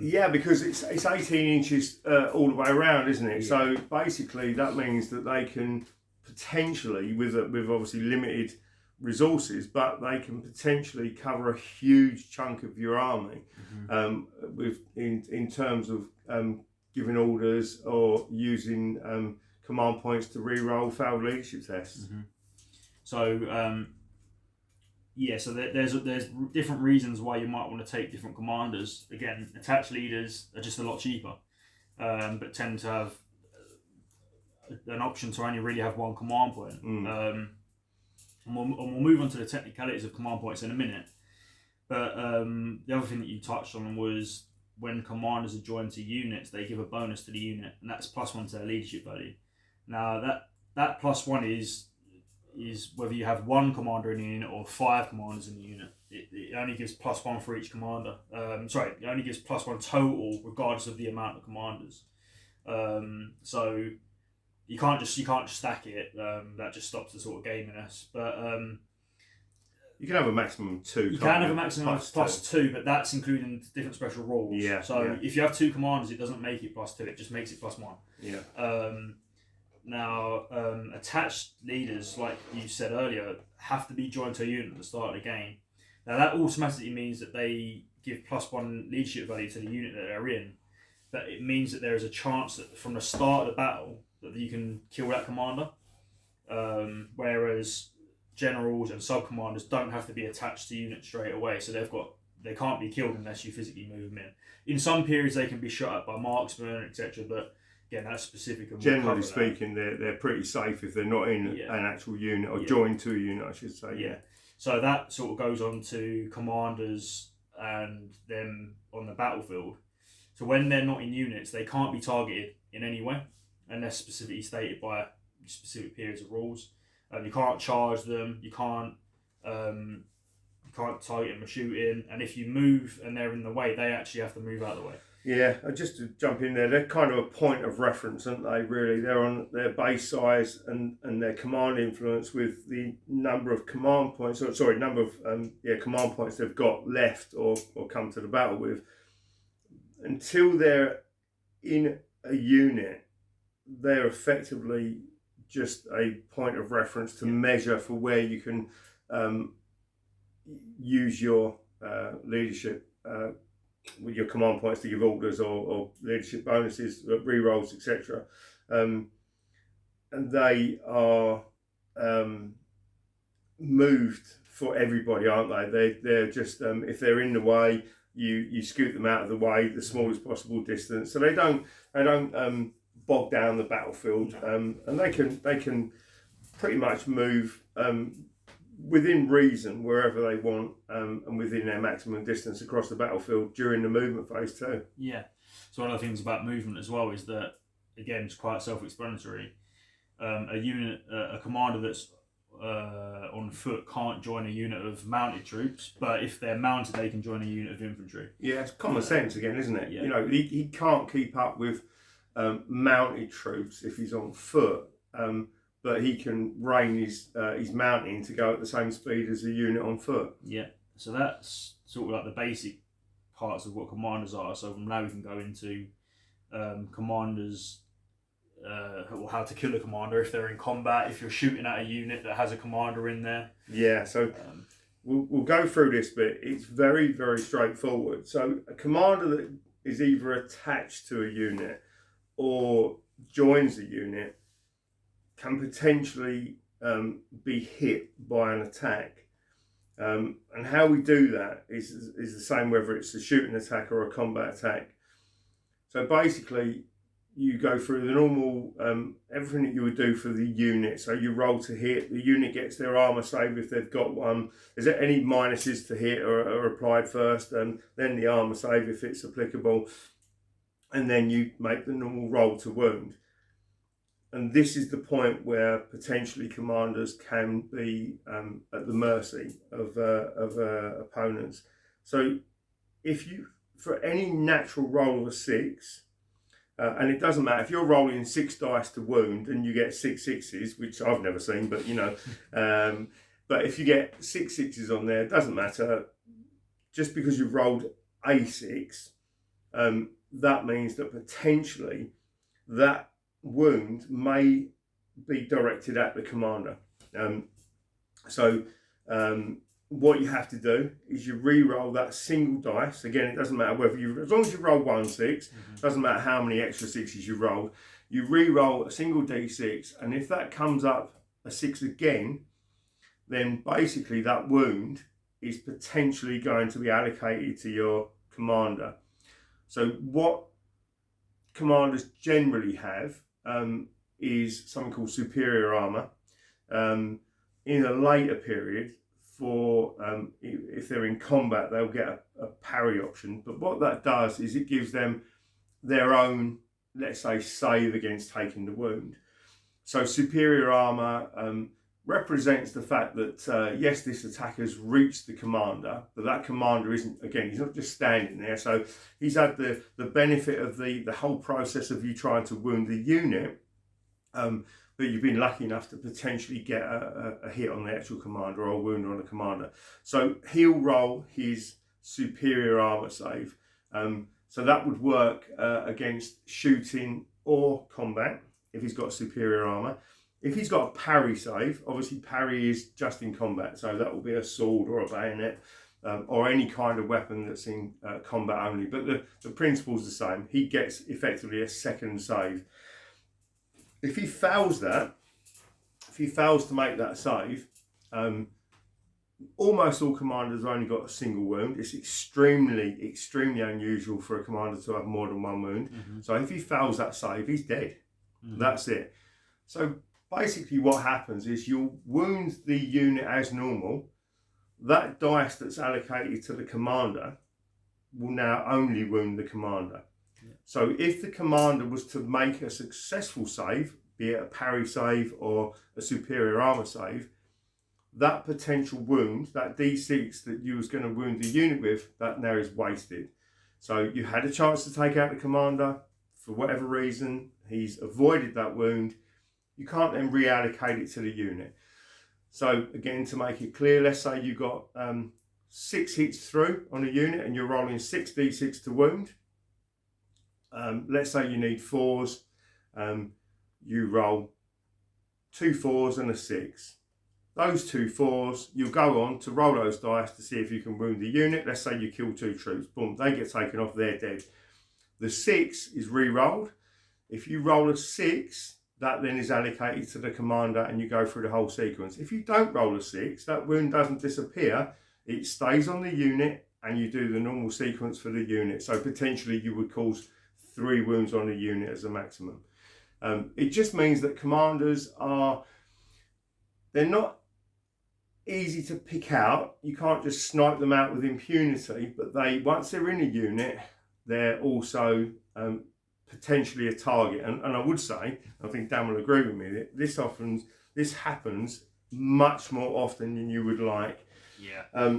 We always try to work out the minimum and maximum and average dice rolls, but with stuff like this, maths doesn't seem to come into it. It is definitely the will of the dice gods. So be cautious about putting commanders into a unit, especially if they've got command points. Yeah, what I will say is that there's plenty of times where you'll put a general and an army standing into a unit of cavalry on the flank, and they'll get shot, and that they'll be killed. The other thing that I will say actually is that you can only have a chance of killing a commander once per attack that you have. So let's say you have 2 units in combat. when that first unit attacks, they have one chance to kill a commander if they roll a 6 to wound, and then the other unit will only have one chance to kill that commander with their melee attacks if they roll a 6 to wound. So I mean, the chance, it's not. There's just a much more reduced chance. It's not every single. It's not every single 6 you roll, is it? Yeah. But each new combat, every time you roll to wound the unit, any wound that rolls any d6 of 6 can potentially wound the commander. So for ongoing combat, so if you charge in with the initial combat, you roll a dice, the opponent doesn't save them all, you get some rolls to wound, you get a 6, you can wound a commander. Let's say then you have a consecutive combat, you go through the whole process again, you get some dice through, the enemy hasn't saved all of the successful hits, that roll to wound, if you get a 6, again, if you roll a 6 again, you can potentially hit the commander. And this is why they have the superior armor and the parry saves. The point is that there's an opportunity to kill commanders, but they're not easy to get to, but it does happen, and you have to expect it to happen. We have some of the period books where, for example, the Roman centurions, which are an attached unit, work in the same sort of principle, but because they've got no superior armor, the minute you roll that second d6, they're dead. So some of these guys that are fighting on the front line that were expected to die in droves, like a centurion or some of the NCOs and stuff like this, are much easier to kill. But a higher ranking officer would generally have a better chance of survival, even if he is sort of targeted as a potential for a wound. Yeah, the other thing as well is that if you have multiple, so if you have an NCO and a commander in a unit and you've rolled a 6, you have to then randomly allocate that hit that would be on one or the other. So if you have multiple commanders or multiple commanders in a unit, there is a chance that hit might not even go onto your higher commander. You could just as easily hit the NCO. It's a random. Doesn't matter how you work it out. If you could have an attached leader and two commanders that have joined the unit. Once you roll that 6 to wound and you've re-rolled and it's allocated to one of those 3, you can do a d6 roll and literally go 1 to 2 is for 1, 2 to 3, 4 to 5, etc. Or however you want to do it, as long as it is an equal chance for each one of those to potentially take the incoming wound. The other thing again is that if you roll a 6 to wound, you have to roll it again if there's a commander. You can't choose not to. Now there's been multiple times where I think one game I played, the same commander got hit about 3 or 4 times and I saved every one. Sometimes, because you want to inflict the wound, whereas the superior armour for commanders can effectively negate that potential wound. The other thing is, commanders that have used all of their command points are not necessarily a great addition to the unit. Some, you might want to keep an individual soldier in the unit alive because he'll give you that. He keeps that 2nd or 3rd rank alive. He's whereas if a commander dies, you lose the commander, but you don't lose the rank bonus. So just because they're a commander or a character doesn't mean that they are they're indisposable. You're quite happy sometimes to lose them rather than a rank and file trooper. It's a tricky thing, and it depends on where you are in the game. It can be frustrating for your opponent when his wound roll goes on your commander and then you save it when he needed that extra wound to go to the combat score. And it works both ways. So it's just because you've got several commanders in there, again, they're whether they're attached or they've joined the unit, they're all potentially a target. So moving on to the reason why you take commanders, and that's command points. Command points. Again, we've touched on a lot of the uses for command points, but obviously now we're going to go a much more in depth and actually say a few more things that you can do with command points and orders. I think in any game that allows you to do something like that, like giving orders or very specific things in each turn of a game, are a massive game changer. I've seen people play on bloody ground where command points have been almost pointless, because they're not an absolute given. Even if you use a command point to re-roll a failed leadership test, the most popular one is when you need, let's say, an 8+ to pass the test, and you roll a 6 and a 1. You only have to roll one of those dice. You can roll both, but you can generally just re-roll the one. I've seen more than enough players roll another one. Yeah. So not only have they failed the test and taken a casualty, they've used the command point to do it. Yeah. Orders are notoriously difficult, and generally speaking, because you can re-roll a failed order attempt, most people come at the game with the idea that if you're going to roll one dice to give an order, you need to commit to having the second one as a potential re-roll. So again, if you think about, the sort of, let's say 6 to 12 command points, 8 to 12 command points, you're very restricted. There's not you have to choose very, very carefully. But the other side, the flip side of the coin, is that if you get an order through, or you can use a command point to change the initiative, obviously it can be a real game changer.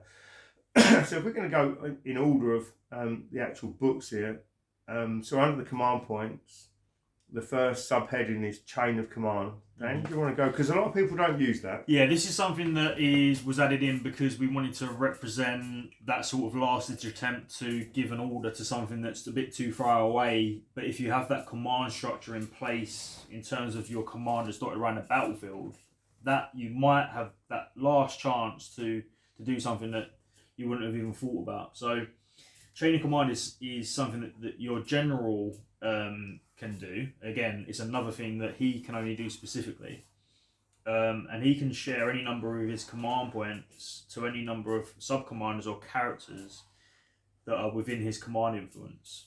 So, for example, he can move, let's say I've got a mounted commander, he can move 14 inches and then target a sub-commander or character that's within his 12-inch command influence. And for each command point he wants to give to one of those other commanders, on a 4+, it goes to that commander. Now, if he fails that roll, those command points are gone. But if he passes it, they go to that commander and they're removed from the general. They're effectively increasing his area of influence. That's it, yeah. So he's moved the 14, he's passing them 12, and then that commander can then, because obviously you could do this in the movement phase. Yeah. You've moved and you've had a 26-inch influence essentially, and then that commander can then move and give an order. Yeah. So you can really spread out. Again, it's something that isn't actually that common, but it actually it's risky, can be, isn't it? Yeah, it's risky, but actually when it matters and you get it off, it can really be really good. And the other thing as well, which is something that not many people consider, is that you can actually do this at the start of the game to then spread out and know that you've got that reserve. So an attached leader might, you can't give it to attached leaders unless they're a character, but some characters are attached, so you could give it to that attached character that only comes with one command point, for example. Yeah. Give him 2, and then actually move your general from that spot and know that you've got a store there. You can basically bump them above their starting point, can't you? And obviously, if you do that early game, you're potentially in a position where you can risk a little bit more than maybe later game. The other thing that chain of command does is sometimes a general is just not where you need him to be. Yeah. So you can think of it in many different ways. Obviously, with command points and giving orders, we consider that to be runners or messengers, or even later on, you've got signals. Obviously, the battlefield command structure.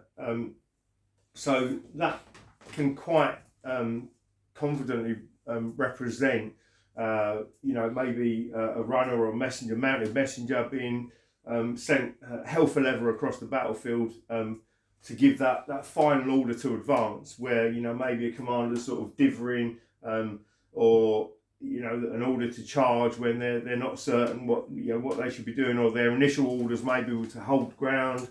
It is risky because that messenger can be obviously with training command, you've got to make the dice roll, so that represents the messenger being sort of waylaid, that maybe the horse is shot from under him, or but it's the potential. We like to give you the potential, but there has to be risk. There has to be a positive and a negative, and that means you've got to make a choice. And obviously that's what battles are all about, and that's what a war game is all about. So rather than you having a general sitting in the middle of the table where you need him on the left flank, with that general with 3 or 4 command points that you're not able to make the best use of, you now have a choice to potentially spread it to where it needs to be, because obviously you can only move a certain distance, and maybe you just can't get there fast enough, so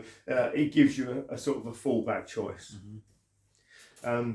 So the next thing, and obviously that training command is something that we've always said that it's another one of those rules, kind of like the 15% maximum in the unit, that I think that sometimes people read through it rather than digest it. It's not something you'd expect to be used a lot, but it is another tool in the arsenal of a gamer.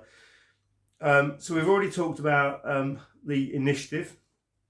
Only the general's able to use command points to either change or resist the change to the initiative. That can be huge. You can quite easily waste command points in trying to change the initiative when it basically stays the same. You fail the roll, and you're 2 command points or 3 command points short. And excuse me, because it's the general only, and almost always the maximum command points for a general is 4. That can be a very costly mistake.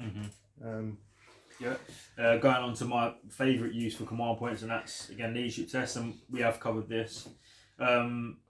One of the things to reiterate with all of these things is that it's always you have to have the commander within the command influence to use these command points to target that unit. It's really important. And always measure the closest distance. It is as close as you can get to the movement tray. Yeah, any part, you can measure from any part of your commander's tray to the closest part of the movement tray of the unit. Just to reiterate, the leadership test, the commander that's either joined to a unit or within their command influence can spend a command point to either re-roll 1 or both dice of any sort of leadership test, and that's any leadership test. Panic tests, stand fast tests. There's a multitude of options. And especially when you've had a bad roll. That bad roll can be pivotal. You can lose troops off a unit that's just about to turn the tide of the game for you, can't you? We've all had it. You could have, the sort of powerful cavalry unit, which is expensive for each man in the unit, but it's got a massive punch. But for one reason or another, maybe they're taking a panic test, and again that comes up the old snake eyes, double one. Now that unit might have had eight guys in it originally. Now you've got the potential to lose sort of 4 or 5 of them. Massive negative potentially in your game. But I think also what's really good about the leadership test with command points is that you don't have to re-roll them both. Yeah, that is, I think, the most important part, because it would be a proper hit and miss situation there. Well, again, it doesn't feel good when you was one off and you take one casualty and you re-rolled it, and now you're taking 5. You know, again. We've all done that. So we tried to. I mean, it's a choice. That's why we always like to have those leadership tests. If you're going to fail, you want to have a 5 or 6 on one of those dice, don't you? Just so you can re-roll the single one and hope for the best. The other thing I would say as well is that if you, let's say for example, you have 3 commanders within command influence of a unit that's failed a test, you can only choose to use the command points of one of those commanders to re-roll. You can't re-roll the one, then re-roll with another, and then re-roll again. So you really have to think about it. I mean, most of the time, what I tend to personally do is use attached leaders if possible first, then sub-commanders, and then the generals. But again, that just depends on the situation. Again, that's one of those tricky choices in the game, isn't it? You take away a command point from the general, and you're taking away lots of potential options. But that attached leader who's only got his single command point, you might be wanting to save him for later in the battle when you know he's going to be in a situation to maybe order a manoeuvre before you make a flank charge. So it might seem obvious to use the cheap option or the more limited option. But again, that's not necessarily always the correct choice. It's certainly not an obvious choice. So again, that's something to consider. And it's a big part of the fun of the game as well.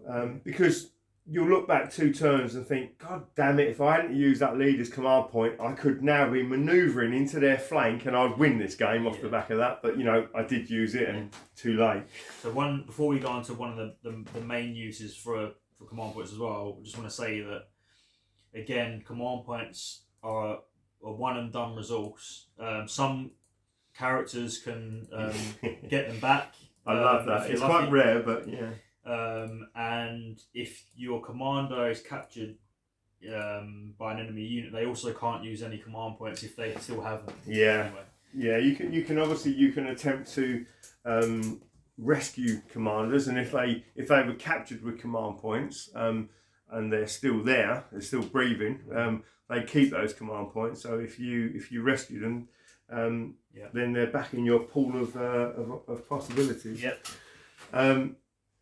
Right, orders is huge.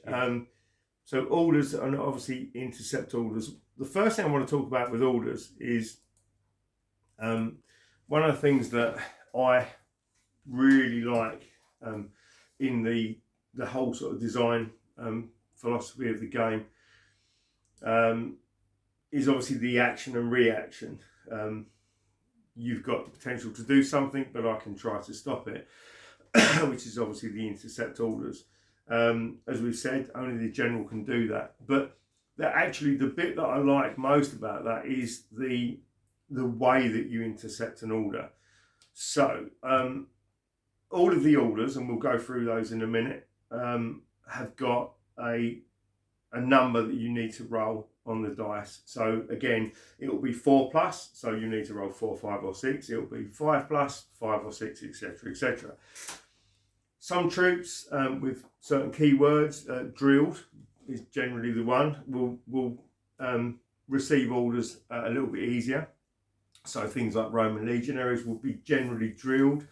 So an order for, let's say, manoeuvre, which is a 4+ for normal troops, becomes a 3+ for drilled troops.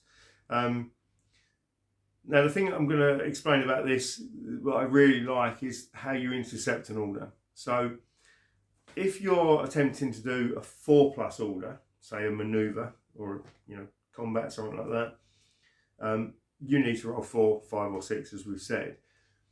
If you roll a 6, your opponent needs to equal your dice roll to intercept the order. So anyone that's played on Bloody Ground will know this. When your opponent's rolling for that manoeuvre to try to get into your flank, and he needs a 50-50 dice roll to make a success, which is 4+. At the point where you really don't need him to get it, he'll get a 6 or even a 5 or 6, because clearly the odds are against you intercepting it. So now on the other side of that is drilled troops. As I've just said, it's much easier to give them an order. So let's say that unit of drilled legionaries, I want to give them an order to manoeuvre. It's a 3+. Let's say I only rolled a 3+, but that's fine. That's it. I've given the order. But my opponent now, if he wants to intercept that, he only needs a 3+ as well. So even though it's much easier for me to give the order, it's also much easier for that order to be intercepted. So it doesn't matter what the number is that you are trying to achieve, any successful order can only be intercepted on the dice roll that you've made. And it's a big part of the fun of orders, because again, it's the choice, isn't it? Yeah. It's the action reaction. You'll see, you'll get a manoeuvre off on a 4+, and I'll look at it and I go, well, you did it on 50-50, but you know, potentially so could I, although that's very doubtful. But also you're looking at, if it's at the start of the game, the command points that you've got available, where your general's probably got a full store of command points, but you have to look at all of the potential ramifications of using a command point to intercept an enemy order, and you know, the long-term effects of that, also the immediate effects of letting that order get off. I want to sort of go back a bit and talk about the intercepting stage of orders, and you know, what to consider when doing that potentially, and that is again, just adding on to what you say, where sometimes, depending on the unit that's receiving the order, it might be a lower score than the target normally needed. So, you know, a manoeuvre might be a 4+, but for drilled it'll be a 3+. But if your opponent rolls a 6, you might look at it and go, well, I need to roll a 6 regardless, because that's such an important part of the game, and I know that if you get that charge order off, or that manoeuvre so that you can then charge me for free in the flank or rear will change the game, it's really important. And so just because your opponent rolled a 6, don't think, oh no, it's not worth it, because it really can be. The other thing as well is that you can only intercept orders. So when an enemy commander uses a command point to reroll leadership tests, you just can't stop that. So I mean, that is a little thing, but it's, I just think that's important to actually know. It's a more guaranteed use of it. It's not guaranteed to pass, is it? But you can't be stopped in your attempt. The only time that you can actually stop an opponent from doing something by using your own command points is if they do an order. That's the only time. Yeah. So that, again, that's just a minor little thing but some people might be wondering. You can prioritise those command points according to that, can't you? Yeah, exactly. You know, one thing is a stab in the dark and hopeful roll. The other thing, it's a hopeful roll, but not a stab in the dark, is it really? Yeah. So I think that's sort of talking about orders and command points before we go on to actually the specific type of orders. Yeah. So we're still. There is one thing that not every book has got, and the reason not every book's got it, and I'm looking at one book, and I don't know if Dan's looking at a different book, but the reason that not every book's got it is because it's not appropriate for the period, let's say, and that's executing enemy commanders. Have you got it in your book? No, you haven't. Right, I'm looking at the Wars of the Roses, and they butchered their commanders. I mean, it's horrific. So that most definitely is appropriate in there, but certain period books don't have it in, and that isn't that's not an error. We've decided that wasn't appropriate for the period. But basically, if you capture a commander, as we said earlier, and let's say that commander's got a few command points, or let's say you've captured the enemy general, which is also worth victory points to you. You might look at that and go, well, the unit that's captured him, did a great job and everything, but to capture him, they got mauled during the combat, and it looks like a rescue attempt is on the way. Maybe there's some big bold cavalry coming at you at 100 miles an hour. and you don't think that you're going to be able to resist, you can use a command point to execute a captured commander. So yeah, basically that's it. He's just dead. Yeah. All the command points go. The commander's removed. He can't be captured. End of. It's just a little flavourful thing, and it's actually quite funny because there's nothing you can do about it. Yeah. You've lost your commander, and I know it is a command point, and sometimes the command point can be better used elsewhere. Yeah. But sometimes if you've captured an opponent's commander, and you know, well, I'm in trouble. I might as well kill him because I'd rather kill him and. Well, because otherwise, if that unit then gets overrun, not only do you lose the unit, the enemy gets his commander back and all the command points that he was carrying with him. It's important to note as well that as long as the commanders in command influence, anyone can order an execution. It doesn't have to be the general. So your attached leader with a single command point that's just nabbed the enemy's general with his 4 full command points can basically become. I don't know whether it's a hero of the moment or I'm not sure about that. That's a point of view, isn't it? But or the villain. But he can order that. There's nothing that your opponent can do. And the reason there's nothing your opponent can do is they're not, although we do have this in one of our period books, but they're not committing seppuku. He's going up to him with a knife and cutting his throat. Yeah. There's not an awful lot you can do about that. So that's why we don't have that action-reaction. Actually, the action is normally verbal, and the reaction is a lot more verbal. But yeah, so that is in some of the books, but not all of them. Mm-hmm. And we do just say keeping track on here, which is, we've already mentioned that with command points. You need to be showing your opponent what you've got left for many reasons.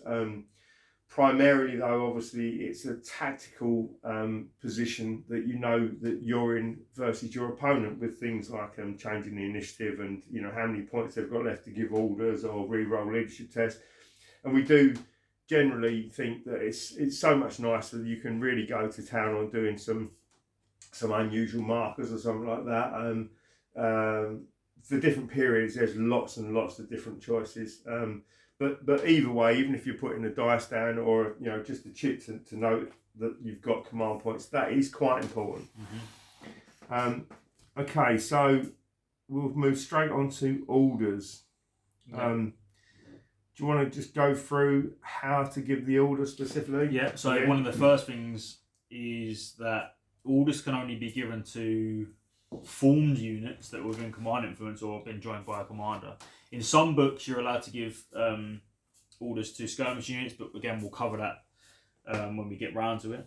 But as a general, it's quite rare, isn't it? It is very rare, yeah. But as a general rule, you can only give orders to formed units.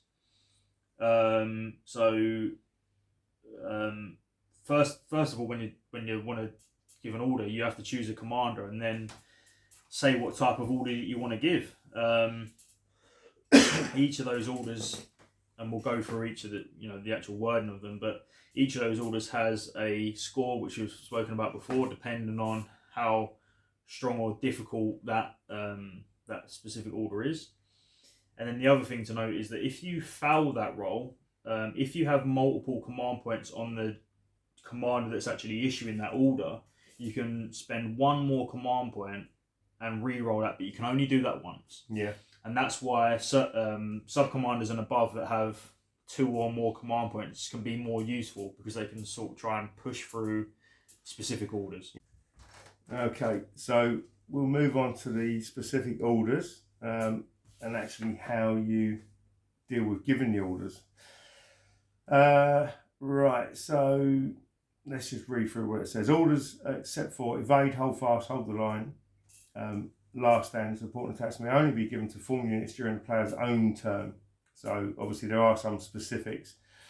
And only one attempt may be made to give the same order to a unit. Although obviously you can re-roll with a command point from the same commander. So first, choose the commander that will attempt to give the order and a target unit that is within the commander's influence. So yeah, pretty straightforward. Command point has to be removed straight away. Once you've committed to giving an order, you have to remove the command point. choose the order. Each order's got its specific target point, obviously. And once you've rolled that, if you've got a successful order, your opponent can attempt to intercept it. Okay, so available orders, one at a time. Charge, which is a 5+. A unit has not previously declared a charge during the current turn is able to declare a charge. And we had to change that, didn't we, early on? Yeah, it was something that actually got nicked in the bud pretty quickly, wasn't it? Because you could charge, then order a charge, then order a charge. It was outrageous, wasn't it? So if you declare a charge in the charge phase for free, you can't then order a charge again on 5+. So you can only have a charge once with one unit at a time during a turn. Yeah, I mean, again, it kind of represents the ability of troops, whether they're on foot or whether they're mounted, to have the energy to do these things. You know, it's that time frame, isn't it? It's a limitation on what you can do within a time frame within that point of the battle. And from a game mechanics point of view, as you said, it early on, before we got really deep into the play testing, it was already very clear that being able to charge with impunity was a very unhappy game. Yep. So probably one of the kind of common orders, combat, which is on a 4+. So a new round of combat is triggered against any enemy currently in base contact. A combat order may only be given once per turn on the same combat. So this is a similar sort of thing, isn't it? You have to be in combat, so there's your limitation. It's a 4+. It's easier because you're already there. Shouting the order to carry on fighting is much more simple than organising a unit and forcing it to, or persuading it to go into a full-on charge. Yeah. The other thing as well is that it's not just you that fights; it's the whole sequence for both sides. And actually, just because you've ordered a combat doesn't mean you're going to win. No. If I have 2 friendly units in the front and a unit in the rear, I can only give one order to that whole combat. I can't give 3 separate orders. No. So, and that's why we made a point of that, because it was just then too easy to force through. You could basically you could put a separate order onto each of those units, and that's why that gives you another level of limitations, isn't it? So it basically, again, it's the time available, it's that point in the battle, and from a game mechanics point of view, yes, you can try to push through a win where maybe your opponent is hanging by a thread and another round of combat will finish him off. Yeah. But obviously, not only have you got the opponent's intercept option, and it's a 4+, so it's 50-50 for both players. Yeah. You could still luck out. I mean, a combat is dice rolling. It is. So you never know really what's going to happen. Right, this is one we've tried to use more frequently, more recently. Yeah. Disengage from combat, which is a 5+. A unit that is engaged on a single zone, and that's important, so you're not being pinned by enemies, so may perform a manoeuvre in a straight line and directly away from the enemy they are engaged with. So the single zone doesn't necessarily have to be the front. Yeah, that's the most important part. Yeah. If you've been charging the rear and you do a stand fast test, you can, before a whole other round of combat begins, you can disengage from combat and run away or recharge back in. Reposition yourself. I mean, put yourself in a position where you don't mind having the fight, but not to your rear or to your flank. So now you might be able to present the front of your unit holding thrusting spears with shields and some armour and all of this sort of stuff. So actually you don't need to do any more than go, look, if you want to come in again, let's have it, sort of thing. There are some really interesting implications with this one. It is one of my favourite ones, even though it's not used a lot.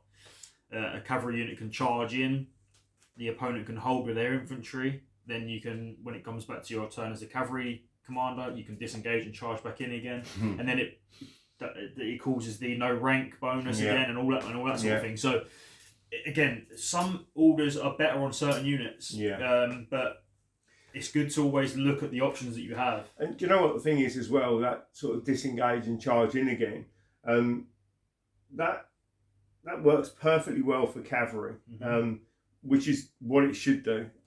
Yes, you can do it with infantry, but it hasn't got the same kind of impact as a unit of cavalry would get from it. So yeah, it's an option, but it's not a blag. It's a genuine tactical choice, and it's not easy. I mean, even with a drilled unit of cav, and I can't think of any drilled. There might be some drilled cav, but I mean, at some point they might come up. But you know, at the very best, with drilled it'd be 4+. But most troops, it's a 1 in 3 chance. Yes, yeah. And as we've said, not only is that a command point gone, that's potentially 2, because you might, once you've committed to 1, you might need to have to commit, you know, to throw in the second one. It's not an easy one to do, and it shouldn't be. You know, you've got to disengage from a melee. So next one, which I do like, we have talked about this, is evade, and as a starting position, it's a 5+. So it's a charge reaction for formed troops as an order. So a commander that is joined to the unit when attempting to give the order will gain +1 to the dice roll. So it's a 5+ normally, but if the commander is in the unit and gives the order, it's a 50-50, 4+. Just because he can basically, rather than shouting across the battlefield, he's basically telling his boys they're coming in, let's be on our toes. Still only 50-50, but at the right time, and we've used that quite a few times, at the right time, I won't say that that's necessarily a game turning order, but it can save you bacon. You can. Yeah, I think it's really good. It's much better as an order for formed units. But again, some formed units have fame flight and they get it for free, and they're very useful. Yeah. So, yeah. Okay, so next one, hold fast, which is and this whole kind of group of these orders is really interesting. Hold fast is a 5+. So a unit that's failed a break test will remain in the combat instead of routing. So this really is holding fast, but will still suffer the normal casualties from its failed leadership test. The round of combat will end, and any momentum is removed immediately. So, I mean, it's a 5+. Again, drilled troops, you've got 50-50. You take the casualties, but it stops that unit from being broken. Yeah, I mean, it's the last chance. So, again, there's an order, isn't there? So, the break test is obviously the last chance stand fast test. So, you've lost 3 combats, you've done the leadership test. Let's say you've used a command point and you've failed again. You then have another chance with this hold the fast order to use another command point, and on a 5+, you take the casualties, but you end the momentum, you end the combat, and your unit's still there. Sometimes, like we sort of hinted at earlier, sometimes you lose the combat but don't actually suffer loads of casualties. So you can lose 3 combat but not lose extra casualties. Do you know the interesting thing for this one is that also it's the mathematical wargamers amongst us can work this one out, because you've got a 1 in 3 chance of this one, but sometimes when the momentum stacked against you, i.e. if you've been charged in a flank or rear or by something that's maybe got shock impact, and you're stacking up the momentum, now it's potentially better for you to just take a 5+ roll with a re-roll, rather than just doing a straight up stand fast test. So, you know, that's an option. It's not get out of jail free because you're still taking a casualty, so it's a potential choice. But it leads nicely on to the next couple. So we've got hold the line, which is a 4+. Yeah. So this is a nice one. Again, I think these are all like a little bit of a family of orders. Yeah. So during a pushback move, if the winner of the combat is engaged on a single zone, it will remain in its current position rather than being moved with the pushback enemy. The round of combat will end and any momentum is removed immediately. Yeah. So my first sort of take on that is always, right, well, I got away with that combat and I don't fancy having another crack at it. That's exactly what happened. I remember actually because I remember actually saying about this one, and this was the example of you've charged me with a unit that's far superior, but somehow I've won. Yeah. Now I know, as a unit, if I carry on this fight, I'm going to lose. Why, if you have won, would you carry on fighting? Yeah. Yeah. So again, it's not a guarantee. It's still a 4+. It's a 50-50. So it's much easier than a lot of the other orders.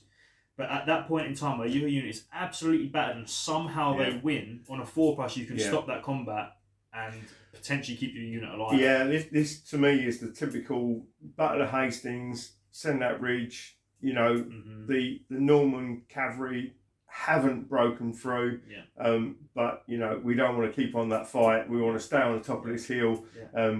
They're having to withdraw. So I mean, obviously, different situations. Again, that cavalry might have another charge into you, but you might get a round of shooting him. It's all sorts of things. There's loads. I mean, there's the other one is, let's say you order a combat thinking you're going to beat me in your turn, and I beat you. I can hold the line, keep my unit where it is, and then in my turn charge in. Yes, right. Yeah. So there's loads of options. Yeah, you can go from both sides of that, can't you? From the attacker and the defender. This is a really nice one, and it really is what it says. Last stand, 6+. And it's pretty straightforward. A unit that has failed a break test will instead stand fast. So it doesn't take the casualties. Yeah. It stands fast. So stands fast basically ends the combat and removes all momentum. So effectively, that is a get out of jail, but it's on a 6+. Yeah, it is. So And the other thing as well is that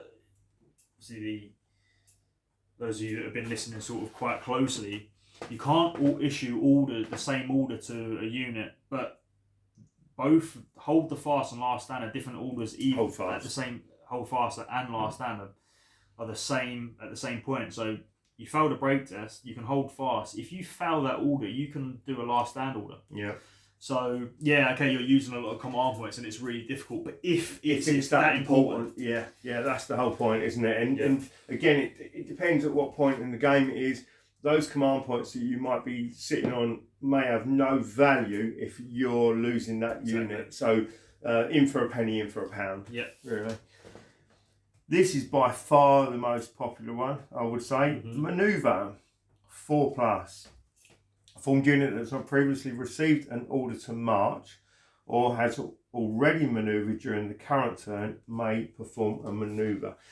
So yeah, it's a 4+, 50-50 with no extra bonuses, straight 4+. You know, drilled obviously, as we said, will be on a 3+. Manoeuvring,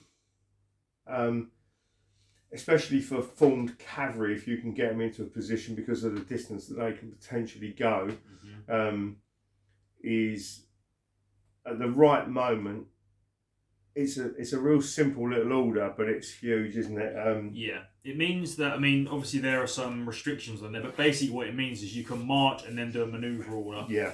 So you can get that speed, but also get that manoeuvrability at the end. You're not on a skateboard. You can't do it with impunity. Yeah. There are limitations, but quite often you're able to get the unit into a position where you can tip it into a flank, and that's what it's a cheap one for command points. It's a 4+, and it can give you quite a big advantage. You know, the other way, actually, as we've just said with some of the previous orders, is from a defensive point of view.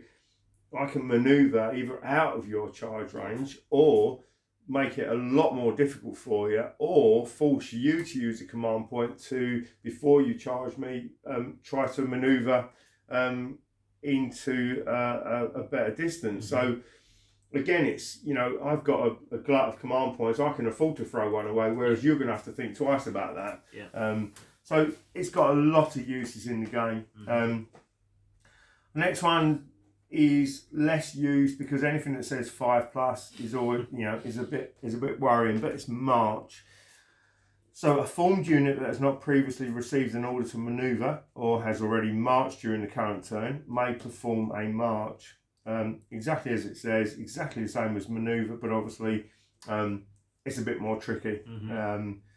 You get the extra bonus from it, but 5+. So even drill troops is 50-50 at best. Yeah. But again, I mean, it works for infantry and cavalry, but a mounted unit, getting sort of 12 inches and then a pivot at the end can be huge.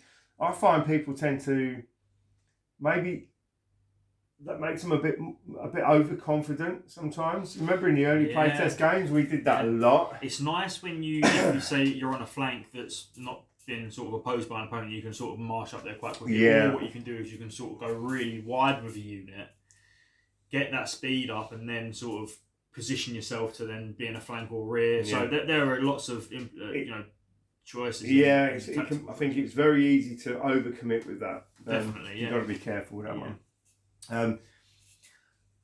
This is not one that is used too often, but kind of goes hand in hand with evade, doesn't it? Potentially. Yeah, that's the whole reason why. Yeah. So redirected charge on a 4+, a formed unit that has declared a charge against an enemy formed unit and whose target has evaded beyond their maximum available charge move, which is important because obviously that's their move plus the number of the maximum number of D6 on top, is able to redirect the charge.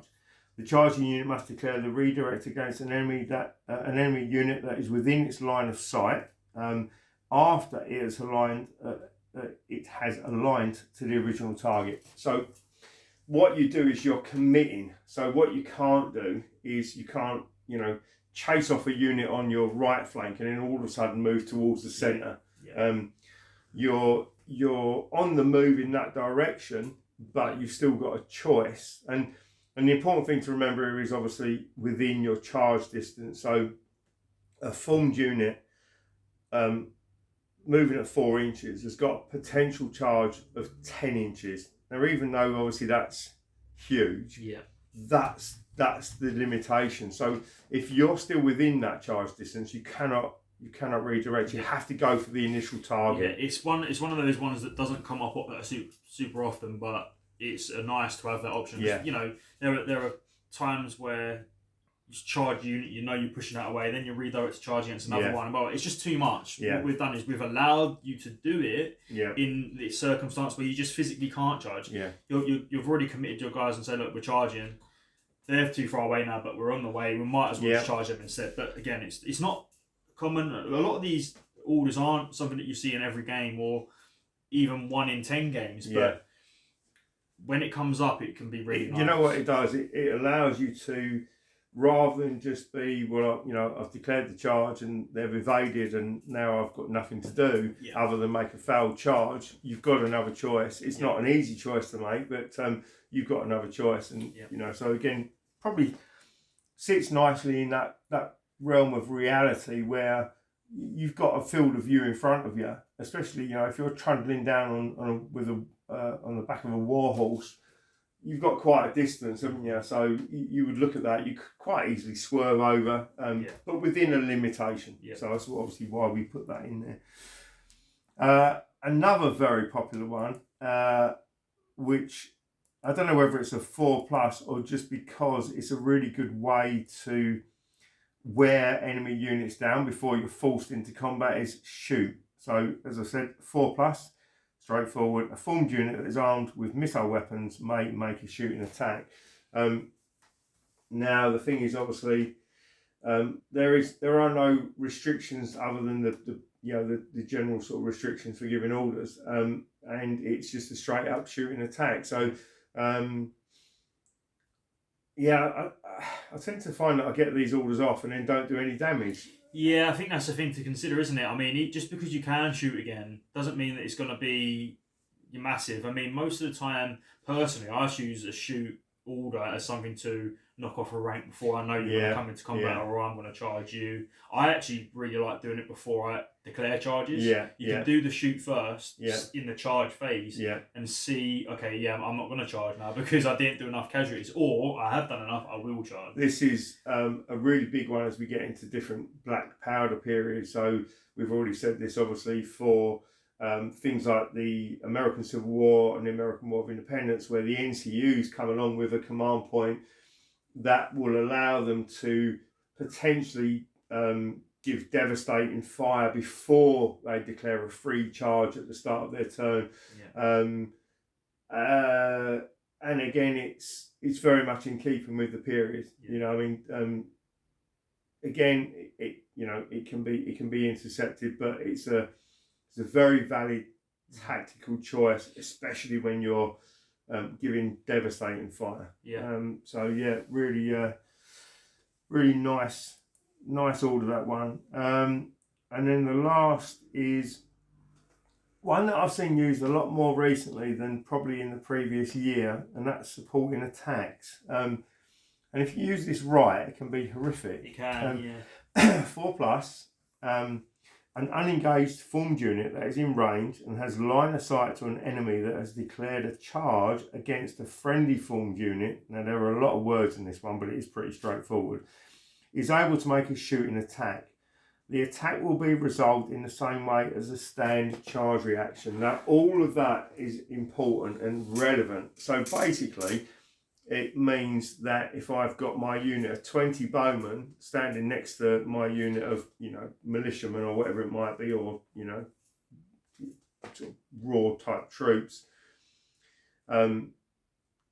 not only can that unit that's being charged, if they've got missile weapons, stand and make a shooting attack, potentially, I can double down with an order from a supporting unit. Yeah.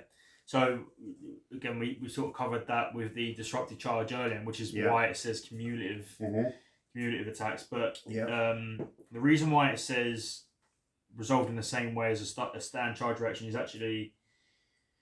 There's actually multiple reasons. Yeah. The first one is that when you shoot at someone that's charging, if they're further than long range with your weapon, you can wait until the most advantageous point.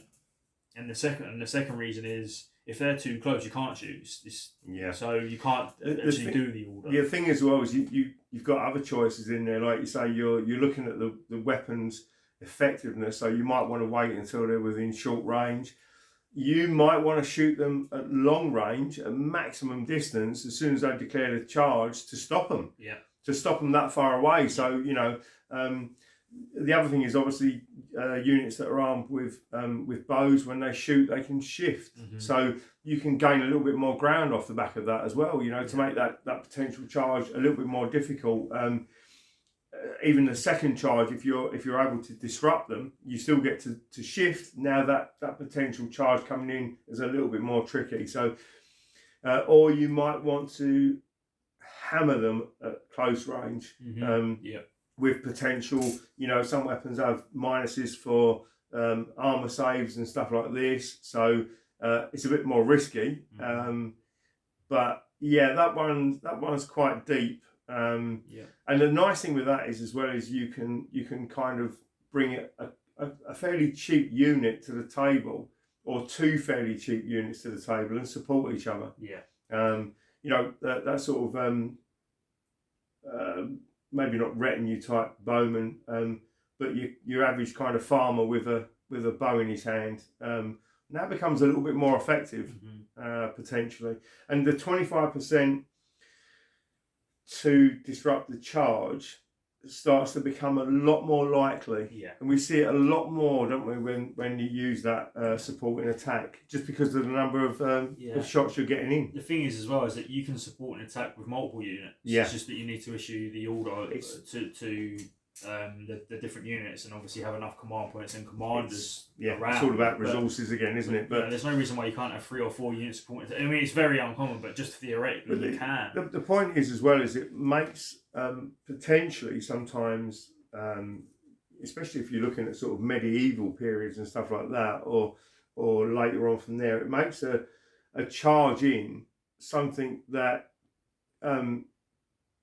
could be devastating to the attacker, just because of the number of shots. And it's as you move through history, don't you, where the mounted the cavalry charges and stuff like this start to become less effective and less common because they can't get there. So you're able to represent that, like you say, it costs you command points, you've got to have the right positioning, but it's very doable. Very much doable. Right, so I think we'll end there. We'll come back in a second. We'll have a quick break, and then we'll move on to the next part. So next in line, units and what's in a unit. I'll start with this. Yeah. So, as we say, there are 4 different unit types, primarily infantry and cavalry. War machines next, and occasionally beasts of war. So, as we say, they each perform a unique role in a battle. So what's in a unit? Unit consists of 1 or more miniatures of the same type who are equipped with the same arms and armour. Each unit has its own specific keywords, with some having more than others. So obviously we base individually. A unit of 21 infantry might be on a movement tray 7x3. We mix and match, don't we, all the time with different unit sizes and stuff like that. So the movement tray is the most important point, but then each of those unit trays and the figures on it is a unit of infantry or cavalry. War machines and beasts of war are based individually, and the size of the base is denoted in the rules. So everything that you need to know about those, because they're a bit more individual, aren't they? So the difference between a bolt thrower and a field cannon is all dealt with the rules, and obviously an elephant, etc. That's very specific, and we'll go through that when we look at the individual books, the period specific books. We do say about identification for a unit. Generally speaking, some rules, obviously they put like command units and stuff like that in, and I'm thinking here about the old sort of GW type rules and stuff like that, WAB and things like that, where they put the standards and stuff inside the unit, but obviously we have them separate on the as part of the command structure, or things like unit standards and NCOs, but sometimes in certain periods you'll have almost duplicates of very similar looking units, and you can put a standard in there. That's perfectly fine. There's loads of different ways, isn't there? Like different colour cuffs and there's loads of different ways to identify units. But as long as you know what you're doing, and as long as your opponent knows what that unit is, it's pretty straightforward. The important thing obviously is the unit profile. This is what makes the unit what it is, and it's important to understand the unit profile when you come to putting the army together. So we're going to go through each of the parts of the profile bit by bit, and it's not too difficult, it's not too long, pretty self-explanatory, but we'll go through it. So name is the name of the troops, and obviously in the army list that can sometimes just be raw infantry, or it might be Huskarls, or something that's really unusual, but we consider to be generally recognisable. So if it's something that a name that's very obscure, or also sometimes the name's not necessarily confirmed as being what would have been used during the time period. So it can be a bit of a stab in the dark, as much as we like to call a chell for the Dark Ages, but that's not necessarily what they used at the time, is it? Yeah, sometimes we'll use, like you say, we'll use a historic term that historical gamers will know, and then sometimes we'll just use a non-descriptive raw infantry, regular hoplite, mercenary infantry, this sort of thing. It'll be, it'll clearly tell you what's what. It's a reasonable description of what that troop type is, isn't it? Yeah. Sometimes in the names as well, we'll have limitations. So we'll say veteran hoplites 0 to 1. That means you can just have one of them. Yeah. So but you don't have to have one, but you can only have up to one. Type, obviously, that's one of the 4 available. Yeah. What I'll do, sorry, before you move on from that is something that actually is a little thing, but actually in each of the armies there are list restrictions. So it might say you need to have units which are part of the main part of the army, and it will say you need to have something like 40% infantry and up to 30% cavalry. And in the unit box in your army list, it will say the unit type. So it will say unit cavalry, unit infantry, and any of those units will fit into that restriction. Yeah. But some mercenaries might also be infantry and cavalry. They won't fit into that restriction. So it's quite important to know which units do and don't fit into those restrictions. Yeah, one's literally is called is units, isn't it? So and then it'll be infantry, cavalry, war machines, and mercenaries have got their own restrictions within the army list, haven't they? Yeah. That's just a little thing, but it's a little thing, but it's there for a good reason. It can separate out the.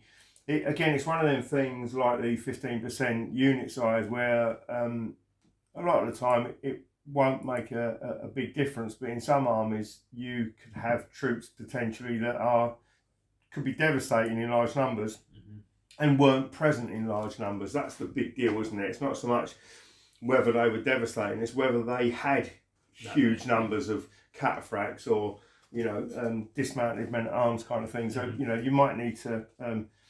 Some of those things will need restrictions, so that basically does the job potentially. And then weapons. Weapons is a list of the potential weapons that troops have got, and it also shows how good they are hitting. So it's not necessarily. I believe it's not necessarily a list of what they've come with, is it? The weapons? Yeah, the weapon. No, sorry, the weapons is what they can have. Is the stats for the things that they can take, and then the hit and wound value, which we'll move on to in a second. Yeah, I've just opened the page for that, so I can see that specifically. But yeah, anything that's a potential option for them or something that they come with, that will be listed with a hit value and a wound value in their profile. Yeah. So that's the catch-all area for it. Whereas. So then you've got the hit and wound value of each of the weapon, as we just said there, and that is part of what allows us to make units a little bit different sometimes and gives them a little bit of variety because they can be very good at one and not so good at the other, or terrible at both or excellent at both. So but it's that thing where talking about the D6, we get a little bit of movement with the hit and wound value tied in with the D6, don't we? So because each one, because it's a staged attack, whether it be combat or shooting, each stage of that attack we can manipulate the number, tie that in with the randomness of the D6, and come up with a unit ability, fighting or combat ability that represents the troop type that we're showing in the army list, isn't it? So that's why we have the hit and the wound value. And just because someone's great at hitting doesn't necessarily mean they'll be great at wounding. And the reason for that might be the type of weapon they're using, might be, or vice versa. It might be really hard to hit, but once you hit, if you're hitting someone with a hammer, once you strike the blow, obviously, which is maybe difficult to do because of the weight and the unwieldiness of the weapon, once you actually do get the hit in, the wound might be much easier. So it just allows us to do that where necessary. Yeah, I mean, it's although there is variation in the things. Average troops hit on 4 and kill on 4s. Elite troops hit on 3s and kill on 4s. Yeah. And then, below average troops will hit on 4s and kill on 5s. But within that, there's loads of different variation. Yeah. But just as a sort of like basic sort of point, it means that we can much more better represent the units, even though they're using the same weapon. Yeah, there can be slight variations, or the option for slight variations, which allow us to not be forced into a corner with the same stats, isn't it? Yeah. And only where necessary. Sometimes you the sort of 4+ to hit and 4+ to win just works, or whatever the stat might be. So we don't use that just for the fun of making something different. It's an option there when something stands out as being either really good or really terrible. Moving on, so leadership value, as we've said before, that is a number with a plus symbol. So the leadership that you've got is, let's say, something like an 8+, which means on a 2d6 you need to get that number or greater. Pretty straightforward. It's always that number or better to pass the test, and anything below that number is a failure. Armour. We have various degrees of armour, from padded armour, which is exactly that, isn't it? It's padded, or like a leather sort of armour, that sort of thing. Linen, that type of armour. And then we have light armour, which would be like chainmail, that sort of thing. And then medium, heavy armour. So just different degrees of protection according to troop types and also periods in history. Pretty straightforward again. Each piece of armour has a number with a plus. So to make an armour save, you've got to roll that number on a d6 or higher. And obviously armour can be modified. So your dice roll can be modified by weapons that are going to impact the ability for the armour to protect your troops. Yeah, one thing I would add in here as well is that armour can be used in against both shooting, combat attacks and shooting attacks, whereas parry is also in this same ball point, isn't it? Yeah, same point here, but yeah, parry can only be used in later periods where they didn't use armour, so sort of from the AWI sort of up from that. Anything that it's the same thing. Parry can be used in combat only. Armour can be used in combat and against shooting attacks. Yeah, it's the same thing. Points is another thing. One of the things we wanted to do with On Bloody Ground from day one was remain consistent with points. So that, and that's how we get that thing we talked about, where if you come to the tabletop with a picked army versus an Imperial Roman army, you're going to be on a level playing field as far as the makeup of the points of the army, but the weapons, the equipment, potentially special rules, just some of the extra abilities, keywords and stuff like that will potentially mean that one army is at a slight, it's not a disadvantage, but maybe more difficult to win with, or more easier to easier to lose with, really. But what is a fact is that if you buy light armour and you're a warband, a warlord using a warband army, you're paying exactly the same points as a Roman legionary in light armour. If you've got a large shield attached to that, you get the same rules, you pay the same points. History allows us to do that properly, because it doesn't matter whether it doesn't matter who you are. If you're wearing chainmail and someone hits you with the side of a sword, it will have the same effect. So that's why the weapons can have effect on things like armour and shields and stuff like that. But rest assured, whatever your opponent's paying is exactly the same as what you're paying, and that's how we get a nice balanced game, isn't it? The difference is normally, you use the warband and the Romans as an example. The difference is that you're paying the same points. The Romans would have it more commonly, so their troops are just allowed to have more. Yeah. There are certain restrictions, and obviously that's when they start to get all of the equipment options and upgrades, which makes them more expensive. But that means you're going to get less for your buck, and smaller units on the table, or less units, and so again, using that example, things like warband armies are going to have to think about using different tactics, if they just want to go toe to toe, you can't really expect to get the best results because the equipment will beat you. Yeah, I mean, there's always a chance that you can win, but that's why we have a D6, isn't it? It's still there, but generally you need to think like a commander from the period you're playing. Mm-hmm. Every one of the books we've got, but especially as you jump into those different periods, which are a stark difference. You've got to put yourself in that period to get the best out of the army list. So you can't play a Roman army in the same way as you play a Confederate army.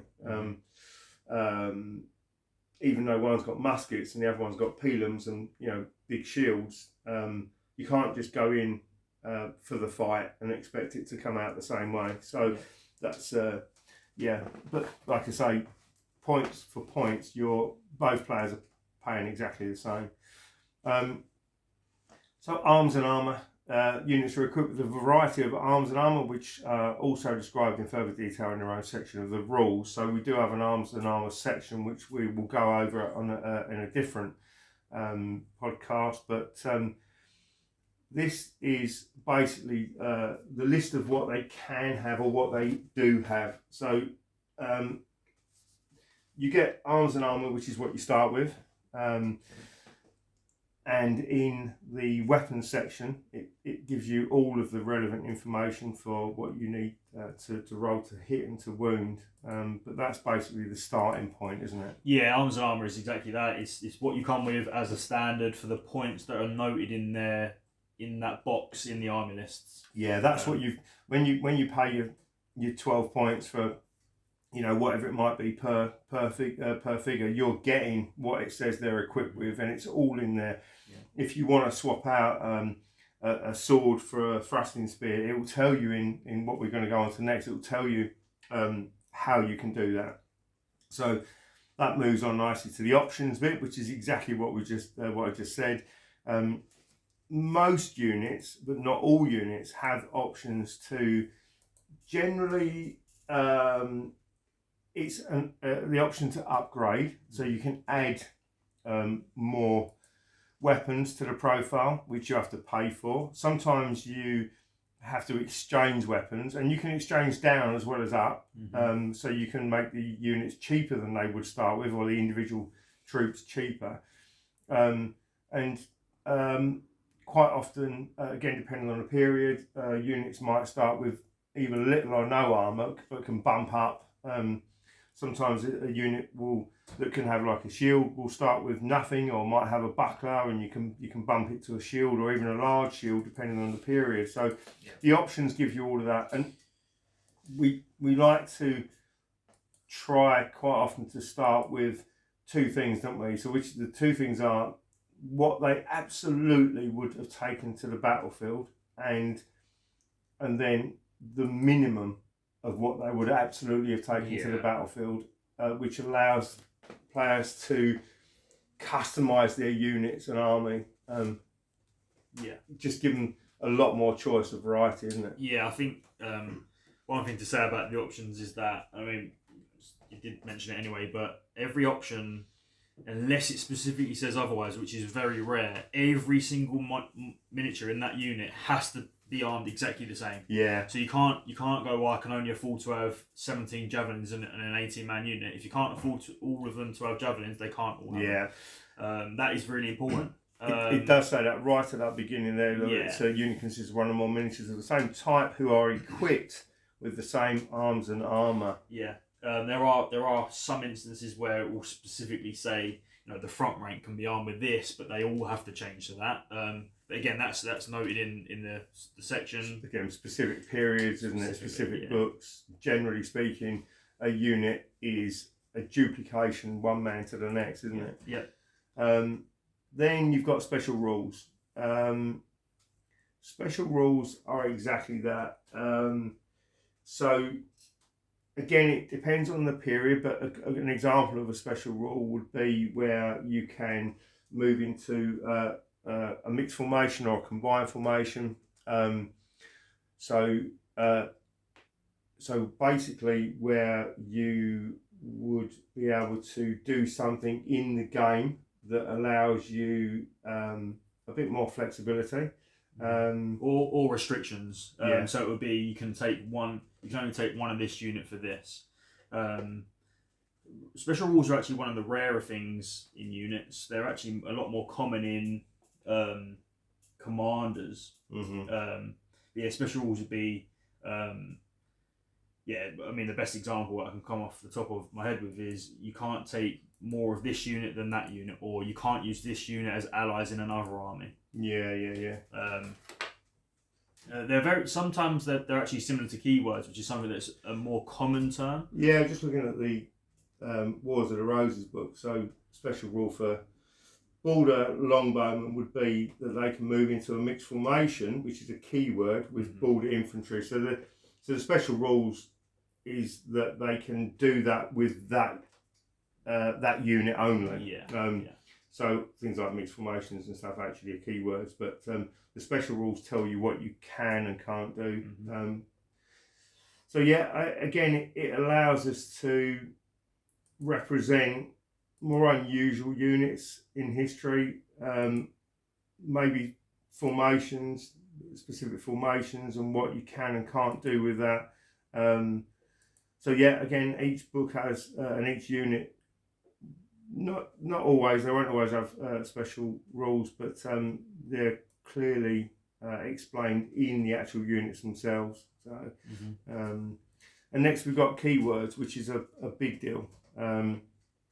Keywords,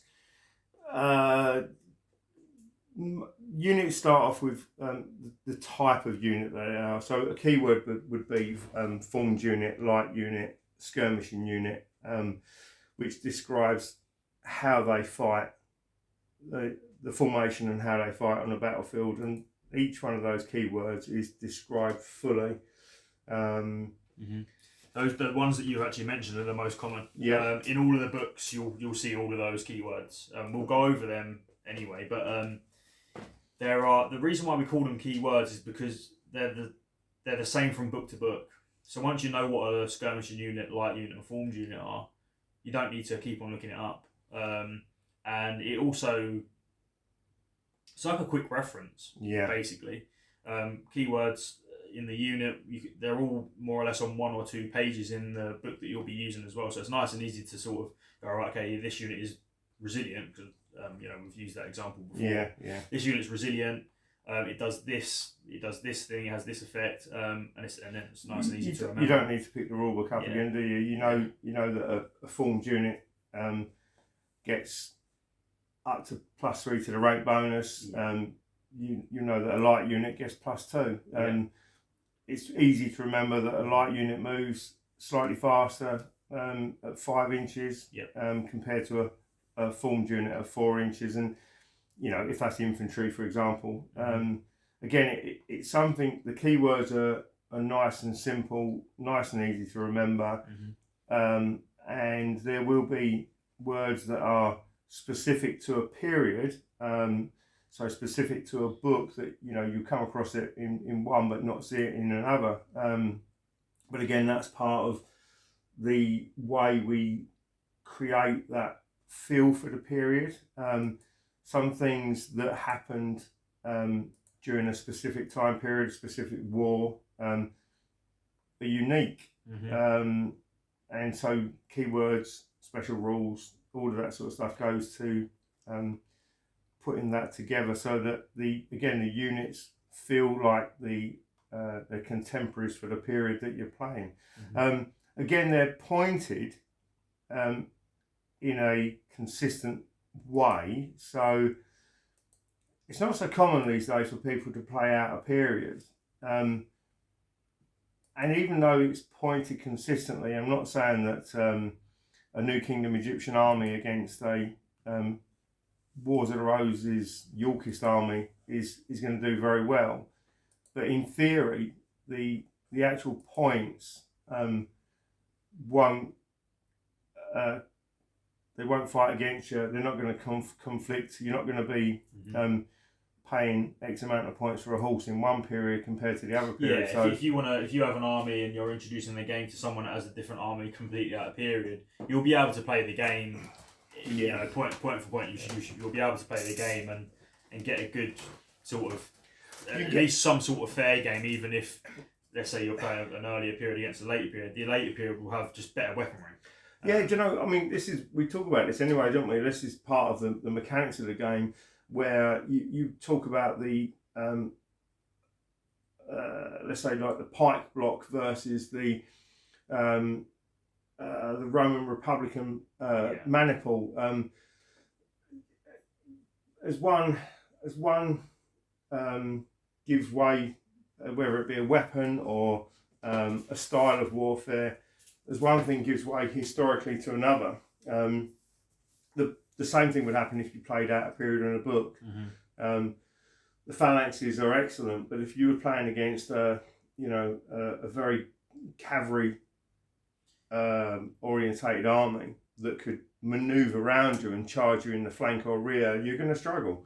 But they would never have met. So, and if they did meet, you would struggle. Yeah. So that's a fair representation. But even the special rules and the keywords, where necessary, they're all pointed consistently. So, do we want to just quickly go over the basic keywords that are on everyone? So the skirmish light and formed unit. Yeah. Because there are so many keywords in different books that we're not going to go over them now. We'll cover them specifically. What we'll do is we'll do the individual books, which will also allow us to cover the arms and armour of those periods as well. It's no good. We don't want to go over stuff that's not relevant in general to the game and the ability to play the game. So the first one that I've got here, which is attached. Have you got anything that was sort of come before that? No, I think attached is So attached is a good keyword, and it basically means that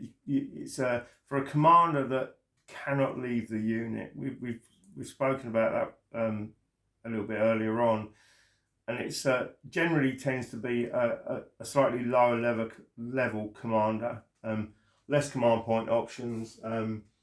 He can still fight in combat. He can generally have a command point depending on what he is. But he can't leave the unit, so a lot less flexible. And you get attached units as well. Things like dogs for the Irish. Chariots, NCOs. There's NCOs. Loads and loads. Yeah, so the attached keyword encompasses all of those. But in general, it comes with a unit when you buy it, and it stays with the unit until it's dead or the game's done. So that's attached. Formed unit. Again, these, as we just said, these are one of the more consistent keywords. Every unit starts with one of these.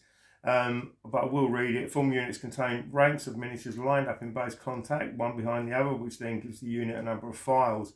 Each rank must have an equal number of miniatures except for the last.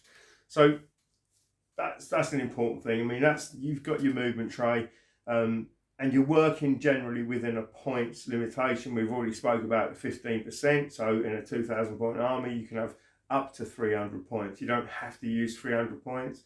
And sometimes you just can't put something in. So you'll have to, you'll nick a few points by losing a miniature off the back rank of a formed unit or a light unit, or maybe a skirmisher here and there. But with the formed units, the important thing is that the odd miniature is off the back. So only the back rank can have less troops in it.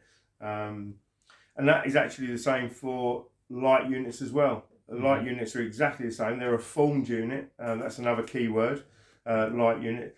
They're, as we said before, they're just a more flexible unit, so slightly faster, a little bit less effective in combat in terms of ranks. But that doesn't mean that they're not effective via weaponry or leadership and all of those other things, armaments, but they're just a little bit of a more open order formation. Yeah, so I'll add on to the light thing. In the rules, there are multiple cases of where we say if a formed unit does this, this happens, or that includes both formed units and light units. Yeah. Okay. Yeah. So yeah, a light unit is a formed unit, but the rule is they get +1 maneuver rate, but they can only have one less rank compared to what the normal is. So nice and simple. But yeah, they are still a formed unit. Yeah. Another one there that's pretty much in every army. It's not that it's always used. It's inspirational. So we were talking earlier about the leadership bonus when a commander joins a unit.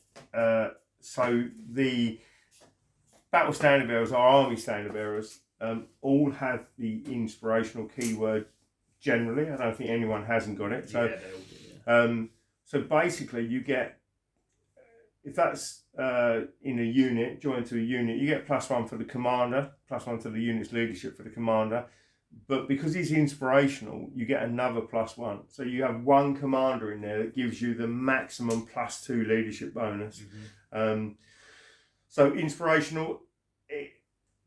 Battle standard bearers aren't quite as good at fighting as the normal commanders. Because they're holding a standard, they tend to be one less when it comes to wounding. So commanders generally wound on a 3.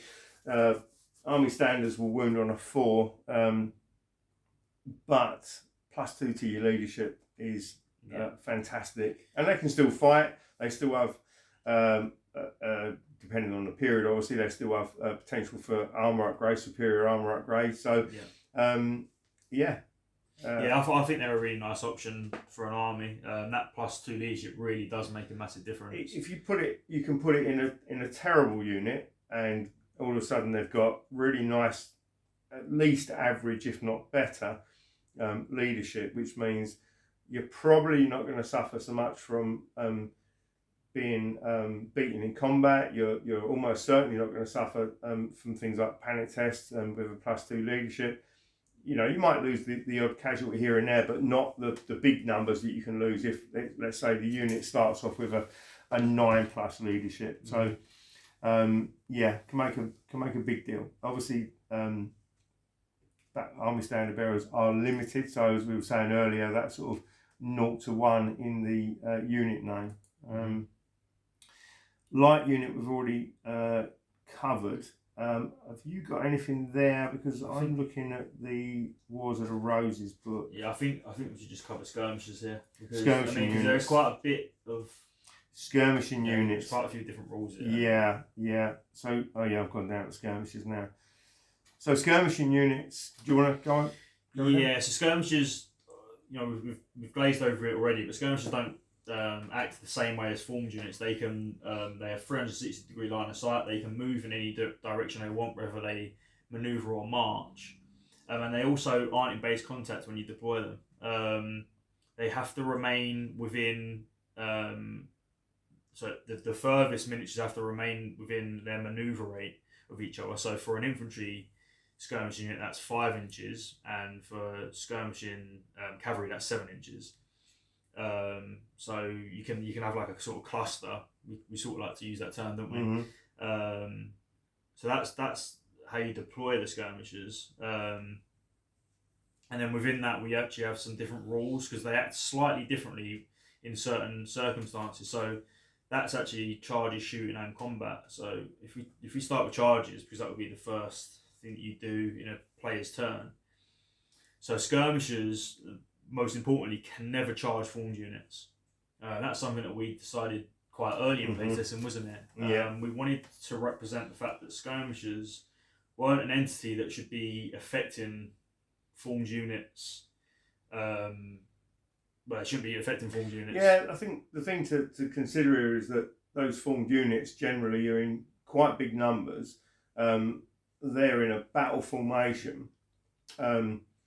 Skirmishing troops would never be effective against those kinds of formations. Yeah, obviously they can shoot them and stuff like that, which is perfectly fine. But as an actual option for combat, it just wouldn't happen. And or if it ever did happen, it certainly didn't happen often enough to make it a part of the game mechanic, which in other games we've come across. Skirmishes, again, can be, I don't like to keep using the word, but can be a bit of a blag. You can tie up a formed unit, a combat unit, with a unit of skirmishers that is never going to have a chance to win a fight, would never go into a combat with a big formed unit of probably hundreds of soldiers, with all of the equipment. But from a game point of view, you could tie up a unit which, again, just feels bad. And we looked at lots of different options for that, didn't we? And you start to get all sorts of special rules that then get a bit complicated in different situations. And we looked at history again, and we just looked at it and went, well, history is telling us the answer. Effectively, they shouldn't be able to do it. Yeah, a lot of the things that you might think are skirmishers, fight and formed units, is actually just a dispersed light unit charging. So that's why we have the different skirmishers, light and formed units to represent those different the different way units would fight. So yeah. So that's only skirmishers charging formed units. Yes. They certainly can charge and fight each other. Yeah, so if a skirmishing unit charges another unit of skirmishers, whether that be skirmishing infantry charging cavalry, it doesn't matter, as long as they're skirmishers. You have to keep your formation, and then every member of that unit fights. So it can be quite brutal, can't it? Yeah, I love skirmish combats. I think they're excellent. They work in exactly the same way. It's roll to hit. The chargers get to re-roll, potentially armour saves, which is very rare, obviously. Even things like obviously they can have bucklers and potentially shields and stuff like this, so you maybe have modifiers to hit, but then the potential for armour saves and also then roll to wound as normal. The stats are exactly the same in the format, and they tend to obviously not be quite as good at fighting, but and everyone fights before anyone dies in standard combat. So and everyone fights. So all you've got to do is move them into touch. You don't have to put one man on one man and all this sort of thing. But skirmish combats are fun because they can be quite brutal, because if one, you don't tend to get a huge number of kills because of their stats with their weapons. Obviously most skirmishers are missile troops, but they've generally got quite poor leadership, which also means that you're very lucky to pass a leadership test when you're beaten in combat. So which means that quite quickly you're going to lose troops, have to fight again, and they tend to be quite brutal and quite quick, don't they? Most of the time it's you charge in, you cause a couple casualties, and then the other side will run away because you've had a poor leadership brass down fast. It can be quite interesting, and I think that's where the quality, the options and the different quality of troops that you can take actually are quite interesting, because you can drive away other skirmishers just by having bucklers in your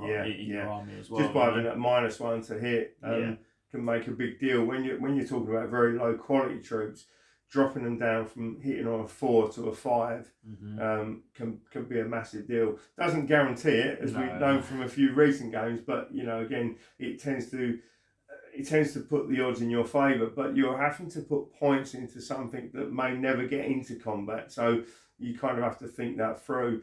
And the interesting thing to remember as well about skirmishes is that when a skirmish unit is destroyed, it doesn't cause a test to anybody, even other skirmishers.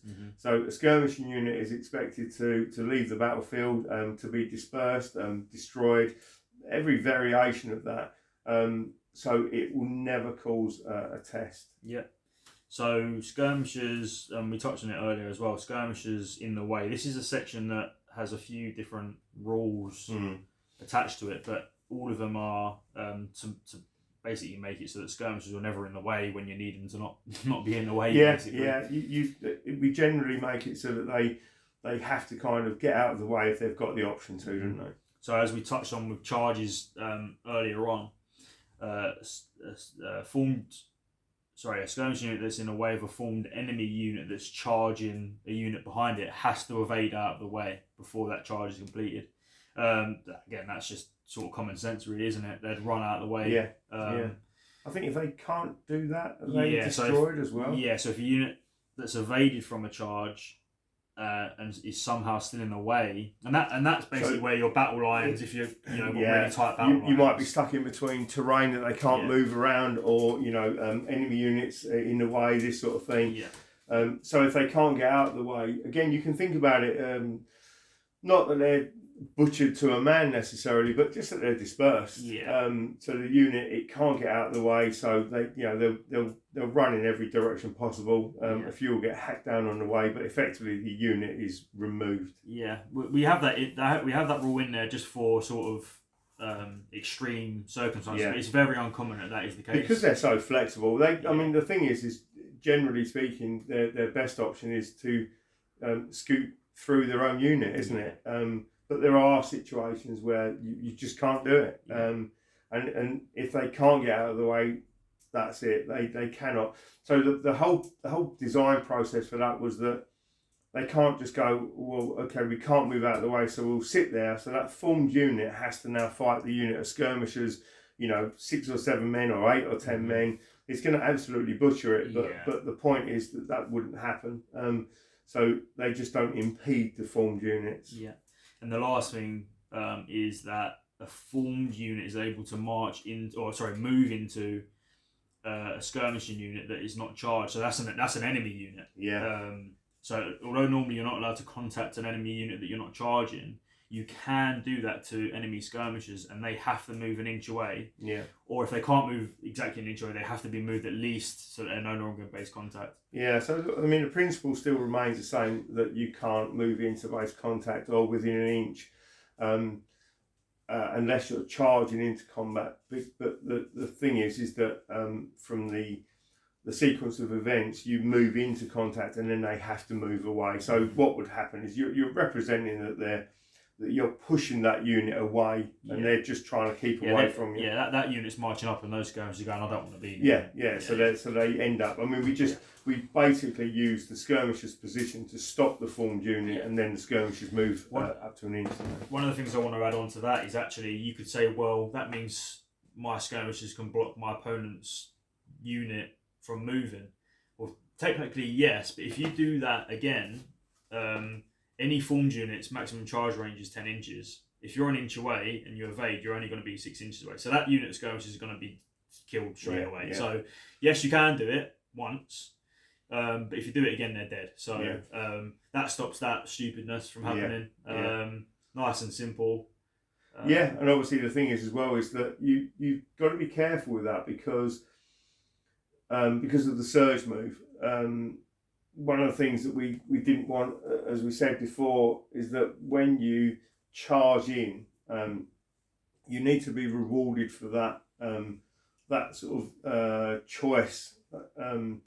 So if you destroy a unit, you get to do a surge. So actually, that skirmishing unit can be a potential way for your opponent to gain ground. So you're not going to gain anything from trying to block them. It's not. It's a thing that some players might think that's an option, a choice. It doesn't work. And skirmishers need to be flexible on the tabletop. Obviously, they need to be able to do what they can do, which is why they've got quite a few rules in there that covers everything that you can and can't do with them.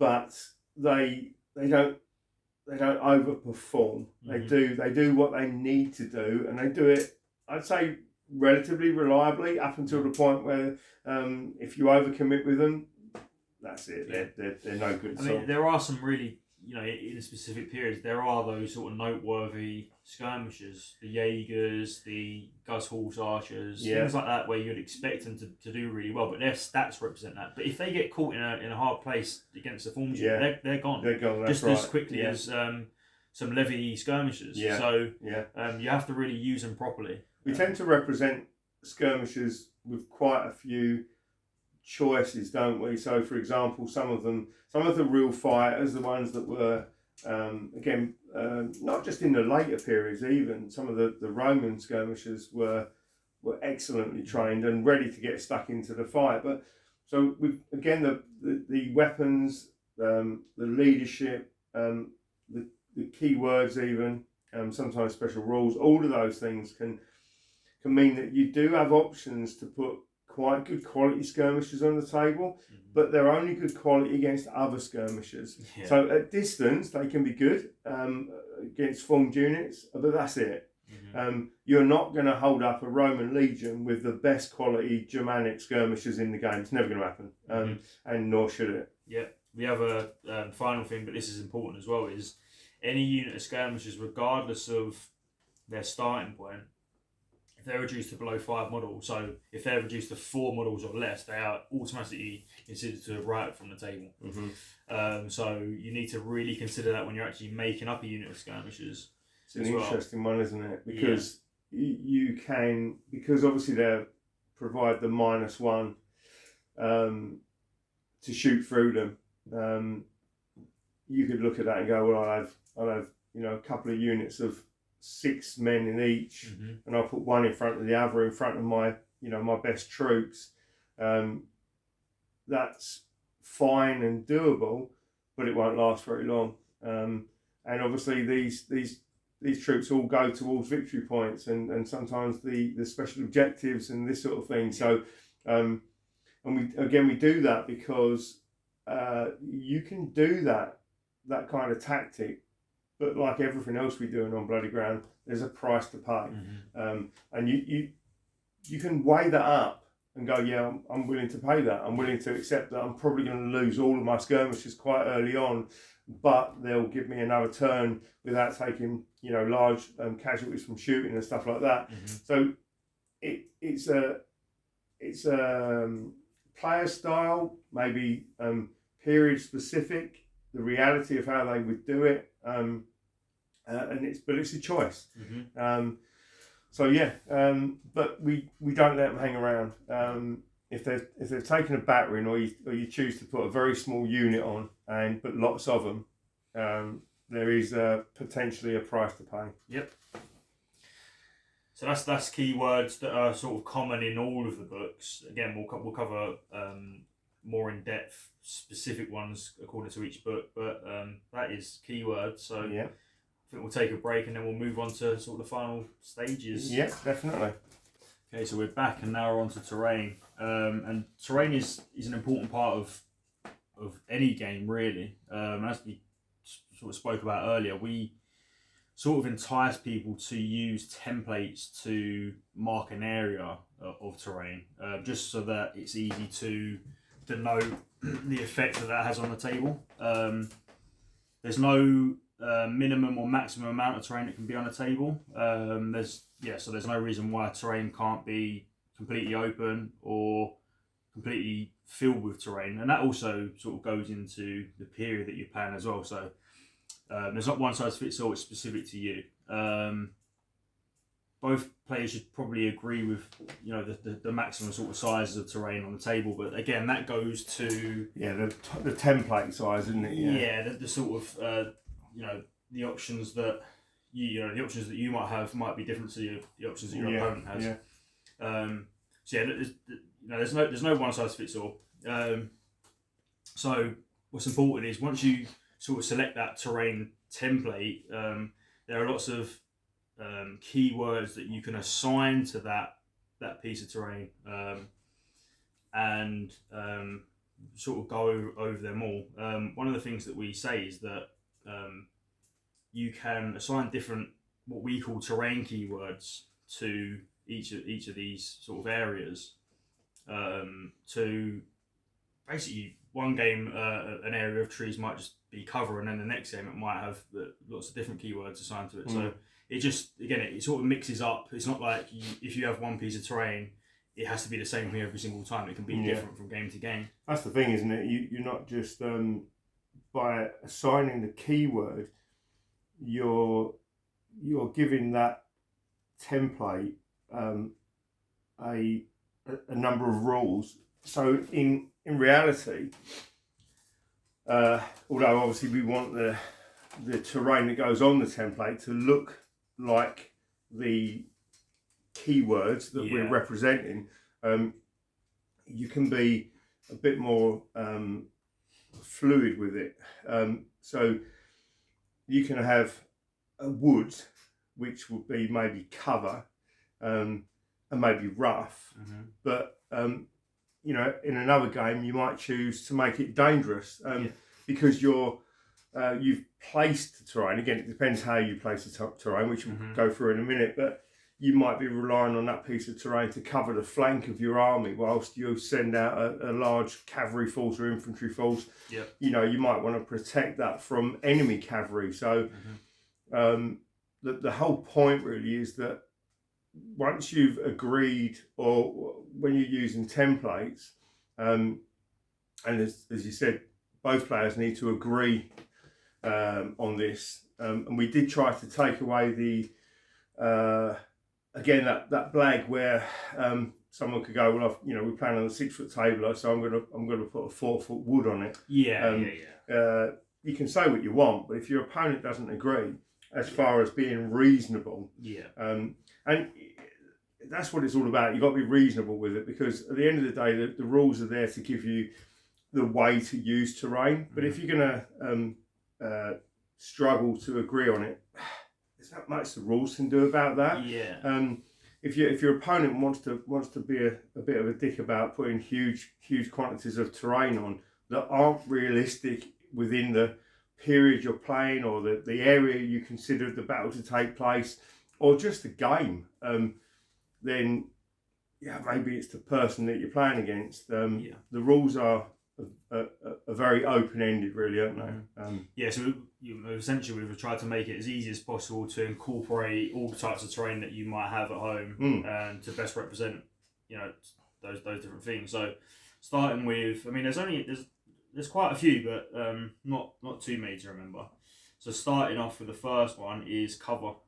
So we sort of spoke about that earlier on with the obscured line of sight. So cover is -1 to hit for any shooting attacks. Now, what's important is that if a miniature is in base contact with the terrain that has this keyword, they don't suffer that modifier. So a unit can be half in and half out of terrain, and so half of them would suffer -1 and half of them wouldn't. This was, sorry to interrupt there, but this was one of the very few things that we had to modify, didn't we? Early on we didn't have this. Early on, no, it was, and we had that situation where, I don't know, there is a term for it in gaming. I try to avoid the sort of blag tactics, but where you could anchor a unit in the terrain and hang the rest of the unit outside of it, but gain the cover keyword from it. So we had to relook at that, didn't we? Very few things we've had to do with that. So we wanted it just to, again, everything that we try to do is try to make things make sense. And so if you're in the wood, if you've got like a deep woods, you can assign different keywords if you wanted. You can make up things you want. So if let's say you've got a really deep template and your unit's not on the edge of it, you can say, well, they can't shoot unless they're 2 inches within the edge. Right. There's loads of things that you can assign to it. But as a sort of generic term, if you're in that template of, I'm going to use woods as an example. If you're in the woods, the ones that are inside it can shoot out of it without suffering any minus. So it just makes it nice and simple. But the rest of the unit shoots through it, and therefore they suffer the minus, don't they? And it means you're either committing to the unit. Positioning in the game sometimes means that you want to be in a certain place, but that means that not everyone's going to fire at full effect. And it definitely takes away the potential to do what I was saying, which is have your 20-man unit of archers with one corner of the base touching the wood and going, they're in cover. And it covers another thing like skirmishing troops. It's got so many possibilities that we put the tools there to use it, but because of the variable options for terrain, we've made it so that you could make it work for your terrain. So, for example, we've got hills, haven't we? That've got a rocky face to them. So that hill's elevated, but that particular, let's say 6 or 8 inches at the front of the hill that's all rocky, is basically impassable. So we within the game, when playing a war game, if you can't use the keywords that we've provided there, I think it's a bit of a problem. You should be able to look at your terrain and go, do you know what, this is what we're going to do, unless you're in this position, and that will happen. Yeah, there are some examples that I can think of where you might, let's say, want to give, again on the cover keyword, for example, now, you can give a hedged cover, but obviously if you've got 2 ranks of troops in base contact with it, theoretically, according to the words that we've got, only the front rank would not suffer the -1, but you can just, you sort of make sense that the guys behind wouldn't suffer the -1. Exactly that. So again, it's a guidance. But you can use your common sense. It needs to be, doesn't it? That's the whole point. You can look at that.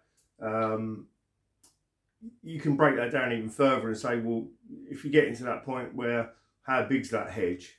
You know what I mean?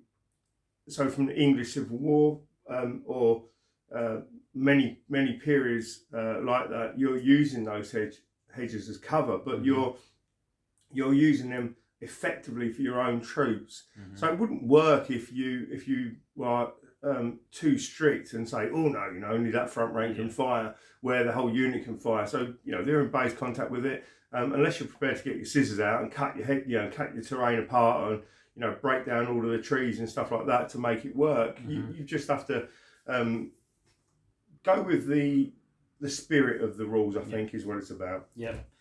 Okay, so moving on to the next one, dangerous. This is something that I actually quite like to use, if possible, and that is formed units that when marching or charging suffer D3 +1 wounds. And this is something that, well, the word says what it is dangerous. And we don't assign keywords to specific types of terrain, but you can say this is like a really deep bog, or I've got an interesting input on that one. It's something that I was reading recently, where certain periods they used caltrops against cavalry. So that's a perfect keyword for that. You can literally designate the area in front of, let's say, archers or a defensive position as dangerous. You could just say that's you could do a piece of terrain with little caltrops on it. It's very doable, and so again, it's flexible enough to be able to be used for much more specific things in history. The effect is what matters. I think that's where we're coming from, isn't it? Yeah. Next one is difficult, so you don't get the charge bonus when you're attacking. That's a nice one. You can put that in an area where you might be able to get your light unit into a nice position, but know that if another enemy unit charges you, it's just going to be a nice, straight up. No rerolls. No rerolls, basically. Which is what the charge bonus gives you. So you can put troops that are maybe a little bit outmatched and have half a chance at a decent initial round of combat, which that can be the start of the downfall of any unit. If they have a bad initial combat, fail the stand fast test, lose a few casualties, all of a sudden that that creates the whole momentum of combat, doesn't it? But if your enemy haven't got the rerolls, they're going to think twice about whether or not the charge is viable. Exactly, and just sort of thinking about the sort of terrain that might have that. You can think of like sort of entrenchments. There's loads of uses, isn't there? American Civil War, all of the fences. You've got to get over that fence. So it's going to make the you're not going to take the D3 +1 wounds that you would take from dangerous terrain, but it's going to impact on your ability to use the momentum of a charge. It's going to slow you down, isn't it? Sort of impede you. Yeah. Next one is disruptive, and this one's again used quite commonly. You don't get any break bonuses for formed units, and again, formed units that includes light units as well. So something like just sort of like broken ground, something where you can't bring your phalanx to bear, or your unit sort of struggles to maintain its formation. You can assign disruptive terrain. It's a nice option if you're thinking about putting maybe a single rank of crossbowmen or handgunners, where maybe a unit that's got a reasonable combat ability. Some of those handgunners, now they've got like a 4+, mixed weapons, so they can fight. Yeah. But the rank bonus is gonna probably tip the combat against them. Well, in this situation, you can put a single line, which is what you want really with things like crossbows and specifically crossbows really, but because of the expense of handguns as well, you don't want tons of them, but it means that they've got a fight in them as well. Definitely. So next one is elevated, and this one's, I actually really like using this one with cavalry armies because it's actually really fun. So a unit that's on elevated terrain may be able to see and be seen over interposing units when determining line of sight. If a unit charges from elevated terrain, they get +1 momentum modifier during initial combat only. If they charge onto elevated terrain, they gain -1 momentum. Yeah. So, I mean, first of all, the thing to remember is that you can see and be seen. So, obviously, you've got your cavalry thing there with the momentum, but it's perfect for any kind of shooting attack. Yeah. Cannons, bows, crossbows, handguns, literally anything at all, isn't it? But it works both ways. Yep. So if you get a nice bit of elevated terrain in your deployment zone and you have some cannons, you're going to be able to shoot whatever you want most of the game. That's what I've been doing a lot of that with the American War of Independence type, and the Wars of the Roses, obviously. American Civil War is perfect for that if you can get it. It just means that that everything's a target. With the artillery, with the field artillery, with the range they've got, almost anything's a target, isn't it? But like I say, that kind of works both ways. The next one is one that was actually suggested to us by a friend, I'm pretty sure, and this is hindering. A formed or skirmishing cavalry may not march or charge. Yes, he did. Yeah. I mean, it's a great way to stop. Again, any army will try to deploy it in an advantageous position. We've already talked about things like skirmishes after the initial sort of skirmish line battles, potentially taking out things like your battlefield bystanders, getting behind units and just pelting them with they can't charge them, but pelting them with javelins and bows and all of the sort of missile weapons, and it doesn't stop them, but it slows them down. And the other thing is, obviously, if you've got your own skirmishers kind of protecting that area, it really is hindering. Because exactly, you've got to walk through there, taking the shots as you're on the way in. And hope you get through it in a state that allows you to continue fighting. I just want to go back, which we didn't talk about elevated. So we talked about the line of sight, but we didn't talk about what you said you like with the cavalry. So the whole thing about that is the +1 momentum, again, is only, so as you're charging down, you effectively gain more momentum. Again, you only get it if you win the combat. But instead of just getting a +1 for winning, you'll get +1 for the win, +1 for momentum down the elevated terrain. And quite often cavalry have got shock impact and this sort of stuff, which can really bump you up.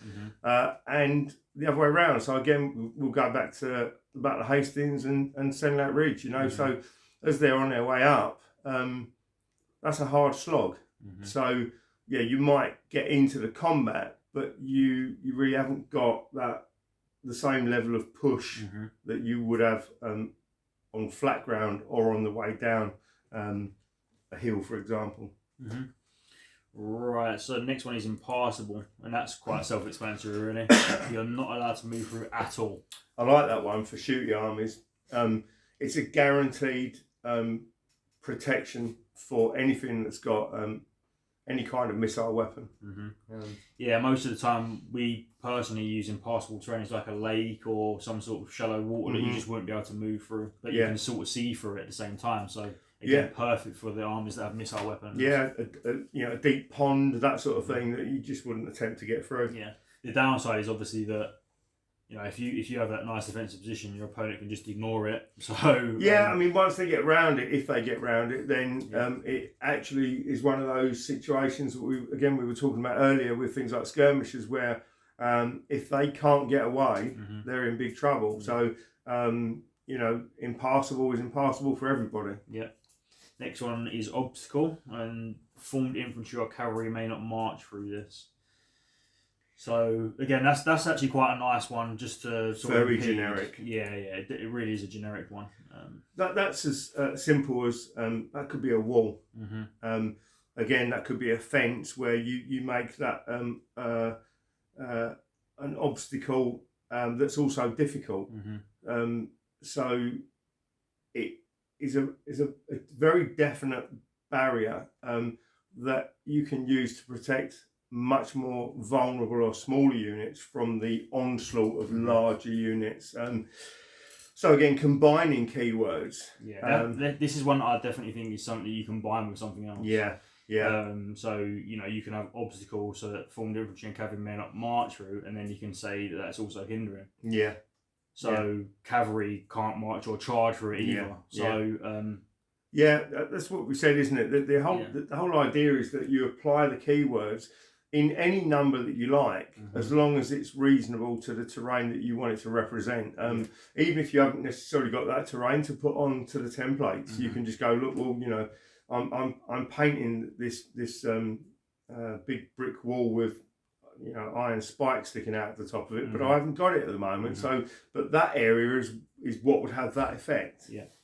Next one is the one that you use for most grassy areas, is open ground. It's basically, it has no effect. That's the part of the table where you can literally do whatever you would normally be able to do. Yeah. So we thought, well, if we're designating keywords to specific areas of terrain, what about the whole battlefield? Yeah. So most battlefields are open ground unless you say otherwise. And I think the reason why I say otherwise is because you can have, and we have done this in the American Civil War and American War of Independence, you can say, well, the whole table is covered. It's a wooded area. I was just going to say that. Putting loads of trees on, it actually can be quite annoying to move the troops. You don't have to keep moving everything around. You don't need a template. You can say that this battle, as you say, that sort of North American and South American, that sort of theatre of war, except for a few instances, the terrain was playing against the artillery. It was playing against the musket firing, and so it gives you a different type of game, which I think is actually really pleasing. But you don't want to have to put 50 trees on there that keep falling over, or that you have to move every time you want to move a unit. You can put half a dozen trees that look really nice on the table, or whatever works for you, but designate the whole table as being cover. So it works both ways. Next one is rough, and again, this is one that we use quite commonly. -1 movement for all formed units. I always mess myself up with that one. I think it's one of those ones that is, again, there's so many ways to use rough. I like to use it in tandem with cover. Sometimes with dangerous as well. So if you go through dangerous and rough terrain, you're -1 movement and you're going to take wings. You're going slowly through it. That's the thing is that that's representing quite a lot of different stuff again, isn't it? So it could be boggy ground in the north of England. It could be undergrowth in a thicket, or wooded area in almost any Western European or North American sort of terrain or anything like that. It's pretty generic. It's not so much the word. The word is just there as the placeholder so that we remember what it is.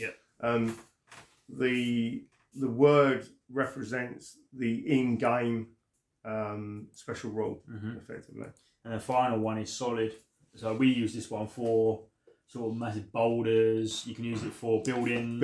It's great for buildings. And this is that you can't move or see or have line of sight. No line of sight. So there's nothing more interesting in a game than trying to manoeuvre your troops around something that is immovable, not something that's just slowing you down, or something that's a little bit dangerous, or something that maybe makes your attack not quite as punchy as it would have been, but literally that thing where you've got to move around it. And this is where things like the pivot really shine, rather than wheeling an inch or from the left and then wheeling an inch from the right and then moving forwards a little bit and then wheeling an inch from the right again. And it's all doable, but we have the same effect, the same end result, with a much simpler system of rules, but it still keeps the terrain very much in your face. It's very it's very much an important part of the game. And pieces like solid terrain, you're not going to have lots of houses necessarily on a battlefield, but you might have a farmhouse somewhere. There might be a church or any of this sort of thing. But effectively, it's a good way to divide up the battlefield, isn't it? Because there's nothing. You can't sit there and shoot through it. So there's no point in putting a unit near to it. You've got to negotiate around it. Mm-hmm. Okay, so that's all of the terrain keywords. So how do we actually put terrain onto the table? So choose your ground. Before you put any of your armies onto the table, you have to choose the ground on which you're going to be meeting. You can roll a dice for this, or you can just simply choose the one. We have 3 different types of terrain deployment. So we'll go over them now. Do you want to? No, yeah, go on. Okay, so start with planned attack. So a planned attack. Well, this is what we're saying about. These are all quite subtle, aren't they? Yeah, a planned attack provides opportunity for each general to prepare for the coming battle, having had time to scout the ground before deploying their troops. This is the one that we use most commonly, and I think is one that most people will use. Mm-hmm. Both players choose a long table edge as their deployment zone, as there's no terrain placed at this point. Neither side has any advantage. Once you've chosen the side, each player rolls a d6 with any draws being re-rolled, and the winner gets to place the first piece of terrain anywhere up to halfway from their side of the battlefield. Mm-hmm. One of the most important parts about this is that you can choose to pass and not place any terrain, at which point your opponent can then place one more piece, and then that is the terrain done. So if I win the roll and I choose not to place any terrain, my opponent can place one or no bits of terrain, and then the game begins. We've had that go both ways, haven't we? We played a game recently where there must have been a dozen pieces of terrain on, where we were trying to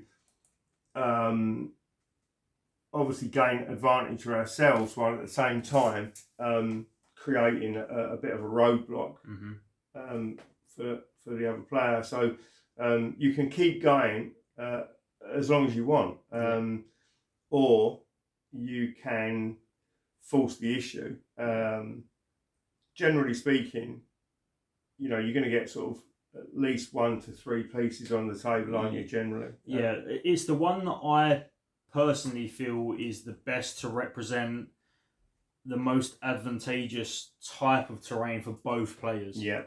So if I have a Achaemenid Persian army, for example, I might want to have open ground for my side of chariots to move through. But if I'm playing against Greeks, which is obviously a common matchup, the Greeks might want to have solid terrain on the flanks to stop cavalry. So you've really got to sort of choose whether, if I keep on putting terrain down, if as an Achaemenid Persian, I might choose to have no pieces of terrain, and the Greek player might want to have some solid terrain to refuse a flank. So you've really got to consider that, haven't you? That's one of the ones, or the whole thing of choose your ground, that we quite often refer to as turn 0. Don't we? It's one of my favourite parts. I mean, we'll move on to deploying the armies, but I really think that deploying the armies is one of the best parts of On Bloody Ground when you first start out. The thing is that the terrain and the way you deploy the armies is a massive tactical addition to the actual army choice itself, because quite often you'll choose units with a process of deployment and the battlefield in mind. Like you say, Greek army might refuse the flank with a piece of solid terrain, or dangerous terrain, or something like this, where generally speaking, you're going to either have very similar requirements or complete opposites. Yeah. So it's quite drastic. Yeah. So the next one is meet and engagement. Meet and engagement offers less opportunity for either general to prepare for the coming battle, having a very little time to scout the ground before deploying their troops. Players each roll a d6 with any draws being re-rolled, and the winner chooses to place the first piece of terrain or which long table edge to deploy on once all of the terrain has been placed. When you place any of the terrain in this game mode, players again alternate placing the terrain, but it can be anywhere on a battlefield. Yeah. The only difference with this one is that you can't place terrain within 6 inches of another piece that's already been put on. Yeah. That was done to stop each player just countering the previous laydown. Yeah. I'll put elevated terrain on, you'll put solid. And it just stopped, again, unrealistic battlefields. I actually really like this one. Mm-hmm. The reason I like it is because you generally, the person, when you land the terrain, you're forced to think of both sides. That's it. You're needing to. It's going to hinder you, but it's going to hinder me as well potentially. So I like this. The thing is,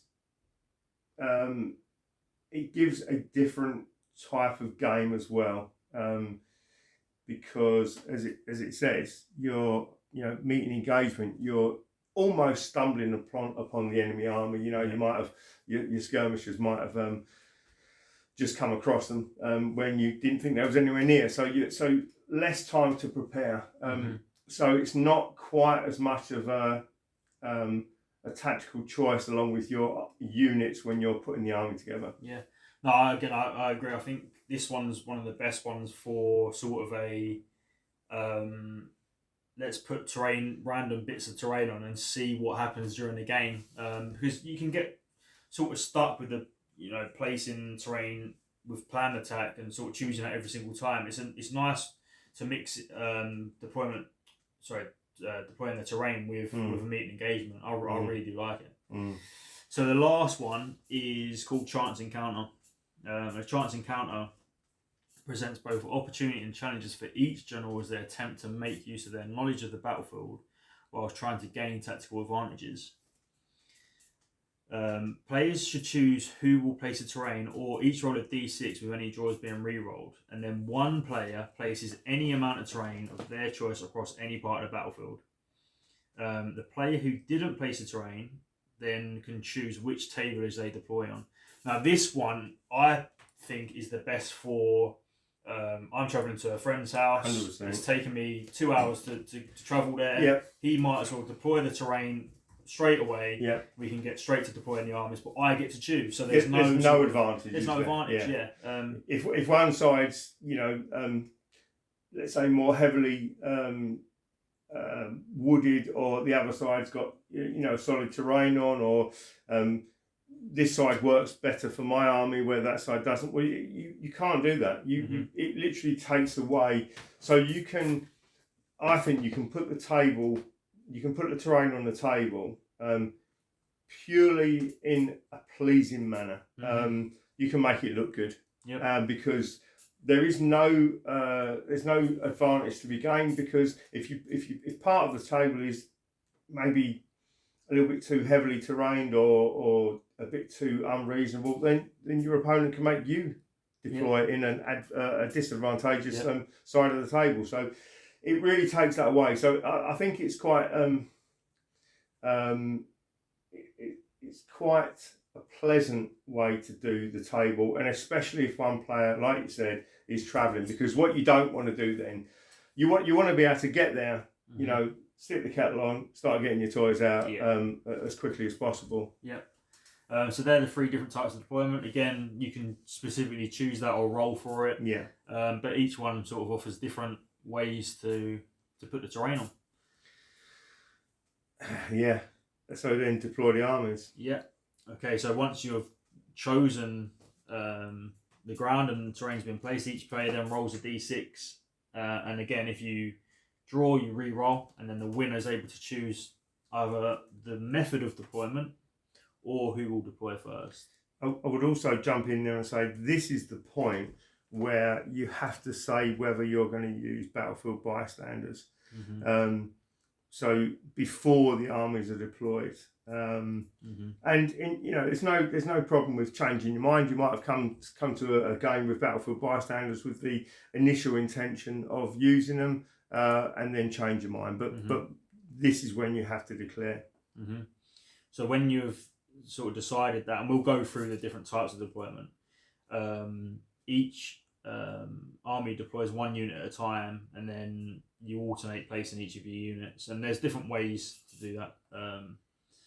The most important thing is that during the deployment, the terrain that's on the table will affect you as normal. So if you move through dangerous terrain, you take those wounds before the game's even started.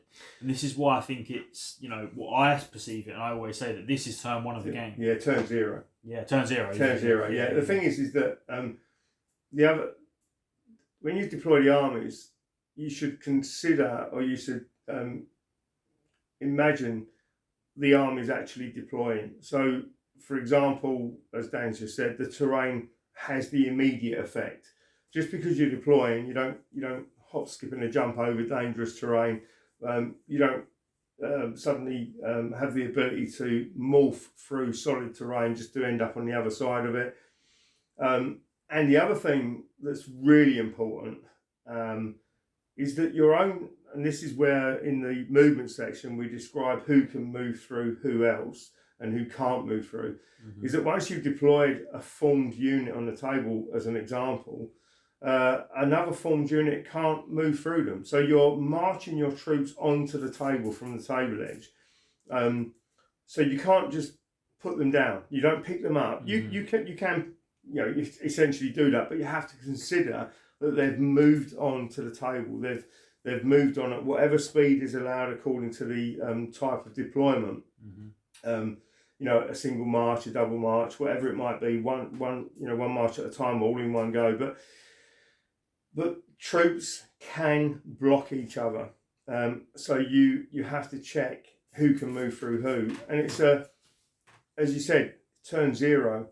Deploying well can be most certainly an advantage in the game, but most definitely deploying badly can put you on the wrong foot straight away. We've all done it. Yeah. I mean, you can put a unit down and then realise that actually you've got to put a unit behind it, so then you spend the first couple of turns, repositioning the unit so they can't shoot. Yeah.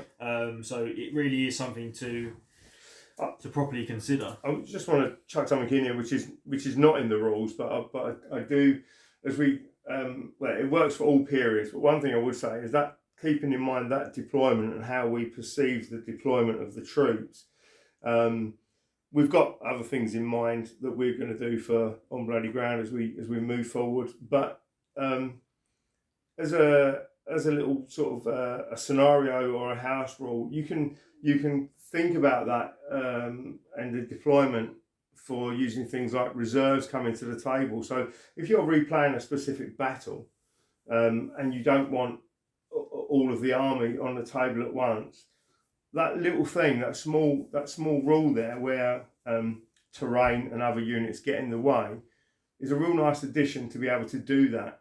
So the rules are still there, they're in place, which is why we don't just let you drop a unit on the table wherever you want with impunity. They're actually feeding onto the battle. So in a normal game, obviously the whole army feeds onto the battlefield, one unit at a time, alternating. But yeah, it's got quite a lot of potential for things like historical scenarios. Yeah. Okay, so we've covered the terrain will affect you during deployment. So because there are different types of movement in each of the deployment types, once a player is actually fully deployed, they have to they must declare that they've done their final move, because sometimes you might have more units to place on the table in your opponent. So Your opponent has to declare that they're finished with their army, and then once both armies are deployed, then you can start with the game. Yeah, again, just to drop in there, just because it says you can do 2 separate march moves doesn't mean you have to. Exactly. You can literally say, right, you know, my army's deployed. I know you've got half your army to come on, but I'm happy where it is. Yeah. Once you've declared that, though, that's it. Yeah. You're sitting waiting then. Yeah. So again, another thing there. If I've got a few moves left on some of my units and it's your go, you place, and then I have my turn to go. If I declare that I'm fully deployed, I can't then go back and finish them moves. That's right. That's it. You're either fully deployed or you're continuing deployment. Yeah. Right. So one of the other things that is really important is something that we call block deployment. So units are not allowed to move to within 12 inches of an enemy unit that's been deployed on the battlefield already. This is quite a big part of that deployment, isn't it? Yeah, so what you can sort of do, I mean, there's lots of little implications with this, but 12 inches is far enough away so that you don't get a charge in straight away depending on the unit that's charging.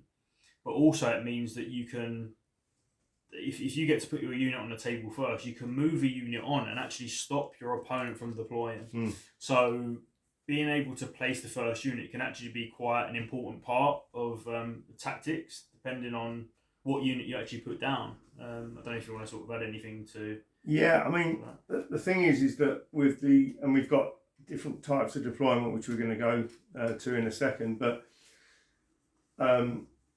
it's very rare. It's very rare for a battle line to be straight. So because of, and again, we'll talk about this in a second, because of the way we deploy to the battlefield, you can potentially use things like skirmishes and stuff like this to take areas of ground and force your opponent to deploy much further back on the table than he might want to. So again, it's all part of the tactical choices that you commit with a unit that maybe might not be able to hold the ground, but that can force your opponent at least 12 inches away, which means that he's again may need to use command points to get into a better position. It's only for the deployment, obviously. So after deployment, you can move up to within an inch of, as we said before, an inch of enemy unit. So you can go as far up as you can within those restrictions, or obviously charges. But during deployment, it means that some of the key units that maybe your opponent was intending to get up quite close are a little bit more wary. They maybe see enemy scouts, or they'll see units deploying in front of them. So it represents that a little bit of caution. But in gaming terms, in actual game mechanics terms, it means that you're rarely going to get a boring table where you've got 2 armies opposite each other, literally linear, and it's always going to be that. So you're rarely going to get that, and we'll talk about one of the other reasons why when we move on to the various different actual deployment types. So one of the things you've already mentioned is that battlefield bystanders are declared before you choose a deployment, but the other thing is special objectives. Now we'll cover special objectives later on, but you do have to choose at this point in time, and if you are using them, you will take the cards before you actually place any units, which we normally get wrong, don't we? Yeah. I mean, it's not the end of the world, but I mean, the reason you're supposed to take the cards first, and obviously you draw the cards blind, is that it can dictate where you place some of the units. You know, the special objectives are a nice addition. They're not just a way to try to grab victory points. They, by allowing you to do that, they encourage you to play the game slightly differently, potentially. There's various, but there's 9 cards, 9 different objectives. It definitely adds another level to the game. Sometimes you'll pick a card and you'll just think, right, you know, to do that is potentially either very difficult might cost me a unit or two in attempting to do it. But it's nice to have it in the back of your mind, especially if a game's quite close. And again, it's not just a game mechanic, it represents very specific things. So, and we describe that on the actual cards themselves. Yeah, okay, so what are the methods of deployment? We have 4 methods of deployment, and we'll just go through them one by one. So standard deployment. During a standard deployment, both armies are deploying to the battlefield in an orderly advance. Each unit is able to make up to 2 full march moves during their deployment, but a unit is only allowed to make a single move when initially deploying to the battlefield. So this goes back to what we were saying, where sometimes you can march up once, deploy a second unit, but then actually do the second march move afterwards. Yeah. So you might put that unit up. Your opponent might then place a unit that actually you think, I can't really deal with them with this unit, and actually move away. Yeah, that's with right. that second move. Yeah, a deployment move doesn't need to be towards the enemy by any means. It's a positioning move. Yeah. So again, the march move is obviously describing the actual. So it is a march. Yeah. But something to just just drop in there. Something to consider is a march is obviously it's a straight move on and then a pivot. So in this type of deployment, you could march on, pivot that unit directly to the left, march them to the left, and then pivot them to face the enemy or in a specific unit. It's a very flexible deployment, but obviously you're taking a little bit more time because you're doing one march at a time, and in between each one of your deployments, your enemy's also deploying. So it goes back to that potential for gaining ground as well. So sometimes you might want to, rather than go back on a unit you've already deployed with one march move, you might want to immediately do the second march move to grab an area of the table and a specific terrain. The next thing is attached commanders or units must be placed at the same time as a unit. That's explained in the keyword attached anyway, but we'll make a point of sort of reiterating that in the deployment. And then commanders that aren't attached must be placed last and as one whole choice. Yeah, I think that's the biggest part of that. Yeah, and then they can then go into a unit that's already been deployed, or they can go up to their full manoeuvre rate from their own table edge.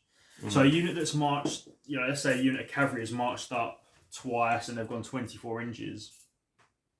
A mounted commander can just at the end be placed into them, but if you don't want them placed, they have to come 14 inches to deploy on it. So basically, what that allows you to do is it does give you a little bit more flexibility with the commander. So it's almost like the commanders, before the battle begins, the commanders are scooting out to join the specific units that they need to be with, or you can, from a gaming point of view, game mechanics point of view, you can, for obviously commanders that are not attached, you can then decide, right, I've got an opportunity there, so I can actually put a commander immediately into that unit with his command points, which we've already spoken about, can be a little bit difficult, a little bit dangerous, but you might see an opportunity. If you don't commit to that, if you don't commit to going into that unit with all of the positives and negatives you can get from that, then the commander just moves onto the battlefield. Mounted commanders move 14 inches, as we've said in movement. Commanders on foot move 10 inches. So by not committing into a unit after units are deployed, you gain less of a movement, but it also means that obviously those commanders now, with their command influence, can affect more troops on the battlefield. And commanders, especially mounted commanders, are pretty fast, pretty flexible, so you can always sort of jog up the battlefield and kind of keep within a reasonable distance to take that option to join that unit when it really needs to be done. One of the things that I'll say about commanders is that sometimes you can put especially cavalry units, they can go so far up on the table sometimes that if you don't put a commander in them, if you have the chance at the point of deploying your commanders, you'll be playing catch up with your commanders and not be able to give them orders. Yeah. So sometimes that is, I think, that's one of the main things to consider if you're sort of committing a cavalry unit in this example to try and take some ground or sweep around the flank. Yeah, there's going to be, I mean, a cavalry unit can deploy up to a formed unit up to 24 inches onto the table, then go halfway up. Now, obviously, there's going to be a bit of depth to that unit, but there's a good chance that it will take a solid move from a commander with the cavalry standing still before he even gets anywhere close to them, isn't it? Really, so. It's definitely something that you need to consider, and like everything, it's not a given. Mm-hmm. It's not something where you'll play the game 10 times and then go, oh, I'll never not choose to put the commanders in the units because I'll gain that extra move. Mm-hmm. It's actually dangerous, and you can consider it from a historical point of view that the commanders are on the front line. And in many periods of history, that's exactly what commanders did. Mm-hmm. But you wouldn't want to put, Robert E. Lee joined to a unit of infantry at the very front of your line. Well, you might do, but you are definitely flying against the dice gods. Yeah. But it's not. The point is, the important thing is, it's not an absolute must-do. Auto-given tactic, but it's a choice. Yep. Okay, so moving on to Vanguard deployment. This is personally one of my favourite ones. During Vanguard deployment, skirmishers have been sent ahead of the main army in order to scout the ground before the army is deployed. So skirmishing units must be deployed first and must make a single move up to twice their march rate. So essentially 2 march moves up. So skirmishing infantry, that is up to 20 inches. Skirmishing cavalry up to 28 inches. They have to do it all in one go. After all skirmishing units are deployed. So if I have 4 skirmishing units and my opponent only has 1, I don't have to place all 4 of my skirmishing units before he then places a formed unit. It's just once you place all your skirmishers, you then can start placing your formed units. Yeah. So once you get to deploying your formed units, they may make up to 2 full march moves during their deployment. But it's 1 move at a time. So you can 1 march move, and then you can move back and do their second march move. Yeah, it kind of sits quite nicely with as I was saying, like meeting engagement. Or possibly even chance encounter, where your skirmishers are searching out for enemy scouts or sight of the enemy advanced units, and so we're representing that point on the battle, pre-battle, when they're discovering each other. So again, that things like skirmishing cav with a 28-inch move across the standard 4-foot wide table. You're all but 20 inches to the other side of the table, which immediately forces a very flexible line of deployment, and that is a battle in itself, isn't it? You're either trying to react to your opponent or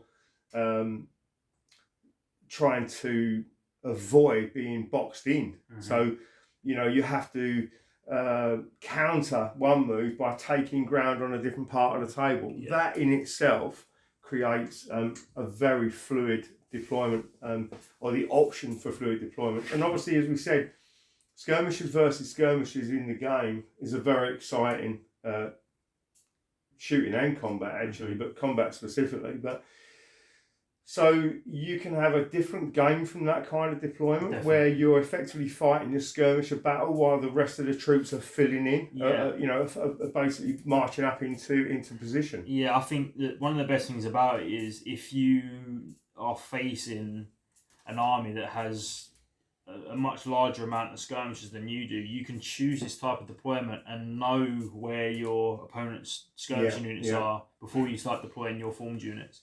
It's a really nice one to sort of sort of get a map of it's what's like a on the ruse, table. isn't it? You Yeah, can effectively draw out your opponent's skirmishers. Now, obviously, you're going to give up a little bit of ground, but then you're able to position units to sweep those skirmishers away potentially. You know, take them out with shooting attacks, as we've said. You know, they can only take a certain amount of casualties before the unit's gone. Yeah. So it's not a given that just because you can go 28 inches up with skirmishing cavalry that it's the thing to do. But again, according to different types of terrain, different battle plans, potentially special objectives, all of these things put together start to form a battle plan in your head. Yeah. Again, attached commanders have to be placed. So attached commanders and units have to be placed at the same time as the unit, and commanders are then placed last. So that actually is the same in every single type of deployment, but it is noted in each one because you might just read one and not the others. So we say the same thing for commanders. It is exactly the same in this one. Okay, so moving on to rapid deployment, and this is one that we use quite commonly, and this is one that you might tend to use if you're sort of... It's a club game. It's a club game. You've got 3-4 hours, and you want to sort of so rapid deployment.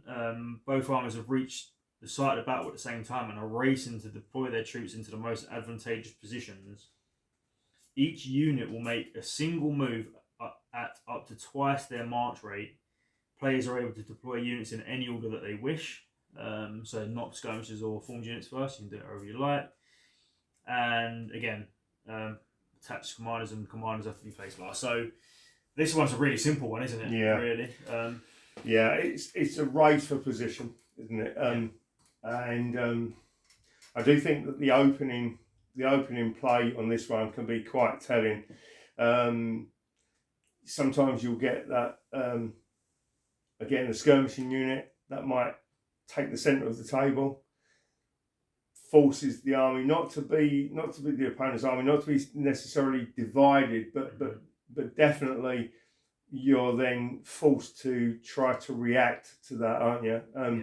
And again, what they can do, what you can do to them, they can do to you. It's by far the most popular method, I think, because like we say, on Bloody Ground is about that point at which armies are ready to fight, and this really takes it to the pinnacle of that moment.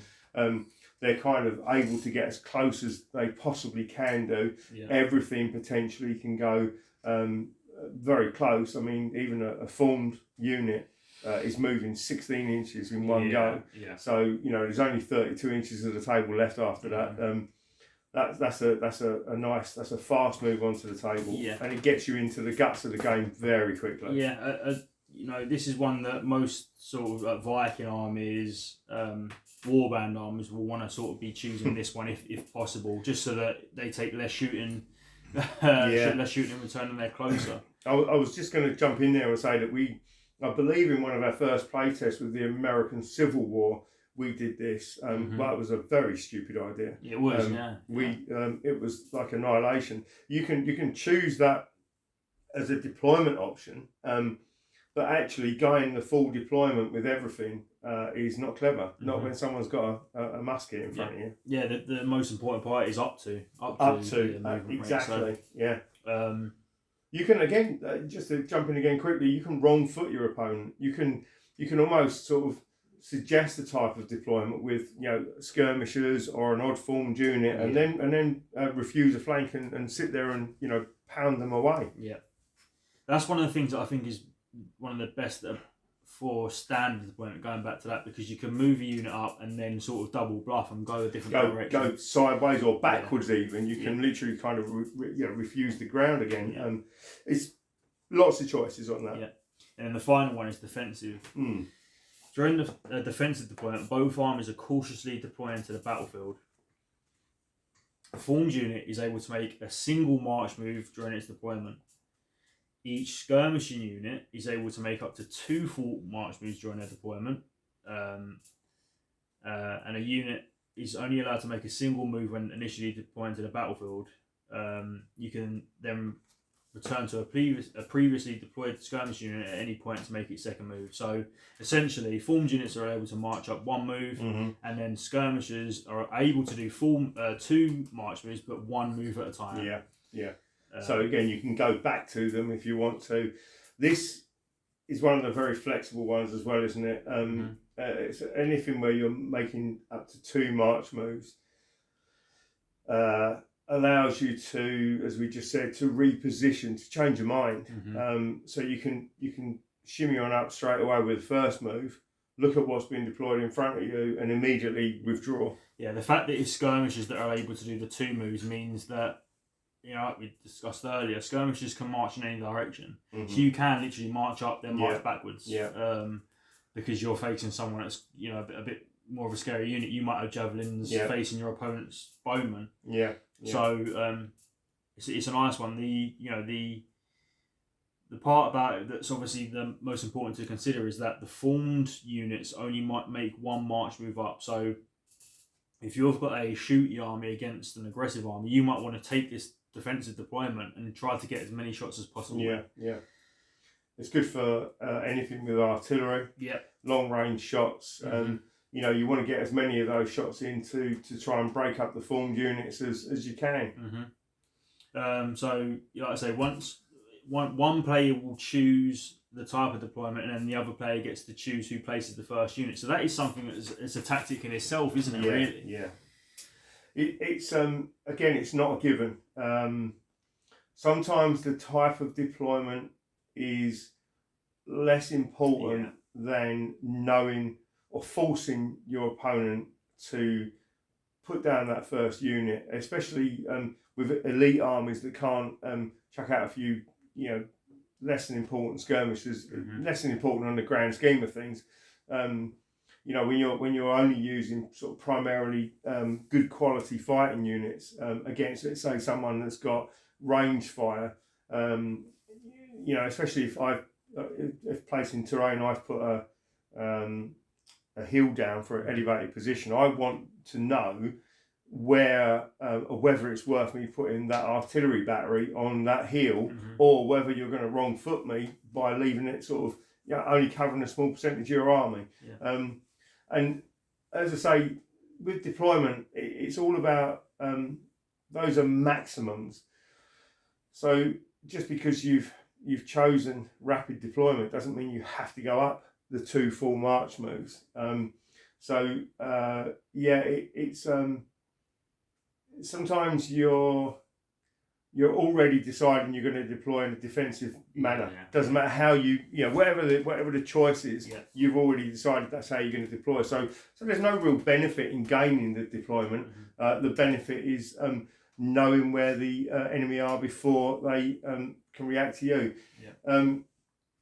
And obviously the other side of it is that sometimes you just want to go rapid across the tabletop. So you don't care. I don't care that you know where I am. I'm coming at you fast and furious. Okay, so that's terrain and deployment. How to put terrain on. And deployment. So we're actually coming to the end now. So how do you win a game? How do you win a game? God knows. Don't ask me. We'll also cover the special objective, because that ties into how you win a game of On Bloody Ground. So something that we've actually said all the way through is the most important part of On Bloody Ground is that it is a game, and both players should have fun. It's one of the most important things. You can lose a game and still be the winner. That's the important thing. So on top of that, of course, both players want to try to beat each other and kill as many units as possible and outmaneuver each other. It's still a competitive game, and it's fun because it's competitive. So the winner of the battle is usually the player that's lost the least number of troops whilst gaining ground and inflicting the most casualties. So to determine who's won, you work out what we call victory points. That's a common term in most of the rules. So each commander that you've captured or killed or, like you said earlier, executed is worth their original points cost. Units again are the same. If you've totally wiped out or routed an enemy unit, you get their original victory points. Yeah, the costing victory points. If you've reduced to less than half, a unit to less than half, so not 50% or less, it's less than, you get half of the points of that unit, rounding down. And if you've wiped out all formed units in your opponent's army, you've considered to have completely wiped out your opponent, and all units, commanders, skirmishers, they're completely wiped out, and you've got all the points. On top of that, there are a few little extra sort of points you can get. So if you've killed the general, you get an extra 100 points. If you've captured the army standard or killed them, you get another 50 victory points. You can capture the general as well. You can capture the general. Yeah, I normally kill the. As we touched on earlier, Battlefield Bystanders is one that's actually, it really is worth going for them if you have the chance. Yeah. This is, like I say again, that sort of second level of play with the skirmishers. In fact, you can try to keep your skirmishers alive, which sometimes will put you in a position where you're maybe a little less openly aggressive with them because you're going to play the long game with them. Battlefield Bystanders being the primary target. Yeah. So if you've killed if you've captured the Battlefield Bystanders of your opponent, you get 100 victory points, and if you've protected yours, you get 50 victory points, and you get to brag about it. So they're the main ones. If you use special objectives, they say the amount of victory points you get based on the thing that you do during the battlefield, which we'll cover in a second. So the next part is basically just sort of bragging rights, I'd say. The sort of the level of victory that you've had, or the level of defeat. So we use this more often than is probably gentlemanly, but it's got to be done sometimes. Yeah. So something that happens to you more commonly than not is a minor victory. Yeah. If you ever beat, it's only ever minor. Yeah. And that's a difference of less than 100 victory points per 1,000. So anything under 200 in a 2,000 point game is considered to be a minor victory. Or is that 199 and below? Yeah, 199 and below. A standard victory is a difference of less than 250 victory points per 1,000. So 500 or less is victory, standard victory, and something that I get all the time is a crushing victory. And that's over 250 victory points per 1,000 points, which would be 500 or more. Difference of 500. I don't remember you ever getting that, but fair enough. Okay, so that's how you win a game. And again, most important part is about having fun. Do you know, I'm just going to jump in on that one again. We do say there, and pretty much every sort of one of the newer prints, and when we do reprints of books, which thankfully we've had almost 100% of our books have had to be reprinted at least once already. But what we've inserted there is one of these try to remember boxes, which is there is no glory in winning at all costs. And sometimes, you don't need to work out the points. Definitely not. Most gamers, after a few games, you can look at the table, shake hands, and agree who's won or lost, and more importantly, agree that was a cracking game and you can't wait till the next one. So we put the points in there. Sometimes we're going to have our own event very shortly, but you might go to events, or you might be running like a little league in a club or with your mates, or you might just like to have a final and absolute resolution when it looks very close on the tabletop. It's all relevant, and we give you that option with the victory points. But it's just as good to look at the table. Generally, you can accept, like I say, who's won, who's lost, or if it's a draw, shake hands and look forward to the next game. So it's all an option. Yeah, I think one of my favourite parts about the game is actually having a discussion afterwards and talking about the things that you think you've done well and the things you think actually were sort of like a turning point in the battle. That is always the best part, because sometimes you'll do things that your opponent won't expect, and vice versa. And I think it's very important to actually have a discussion afterwards. And it's quite interesting. If we've played various people, obviously met lots of new people playing on bloody ground, and you find people sometimes, or quite often, have a thought process that is completely different. What they're prepared to risk in the game, what they absolutely won't risk. The point in which they will use a command point without question, and points in a battle where they would just not risk it. And thinking about the type of units they put together, we still discuss now. I was discussing on the Facebook page a few days ago the size of the units. There's no one size fits all, and again, it shouldn't be that way, because how you come to the tabletop with your battle plan specifically will dictate how you put an army together.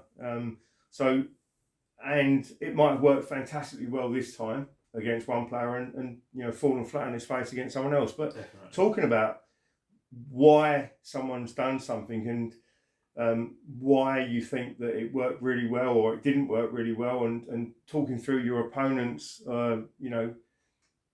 thought processes when they're putting units together, and commanders, and all of the sort of variables of an army, can be just as much fun as prepping for the game and playing the game. It's all part of it. It's all part of wargaming as a hobby. Yeah. So the final thing that we'll cover is the special objective cards, and these are something that you can download and print off for free from our resources section on the website. You don't need to cut your books up. Yeah, you can if you want, but so there's 9 special objectives, all with different victory points and conditions. And again, these are handed out if you want to choose them, and it's 1 per 1,000 points. It is. Yeah, so if it's a standard game, it's 2 each, randomly allocated. So the first one is preserving your army, preserve the army. So your best fighting men must not be sacrificed in this insignificant battle. To keep your army intact, you must maintain a show of strength to the lesser troops by making certain your best units survive the battle. You will receive a reward for your 2 most expensive formed units, but only if both survive the battle with more than 50% of their starting number. And that gives you 100 victory points.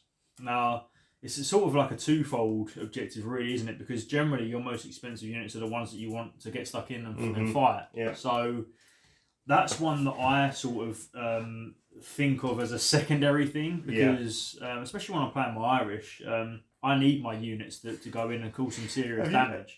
I mean, have you got 2 most expensive units? No, I mean, they're all about 50 points. Yeah. It's probably my skirmishes that are the ones that... Yeah.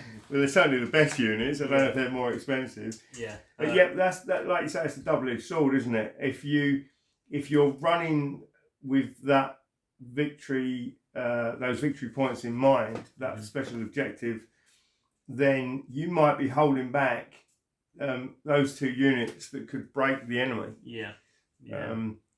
Again, that's a player choice, but it's that positive, negative. Definitely. It's not just a given. Yeah. The second one is called reinforcements. You've been given the task of bolstering the numbers of the main army by getting as many of your fighting men through the enemy lines as possible and in fighting condition. Formed units are able to leave the battlefield via the long table edge of your opponent's deployment zone. For each of your formed units that leaves the table with more than 50% of its starting number, you gain 50 victory points. Now, this one is one that I get all the time and never do. This is a very interesting one. I think I do like this one because it presents the option to do several things. You can fight the battle, which so you can take the majority of your army across the table and fight the battle in, if you like, the enemy's deployment zone, with the idea in mind that given the opportunity, you'll scoot your unit off. Yeah.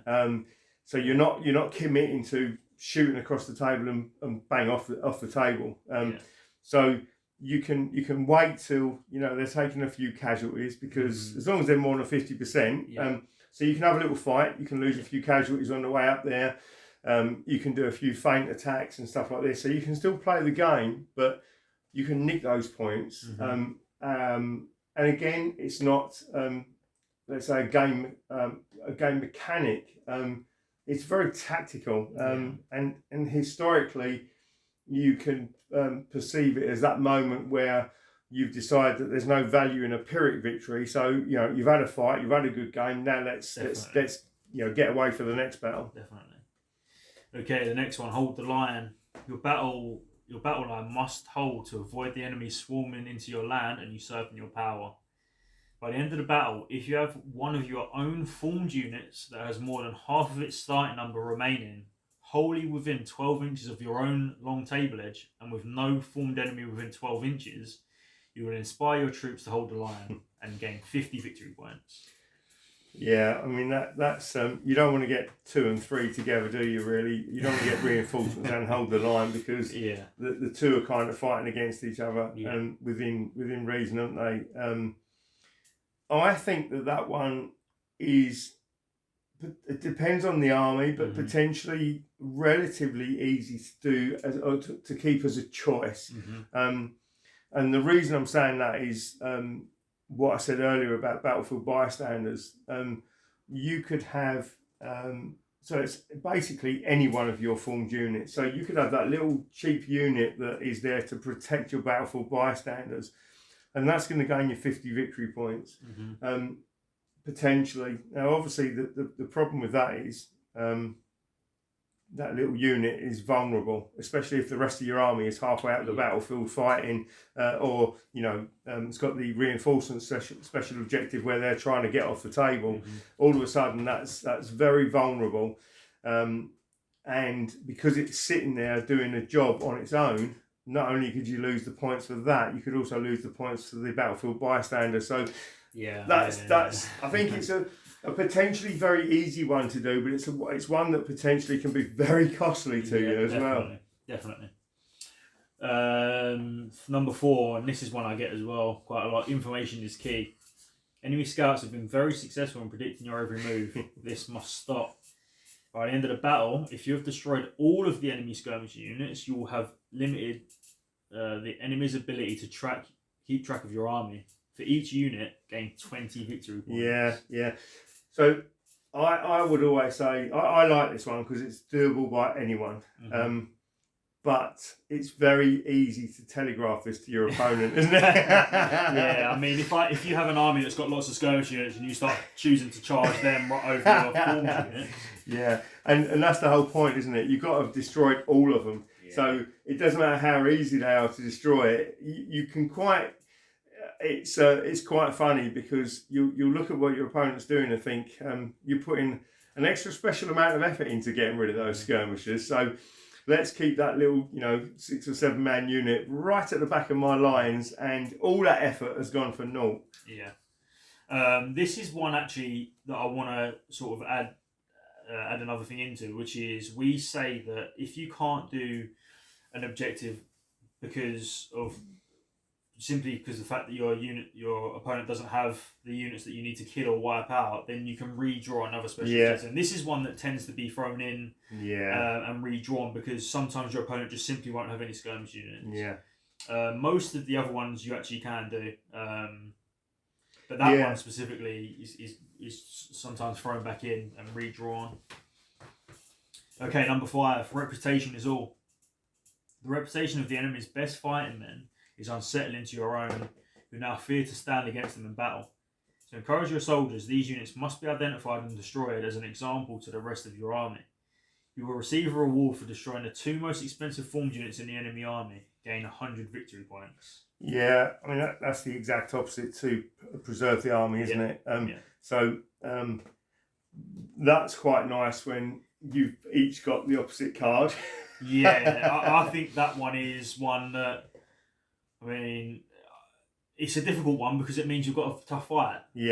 But most of the time, you're going to be fighting the best units anyway. So if you can do it, if you can sort of look at it and go, well, I've killed one of them, but now I have to specifically change what my idea was to kill this unit. That it adds another dynamic to the game, doesn't it? I think as well, if you've got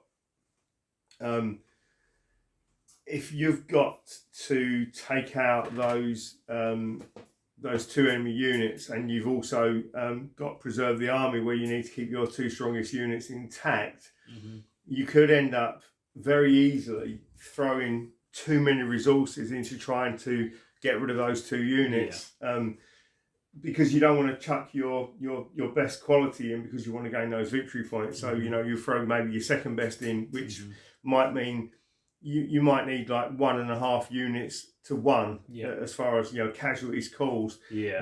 So taking down 2 units at the cost of 3 of yours, you may still be in the red as far as victory points. Could be a Pyrrhic victory. It can be fun, especially when you see the opportunity arise. And I think that's the most important part. Normally it's an opportunity that arises where you go, I can get a flank charge here or get a rear charge that I wouldn't normally do, just because it's a hard unit to kill in normal circumstances. But because I've got this card, it's worth a shot. Definitely. Okay, the next one is one that I think we all agree is the hardest one to do, but anyone can do it. Chain of command, number 6. By disrupting the enemy's chain of command, their army will be harder to control in future battles. By the end of the battle, if you have either killed, captured, or routed all of the enemy's commanders, you will have seriously reduced their ability to continue waging war against you. Gain 150 victory points. Again, that would be easier, and in some of the later armies, the later period books. I'm thinking Wars of the Roses here, but it's very apt as well. You can actually also American War of Independence, where you can rely and American Civil War, but so where you're relying much more heavily on NCOs for command points. You're going to have a much smaller staff, basically, a much smaller command base, which means that they all of a sudden are quite a juicy target. Definitely. I mean, I think you said the right thing there, which I was going to say. If you have an opponent that has less commanders, it's much easier to do. And in those periods that you actually specifically said, we've got things like marksmen that can be a threat anyway. So you can pick off those commanders or force them to go into units to make it easier to then kill them through normal means. 150 victory points is a sweet kill. So one of the things that again, it might seem really difficult because, like we say, you can't target commanders on the battlefield. But if you wipe out all of your enemy's formed units, which is hard enough in itself, you've considered to wipe out every commander and skirmish unit anyway. So if you wipe out your opponent, you've actually also done the objective as well. It's just that it's not as easy as. I think generally speaking that rarely happens, does it? But the fact is that isn't it just formed units? If you wipe out all the formed units, all formed units, the skirmishers can still be alive, I believe, can't they? But because the commanders have got nowhere to go, have they? So I think anyway, we'll double check that. But it's it's 150 victory points, and it should be difficult. Okay, number 7, overwhelm the enemy. Combat is the way to victory. Constant skirmishes with the enemy are proving a huge drain in your resources, so you must put an end to them once and for all. Wipe out 3 formed enemy units by the end of the battle to reduce their hopes of reforming their army in the future. Gain 50 victory points. Now this one's very similar to the wipe out 2 formed units, 2 of the most expensive formed units, but it can be any formed unit. I mean, a formed unit can be 5 men. So you can specifically target those easy units and gain the victory points. This is where if you've got the opportunity to take out a nice soft target, like maybe a unit of archers that's isolated, or those sort of handgunners that tend to, because they're so expensive, crossbowmen where they're quite expensive and tend to be in smaller units. It's a formed unit. Obviously the victory points are not as good, but still 50 victory points, and also it's encouraging you to take out units which you might otherwise disregard at the expense of sort of taking on a more juicy target sort of thing. So you have to sort of redirect your efforts onto a unit which you may decide to sort of march past in the hope of getting a later charge on another unit. So it just changes your it makes you maybe rethink your thought process. again, that's a nice one if you're killing the 2 most expensive formed units anyway. You can kill them 2, and then there's another that's one. Still, so that still adds up. They'll add up together, so that works quite nicely. Yeah. Okay, number 8. I never get those 2 together. No, I don't. I can't even remember the wording of that one. I can't remember the last time I had that. Right, number 8, breakthrough. You must show the rest of your army that the enemy's battle line is not impenetrable. By the end of the battle, if you have one of your own formed units that has more than 50% of its starting number remaining, wholly within 12 inches of the enemy's table edge, and with no formed enemy within 12 inches, you will inspire your troops to victory. Gain 50 victory points. Yeah, I mean, again, this ties in with... which one is it? Is it reinforcement? It's the opposite to hold the line. Hold the line, yeah, of course it is. No. You're talking about the one where you get off. Getting the troops off. Yeah. So basically, you might be in a position where you just can't get them off the table. Maybe they're holding the enemy units off, so you can feed units off the table.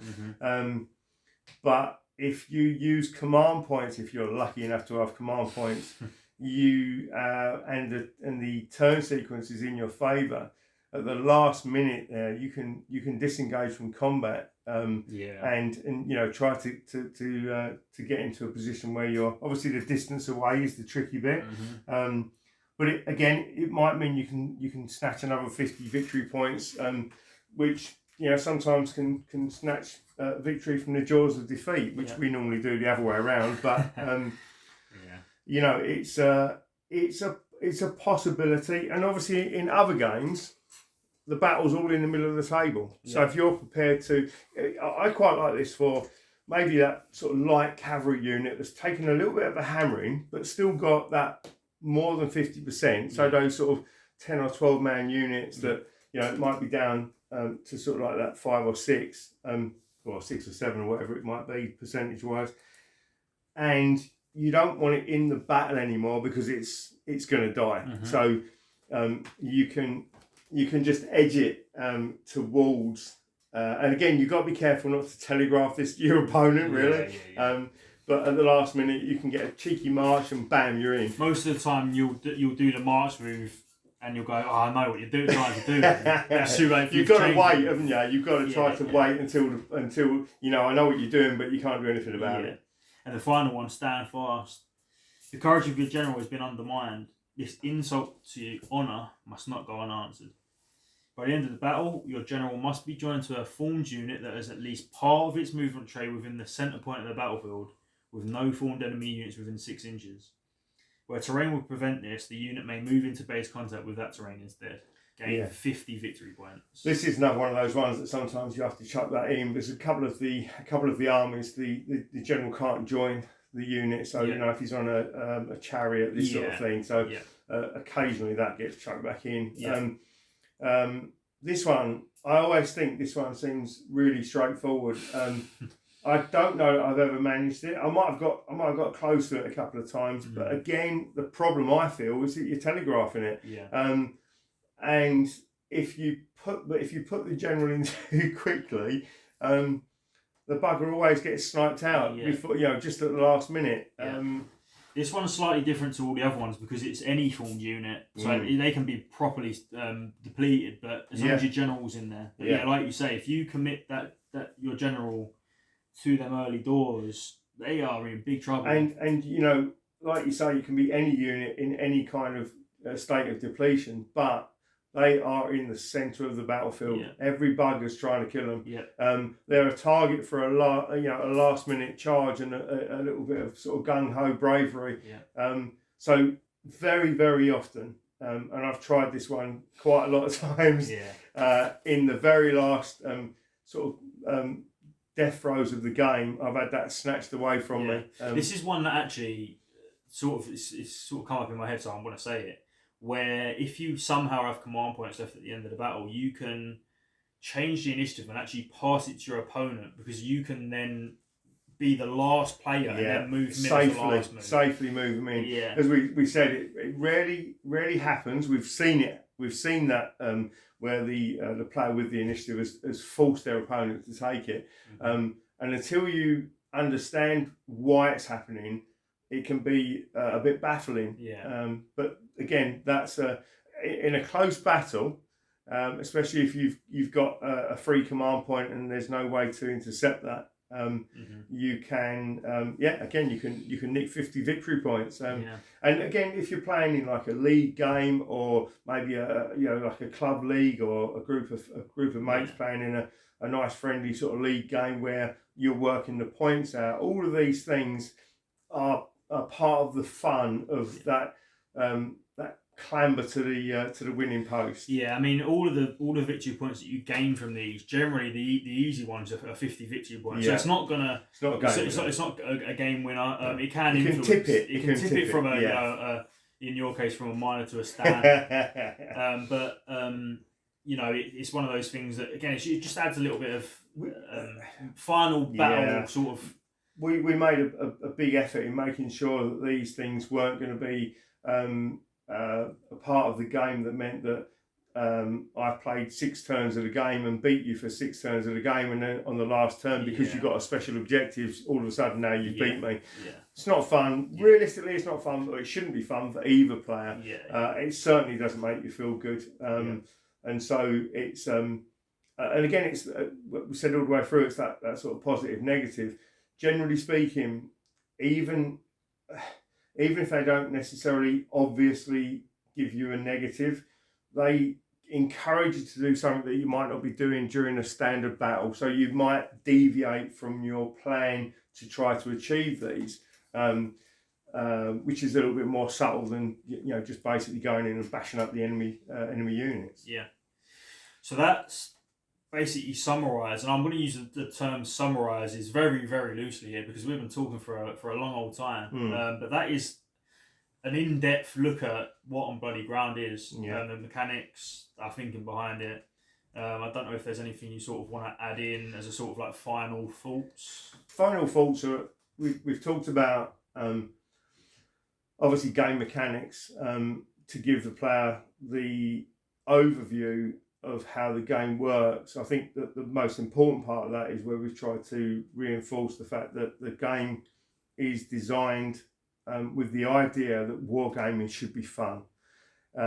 If you're sitting there bored, or you're frustrated, or you're angry at the end of the game, to our mind, that's not a war game. So On Bloody Ground, through its mechanics, avoids all of that.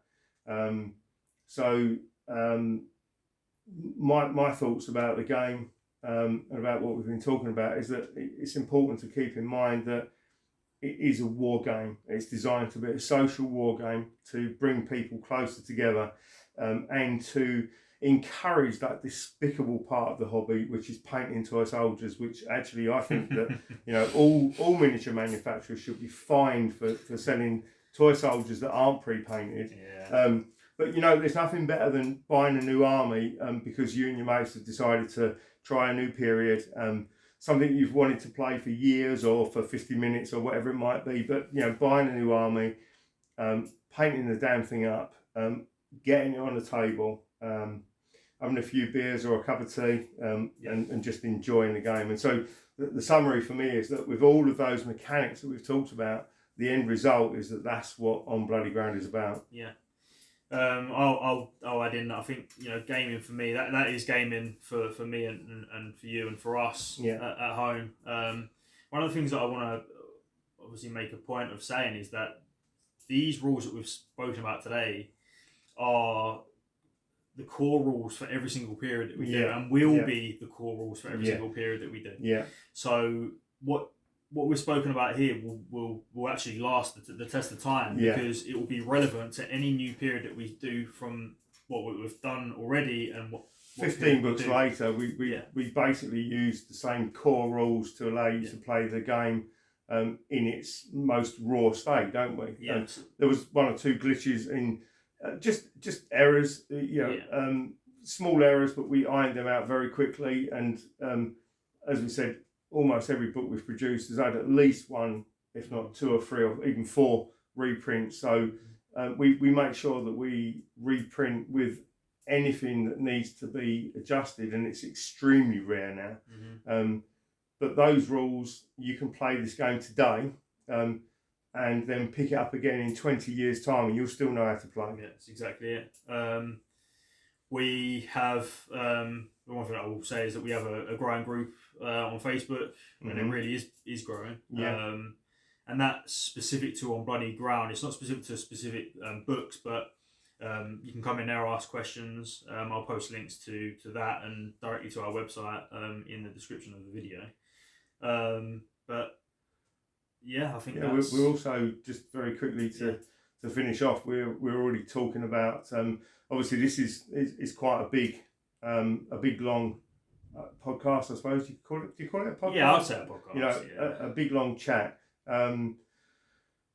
What we do intend, and what we will also do, because it seems to work for us, the format seems to work for us. First of all, anyone that listens to this, any questions, it'd be fantastic to hear from you. So, you know, emailing us, get in touch on the Facebook page, however, you know, whichever way you enjoy sort of the conversation, get in touch with us. But there are other aspects. So we've not touched specifically army building. We haven't gone into specific weapons, and a lot of the keywords. There are a variety of keywords that are specific to period books, or maybe run through 3 or 4 books. But what we intend to do is we'll start taking a look at each one of our period books, and we've got 15 already. We'll take one at a time, and that will allow us to build on this chat, which gives you all of the structure of how the game plays, and then we'll talk about within each individual book the keywords, the arms and armour, and the special rules, and the army lists that make each book feel like the period that you've chosen to play. So, thanks for listening to us rambling on for 6+ hours. Yes. And well, we'll see you soon in the next one. Yep.